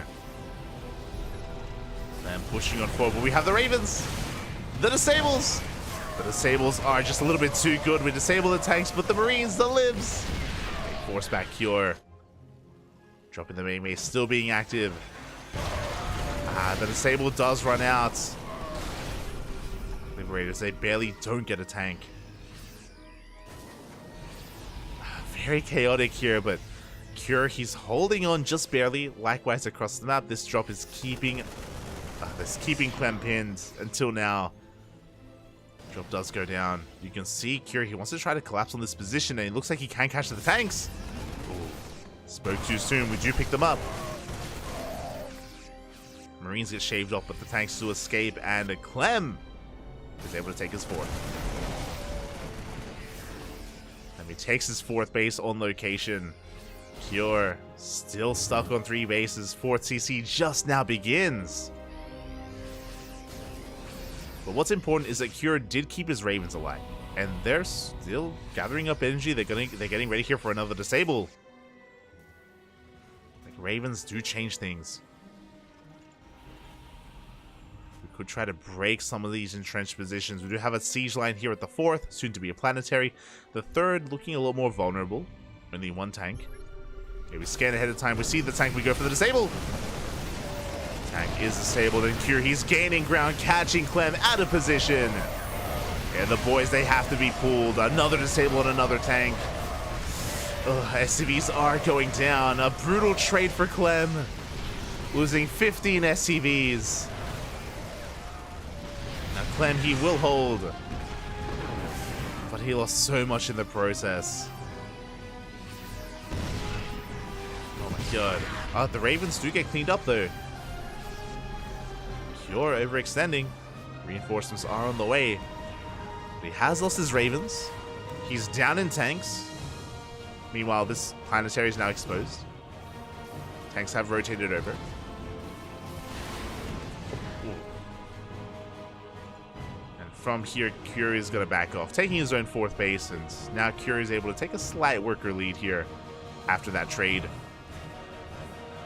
Going to be racing back home, building up his tank count. 2nd factory is just now on the way for Clem, which means Cure is catching up, making 2 tanks at a time, but the drop comes in.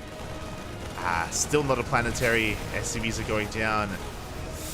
Oh, Cure not ready for this, losing even more SCVs. 4 workers in total. As Clem pushes out, this 3rd base is... there's nothing here. No tanks, no marines. Doom drop making its way towards the main base. Thankfully, Clem is turning back around. Oh, medevac goes... full medevac goes down. And we drop into the main. Boys are being pulled. This drop is not going to work out. Ay, ay, ay. Vikings going to hunt this down.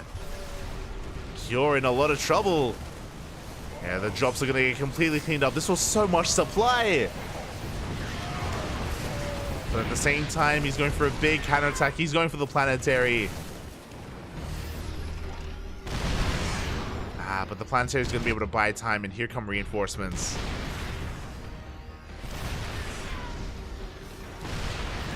Tank is out of range. Oh no, is within range actually. Oh my god. Yeah, shots go off. We do pull the boys. We can just collapse in this position and Cure, he gets cleaned up. Clem just has far too much and Cure is losing everything. The rally. We're just misrallying tanks to their deaths. So many of them go down. Oh god, that was 7 tanks by the way. 7 tanks fell. And Clem can keep on pushing. And yeah, this should just be too much at this point. There's no way for Cure to hold on. He's got a couple of tanks in the back line. They're doing what they can. But Clem, he can keep on pushing. The boys, they have to be pulled into tank fire, into marines. And Clem is looking to take game 1. GG gets called. And Clem, he starts off the finals with a lead, with a win. GG. Oh my god. And again, that was pretty back and forth. It was pretty back and forth, but there was a lot of pressure on Cure just because of the expansions of Clem. Clem was so quick to take a 3rd, so quick to take a 4th. Because of that, there was just always just this threat looming over Cure. He was constantly trying to move out, trying to go for drop play, trying to be the aggressor to even up the economy. At times he succeeded, at other times did fail, and I do think things started swinging in favor of Clem when Cure went for a Doom drop into the main. It was 4 full medevacs and a 5th empty medevac. It was 5 medevacs going into the main base. 1 full medevac went down to the turrets, and the other 3 got cleaned up. That was just so much supply thrown away for Cure, and that was the moment when things swung in favor of Clem. It was right after that when Cure committed to the tank push to try to break the planetary, which also fell in its face. It was just 2 big moments back to back going against Cure. And with that, Clem takes the first game, but it's a best of 5. Best of 5, plenty of games are ahead of us.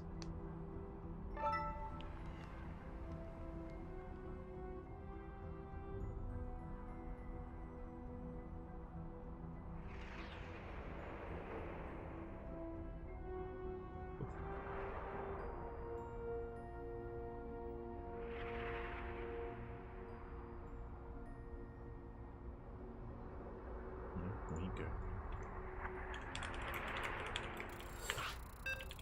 Hold on. I need to be rowdy in Discord.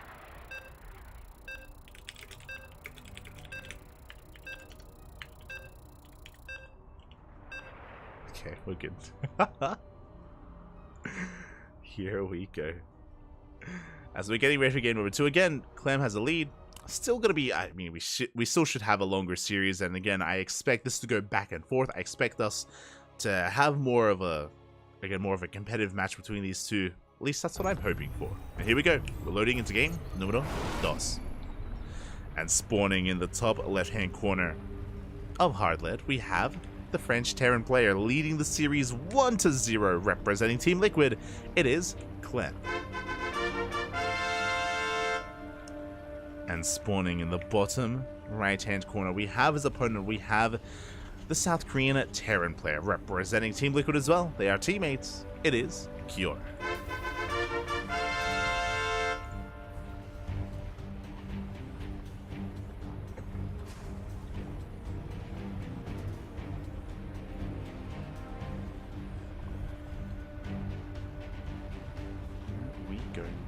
Missed the prediction. Ah. Feels bad, man. As Kyor here in game 2, we are going for the proxy. Now, what's important is that, unfortunately, only one Rax is being proxied. Only one SCV is across the map, so not the most committed opener here from Kyor. From my understanding, with these gases being taken, I'm curious what kind of direction Kyor goes in. Should be going for the Rax back, sorry, for the factory back at home. But we'll see what he can accomplish here with this initial proxy. As the Reaper should soon be upon us. Actually, never mind. I was about to say that because we're taking both gas geysers, we're going for proxy marauders. Okay, here we go. This is something that Kyor has been very fond of. Kyor has been doing this against Terrans and against Protoss players as well. The factory is being thrown down back at home, that is true. But again, because of the 2 gases being taken, Marauders should be on the way. Concussive Shell should be on the way as well. SCV dips in. Unfortunately for Kyor, it is going to be a double gas opener here from Clem, going into a faster factory, going into a delayed CC. Reaper moves out. Reaper does miss the proxy, by the way. And these Marauders, they can be quite tanky. Their goal, of course, to move forward to force a cancel on the CC on the low ground, and to even threaten the main base. That is the goal here for these Marauders. Reaper does threaten a dive. Oh, actually is going to turn back around. Kyor back at home is going to be safe and sound. Doesn't have to worry about his SCVs going down. We do have Hellions on the way, and we now have a second Marauder. Is Clem going to check? He doesn't know to. Here we go, the Marauders, they have arrived. They're going to be able to get down, or they get on top of that at CC. The SCV. Bunker is on the way. Reactor is going to be cancelled, and we're looking for the cancel on this CC. Boys are being pulled. Clem, he wants to save it. He wants to save the base. And we'll see if he can. I don't think he can, to be honest. It's going to be close. Third Marauder has arrived. Cyclone arrives as well. It looks like he will save the CC, or will he? The Hellion gets here just in time as well to wreak havoc upon that mineral line, upon these workers. That's going to be 6 dead workers here, and we will force a cancel. Clem, a disastrous position. He pulled the boys. He invested 8 workers to save this base, and he didn't. Now he's behind. He's down in workers, down in the timing of his CC. We're pushing up the ramp. We want those Cyclones. D.Va is going to be going down. Pushing up that ramp. Again, if at any moment Clem does overextend with the Cyclones, they will die. Remember, we do have that concussive shell. We do get one. Oh, we try to. So far, good kiting here out of Clem. Yeah, he does get one of the Cyclones in the end, and he does trap the second as well. It goes down, and we're snowballing out of control. There's nothing left. Only SCVs. Only boys can be pulled. And this is disastrous. So many workers are going to go down. GG gets called. It's just too much, and Kyor will tie up the series 1-1. GG, the proxy Marauder getting out of control. GG, well played. Again, he got what he wanted, which was to cancel the natural, and so much more as well, because Clem, he fought for the natural, he fought so hard for it, and he lost everything in the process, lost so many SCVs, and had to cancel the natural anyway, and suddenly, Cure had so much more momentum on his side, was able to break free, push in, and yeah, he was able to kill Clem then and there. We have a series, we have a back and forth, and that is what we want. Is what we wanted. Much faster game. I don't expect Cure to proxy Marauder again in this series. This is something that you do once in a best of 5. I'd be shocked to see this for a second time at any point, whether it's the Ace match or Game 4. I expect us to, even if we get a Proxy Rax, I expect it to be a different variation, like Proxy Rax Reaper, for example. Here we go. We're getting into that next game.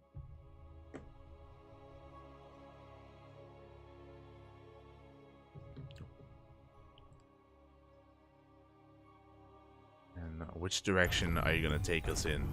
Where are we headed? As spawning in the top right-hand corner of Alkyone, we have the South Korean Terran player representing Team Liquid, tying up or being forced into a Game 3, into a tied-up series. It is Clem.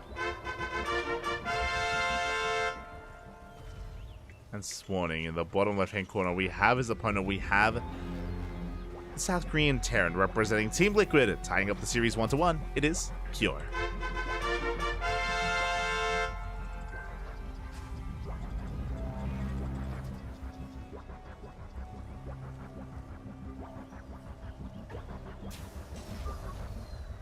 Here we go. As we're just getting into our openers, this time the Raxes are back at home for both players. That's important to take note of, especially on Alkyone. We have seen some cheeky proxy Raxes here on the other side of these minerals. You can actually mine through these minerals, move out across the map. If you proxy Rax here on the right hand side, there's actually a Reaper cliff going up and then further up into the main base as well. So you can be a little bit cheeky, or you can even just float into the main. If Gumiho was here, we've seen him in TVT go for a proxy Rax, float into the main base, and proxy Marauder in the main of his opponent. Is disgusting. it's wild, puppy. It's wild. Thankfully, though, everything is above board, above the belt. Everything is looking normal. Both players are going for double gas openers. Interesting, because I would say that Alkyone is one of the maps where it is safe to go for a Rax expand, but I guess because of the aggressive nature of the last game, neither player wants to take any chances.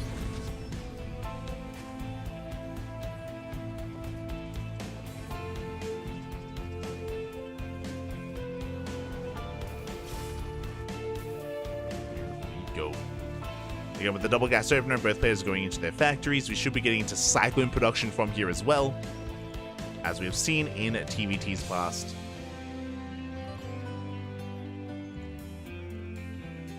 All the Cyclones. So now Reapers are moving out. We have a CC on location here for Clem, and we should be seeing a CC momentarily here for Cure as well.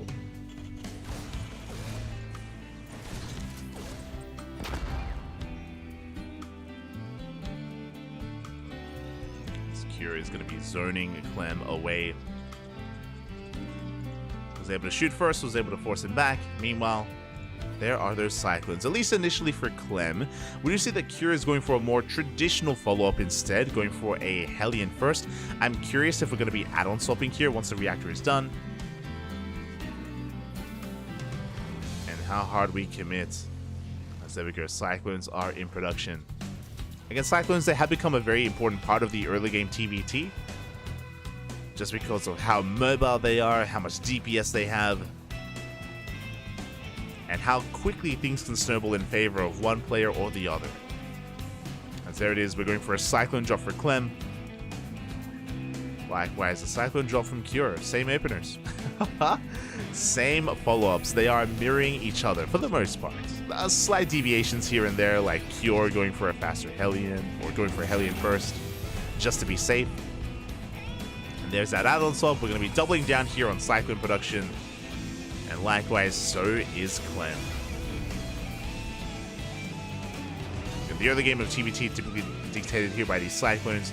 We didn't really get to see this previously just because, I mean, game 2 we had a cheese, and game number 1 it was a 2-Rax opener out of Clem into 2-on-1 into bio play. Oh, as Clem is going for a double Cyclone drop. Meanwhile, we have a Cyclone Marine drop here from Cure. They do come across each other. So far, good juggling. We do avoid some of those lock-ons. Up! Oh, Cure, though, losing his Cyclone, a big blow. A massive blunder there from Cure. The trades were looking good overall. They were looking even. But Clem, he escapes with his Cyclones. Meanwhile, Reapers, they dip into the natural base. They get 2 SCVs. Big pickoffs. May not sound like a lot, but, I mean, Clem, he's now up in workers as a result. In a mirror matchup, that's huge. Behind this, Clem getting into his own tech lab on the starport, getting into Raven production. Cure, not too far behind, should be starting up his upgrades momentarily as well. Drop tries to go in, but Cyclones are in position, and there it is, Interference Matrix for both players, Mass Cyclone for both players. The Cyclones are moving out. Oh boy, and looking at the units tab here, Clem, he's slightly ahead in Cyclones. I'm sure because of that loss earlier. And this is going to be a tight hold for Cure. Especially as he's going for some lib harass across the map. Raven comes in. We need those auto turrets. Oh, the overextension! Raven goes down for free, actually. Oh my god. Both players lose their Ravens. But again, Cure, he had his auto turrets. They came into play and Cure shuts this down. Ay, ay, ay. Again, Clem distracted by the Liberator. At the wrong moment. A big reason for that fight going Cure's way was Clem, he was focusing on that Lib defense. Now Cure, he can push forward. Reinforces with that medevac, with those Marines. Repairs are upon us. A lot of these Cyclones are still very low. But they are being topped up just in time. Just barely in time as we push on forward. So far the juggling is looking okay, but the defense advantage. The repairs are just too good. Clem even pulling a couple of extra SCVs there to help them up. Cure going for a drop into the main. Catching some workers. See, as you can see, it just doesn't take too long at all to kill an SCV. Not with Cyclones. 3 workers go down. The Ravens! The Ravens! Ah! Oh my god, the Ravens survive. Behind this, Cure getting his own 3rd CC up and running. Likewise, so is Clem. Cure coming back in with those Cyclones. They sit by. Another 2 workers.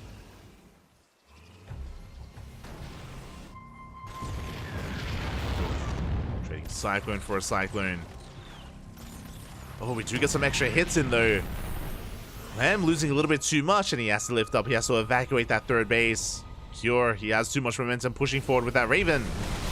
Auto turrets are thrown down. Once again, another Raven falls from Clem, not able to throw down anything. Ravens? Clem control. Sorry, Ravens? Clem's Raven control. There we go. Just all over the place. A little bit lackluster this game, not gonna lie. Job comes in, gets cleaned up. Cyclones are going down.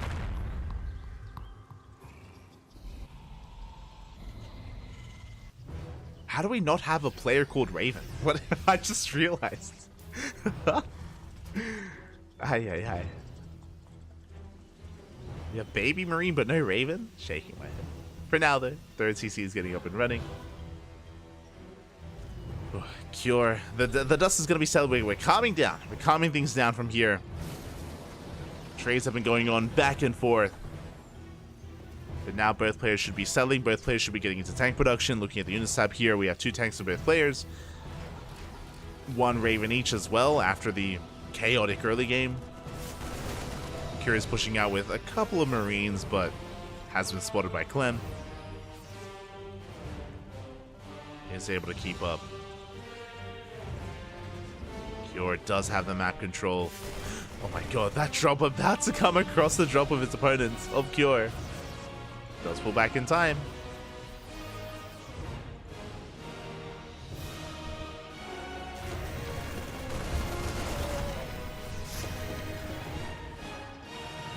I'm getting Cure versus Beyond vibes here.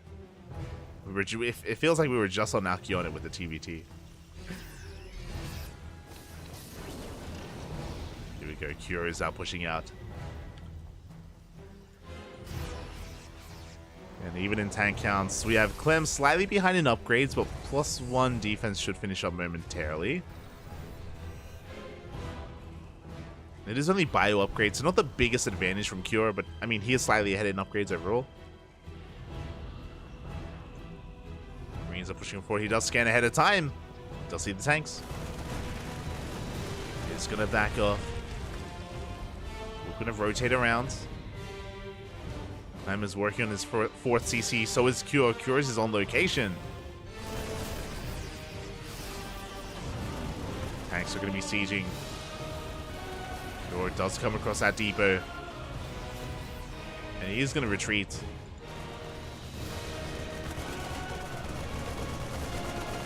Again, both players just kind of posturing, essentially. Cleaning up a couple of links here and there. Marines here and there. Tanks are sieging. We're getting into a Viking tank here for Clem, as we're getting into Viking production. Cure on the flip side going for some more drop heavy play instead. Trying to. As he's being forced back. Cure still not getting into Vikings of his own. We're pushing on the right hand side. He does scan ahead of time. Here comes the disables. Oh, but we unsiege just in time. That won't save the tanks though. Both tanks, they still go down.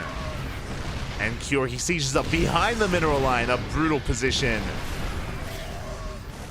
At the same time, Cure, he dives on the 4th base. Clem is being pulled apart, but he does get on top of the tanks. 3 tanks go down. But he's losing so many SCVs, and we go for the CC. We go for the dive. Cure, he's going to take this fight as well. He can get on top of the tank. And GG gets called. Cure, he snowballs out of control, completely pulling Clem apart in a matter of seconds. GG. And Cure, he does take a lead in the series, 1 game away from becoming this week's champion. GG, well played. All it took was one moment where Clem, he didn't have eyes on the army. He wasn't aware that that Cure was pushing in on the right-hand side, got behind the mineral line, got a really nasty position, and forced an overreaction, or forced a reaction out of Clem. Forced his army to have to respond, to come all the way to his 3rd base, exposing his 4th. And yeah, Cure, he was just all over Clem. GG. Really well done. And with that, again, 1 more win is all that Cure needs. Clem, he needs to fight back here and now to force the ace match. And what map are we going to be loading into? I don't know what the vetoes were. Still in the dark. And there we go. Game 4 is going to be on Oceanborn. Oh boy. Oceanborn, a map where you can settle into 3 bases, and we have actually seen a lot of late game play on Oceanborn, but at the same time, very short rush distance by ground. We have seen a lot of proxy play on Oceanborn. Curious where this is going to take us and where we are headed. Take it away. Take it away.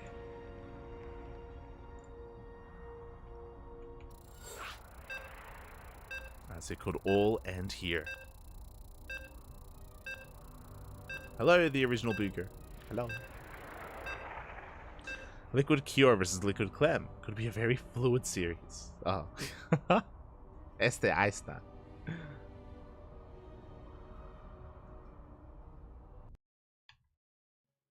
Very fluid. And personally, you know, I hope for an ace match. I want this to go the distance. I want this to go all the way to game number 5, but the pressure is on our red Terran. And spawning in the bottom right-hand corner of Oceanborn, we have the French Terran player representing Team Liquid. Down in the series, he needs to fight back here and now. It is Clem. And spawning in the top left-hand corner, we have his opponents. We have the South Korean Terran, the Blue Terran, representing Team Liquid as well. 1 game away from becoming this week's KungFu Cup champion. It is Cure. Cure. He took down Bjorn to make it this far. Can he take down Clem as well in those finals? I'm ready for it. Well, meanwhile, we do have an update when it comes to the third place match. For those that are curious, specifically for KungFu Cup, it's a very rare thing, but there is a third place match, and both Bjorn and Wayne did duke it out to determine who comes third and who comes fourth. And in the end, it was Bjorn. Bjorn did 2-0 Wayne. Again, Bjorn coming in as the heavy favorite, to be fair. But those results did just come in. They weren't covered, or they weren't casted, unfortunately. They are played at the same time as the finals. So it's very difficult for them to ever be casted. The third place match, I mean. But that did occur. Meanwhile, we have some interesting openers. We have a double cast opener here from Clem, going for a Rax into Factory. Meanwhile, Cure going for something more economic. Going for a Rax expand instead here on the low ground, so an economic greedy opener here from Cure, and a more safe and soon-to-be aggressive opener from Clem. So we're establishing our roles here. Cure is going to be the defender, Clem going to be the aggressor. And Clem is aware of that. He did see the CC on location. Likewise, Cure with his SCV scout also saw the factory, so they are aware.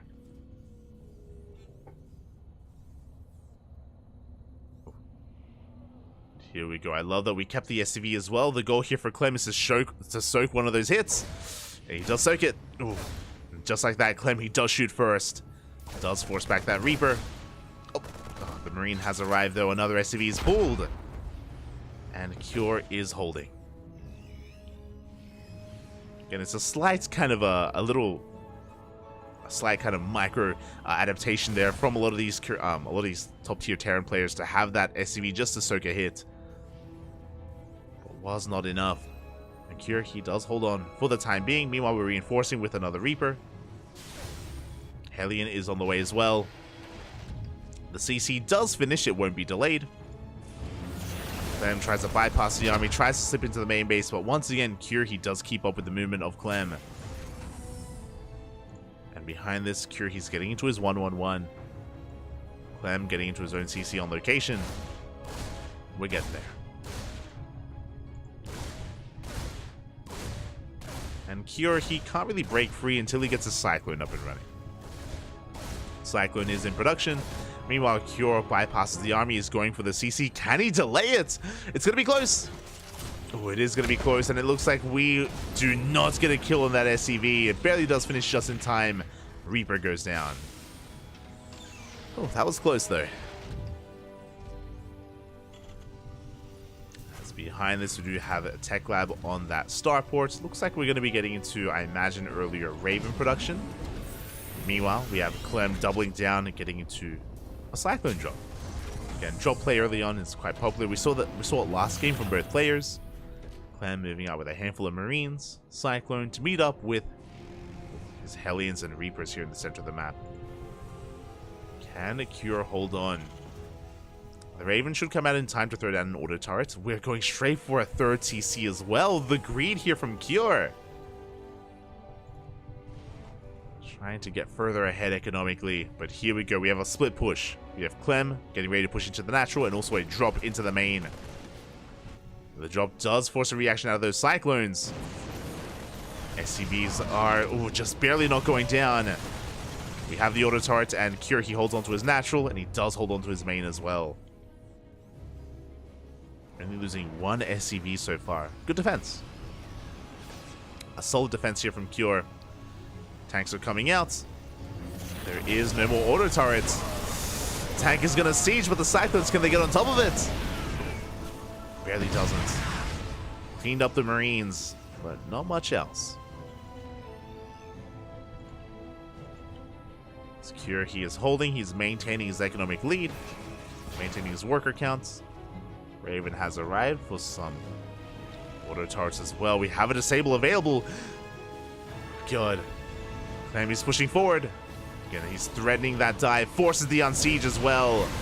Yeah, boys, they have to be pulled. The Ravens. Both Ravens go down. Big pickoffs. Clem, he may not have killed the tank, he may not have killed the mineral line, but 2 Ravens, well worth it. And he's just pulling Cure apart. Dropping into the main. And with the medevac, like, again, these Cyclones are safe and sound. Do back up. Again, Cure's opener just falling on its face. There's 1 Raven left.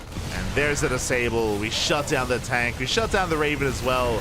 And it looks like Clemmy should have too much here. We have a couple of Cyclones coming in from the high ground, but so many SCVs are falling.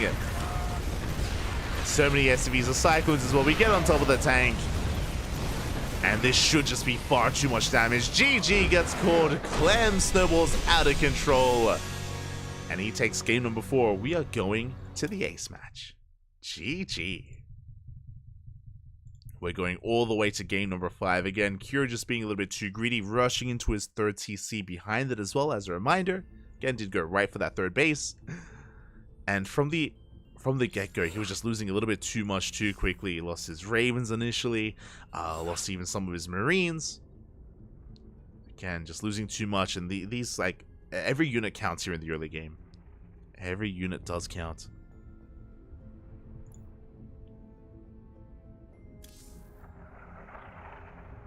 And it all comes down to our final game. It comes down to game number 5. Oh, and it's going to be on Hecate. Here we go.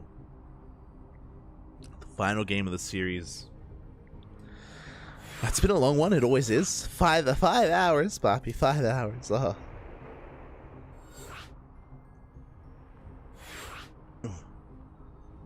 One final game. We haven't really seen too much late game between these two. We had a late game TVT between Cure and Bjorn, but it feels like these two players have just been very aggressive and very in each other's faces. Things rarely getting up to like a proper 4-base setup. Like 4-base versus 4-base. Like the closest we got was Side Delta, but even then, like, it was Clem being up in bases and Cure just being hyper aggressive trying to break him. Try to punish him.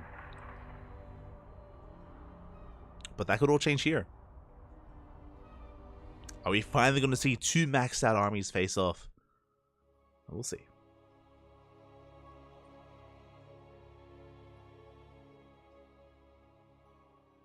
Here we go.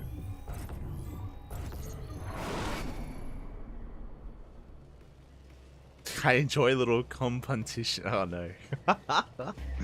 Fear Drag isn't here. Someone has to whip out the puns. Does someone have to whip out the puns? Does there always have to be one?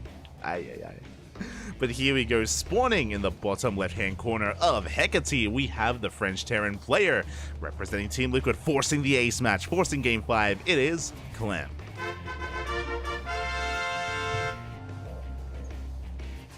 And spawning in the top right-hand corner, we have his opponent. We have the South Korean Terran player. His teammates also representing Team Liquid, being forced into said ace match. It is Cure. Liquid Clem equals clam chowder. Liquid Cure equals coffee, beer, bourbon, cough syrup. Those are all very different things. How you? I don't think Liquid Cure is beer. I don't. Aye. Maybe for some people it is. True. Aye. Maybe for some people. Smooch. Liquid Cure can be what you want it to be. There you go. As we are going to be moving out across the map. Clem, this time both Clem and Cure are going for double gas openers, so faster factories. No one is cutting corners, no one is being too economic.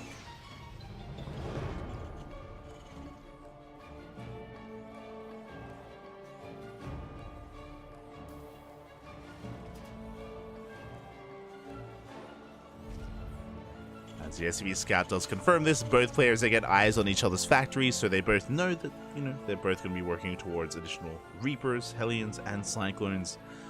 That should be a tell as well to keep the first Reaper back at home, just to be safe and sound.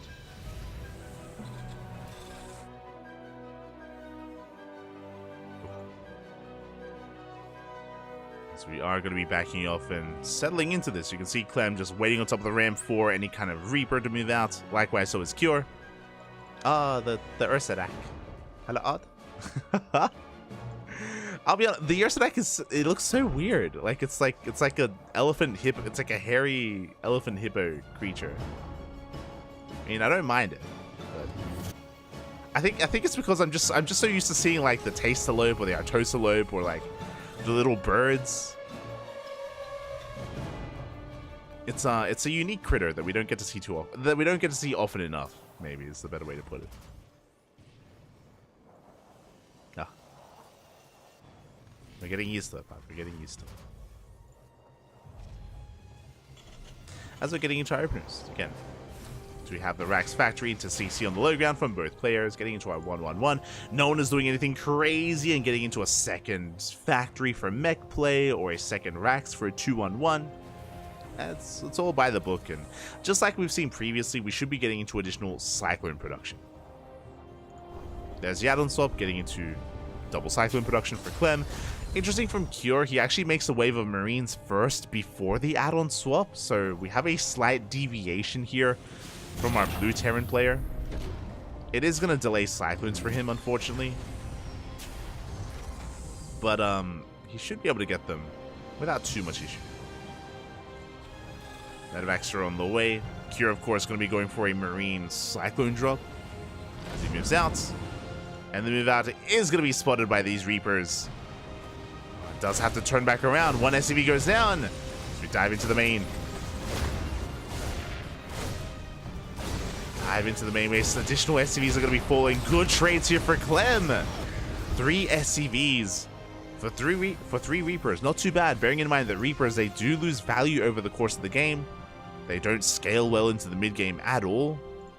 So we get worker damage, we force the drop to turn around, and we get a full scatter of the main. And here we go, Clem coming in for another drop as Cure moves out. Do we have anything at home to defend? We have nothing. Nothing back at home. We have a couple of Cyclones in production. But Clem is going right for that mineral line, or for the add-ons even. SCVs are going down. At the same time, Cure pushing towards the natural. Oh my god, that's 5 dead SCVs.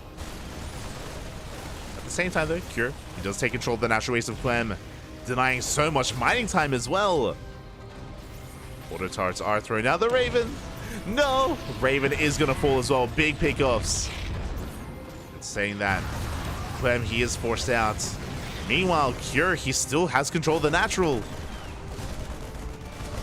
He hasn't killed as many SCVs, but he's denying a lot of mining time. Gets on top of the Cyclones, trading 1 for 1. Oh! Oh my god. Hot pickup as well, barely keeping the Cyclone alive. He wants that CC. It's so low. It's oh so low, and it looks like he takes out another Cyclone. Can he get the Raven? He will get the Raven as well. And 15 SCVs, and here come reinforcements. GG gets called. He snowballs out of control. Cure, he will take the series 3-2, becoming this week's KungFu Cup champion. GG. We will not get a late game between these two. GG, well played, Cure. Oh my god, committing so much here to his drop, or to his push, I should say, as Clem only went for a single drop into the main. Cure, he sent everything across the map, and again, really good juggling, really good micro, of course, targeting down the Cyclones, targeting down the Ravens. And Clem just lost too much. He lost too much trying to regain control of his natural. And Cure does take it in the end. GG. GG, well played. A good effort here by Clem to make it to the finals and make it into the ace match. Really well done. But alas, barely not able to take down Cure here in the finals. Did go to the ace match though, so mad props. Good series. A good fun series here. Very high pace. Very back and forth. GG. A bit of a faster finals actually compared to what we usually have. Went to game 5, yes, but again, just we had a lot of cheese, a lot of proxies, a lot of aggression as well. A lot of aggression between our players. That's what we want to see. That's what we want out of TVTs. That's what we want. Regardless, I hope everyone had a great time here. I hope everyone enjoyed themselves here in KungFu Cup. Now, as a quick reminder, we're running out of KungFu Cups. This is a tournament organized by SC Boy. These are the people behind WTL. We also cast World Team League on a weekly basis. But as I mentioned at the beginning of the broadcast, there are only 11 weeks, aka 11 rounds of World Team League before the playoffs. And KungFu Cup, it goes alongside the round robin stage. It doesn't go alongside the playoffs. So we have 1 week left. 1 week left of KungFu Cup before we are done for the year, for 2023. 1 more week, which is a bit of a shame because this tournament is so much fun. It's so much fun because we bring together so many different players from different regions. The Europeans come in, we get a couple of Americans coming in, and the Koreans as well. The reason for that is because of the prize pool. The prize pool is massive, and this isn't a bad time for Europe. It's at an okay time for Korea. It's late. It's like 1 a.m. in Korea, or midnight or 1 a.m. Not too bad. And even not the worst time for the Americans, as the NA players are waking up at around this time as well. So yeah, it's a great tournament. We bring together everyone from all around the world, and yeah, it's been a good run so far. 10 solid weeks, and we have one more to round off the year before we go on a bit of a hiatus. From my understanding, World Team League playoffs, again, there's only 1 week left for the round robin stage, but the playoffs there's going to be a bit of a break. There's going to be a break because of a couple of things. One, this weekend, Home Story Cup.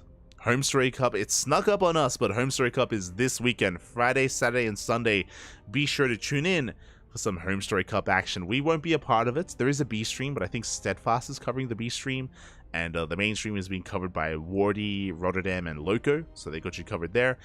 We will most likely have a replay cast next week. Home Story Cup, they're usually really good at releasing replays like right after the tournament, so we're most likely, I probably won't be able to watch live, especially because we have our own casting to do. So we're probably going to be going over the Home Story Cup replays next week or the week after that, when we do have time. And it's back to back because after Home Story Cup, DreamHack Atlanta. DreamHack Atlanta is the week after. Sorry, the week after Home Story Cup is the IEM qualifiers, and then the week after that is DreamHack Atlanta. So DreamHack Atlanta is coming up on us. The IEM qualifiers are around the corner as well before DreamHack Atlanta, which is a little bit weird, and I don't like that the IEM qualifiers are before DreamHack, but whatever, it's fine. I guess it's fine. From my understanding, the IEM qualifiers are so early just to make sure that the qualified players get their visas.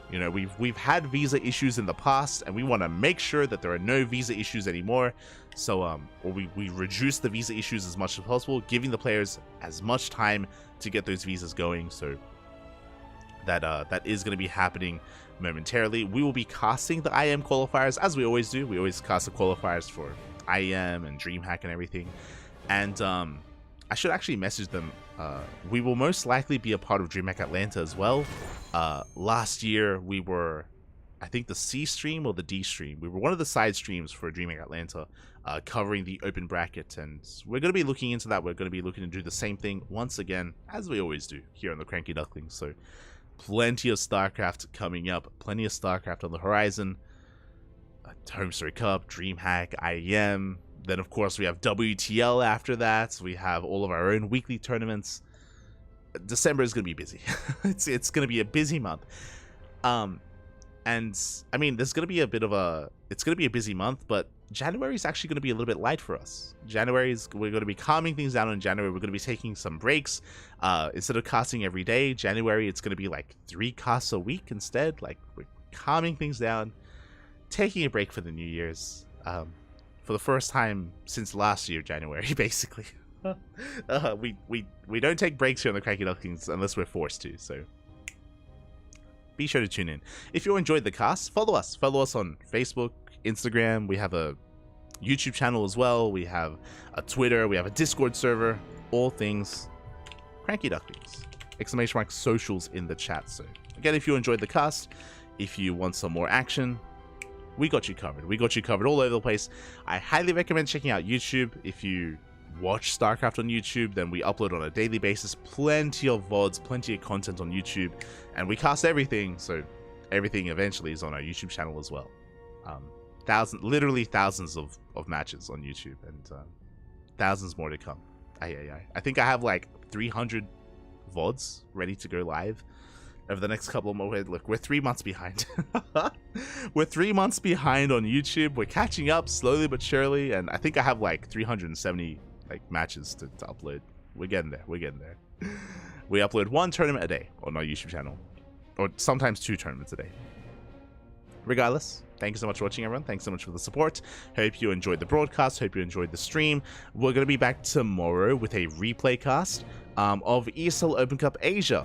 ESL Open Cup Asia was a couple of days ago, and we didn't get to cast it live. We casted half of it live, but we were having connectivity issues, and our stream... Sorry, I was disconnecting from BattleNet at the time, so replay cast to catch up. We're going to be covering the semifinals, both semifinals and the finals of ESL Open Cup Asia. It's going to be tomorrow, less than 24 hours. See you then. Otherwise, enjoy your week, enjoy your weekend, enjoy Home Story Cup, and we'll see you guys tomorrow for some ESL Asia action. Thanks for watching, everyone. See you next time. Bye. Bye. See you next time. Fala, galera.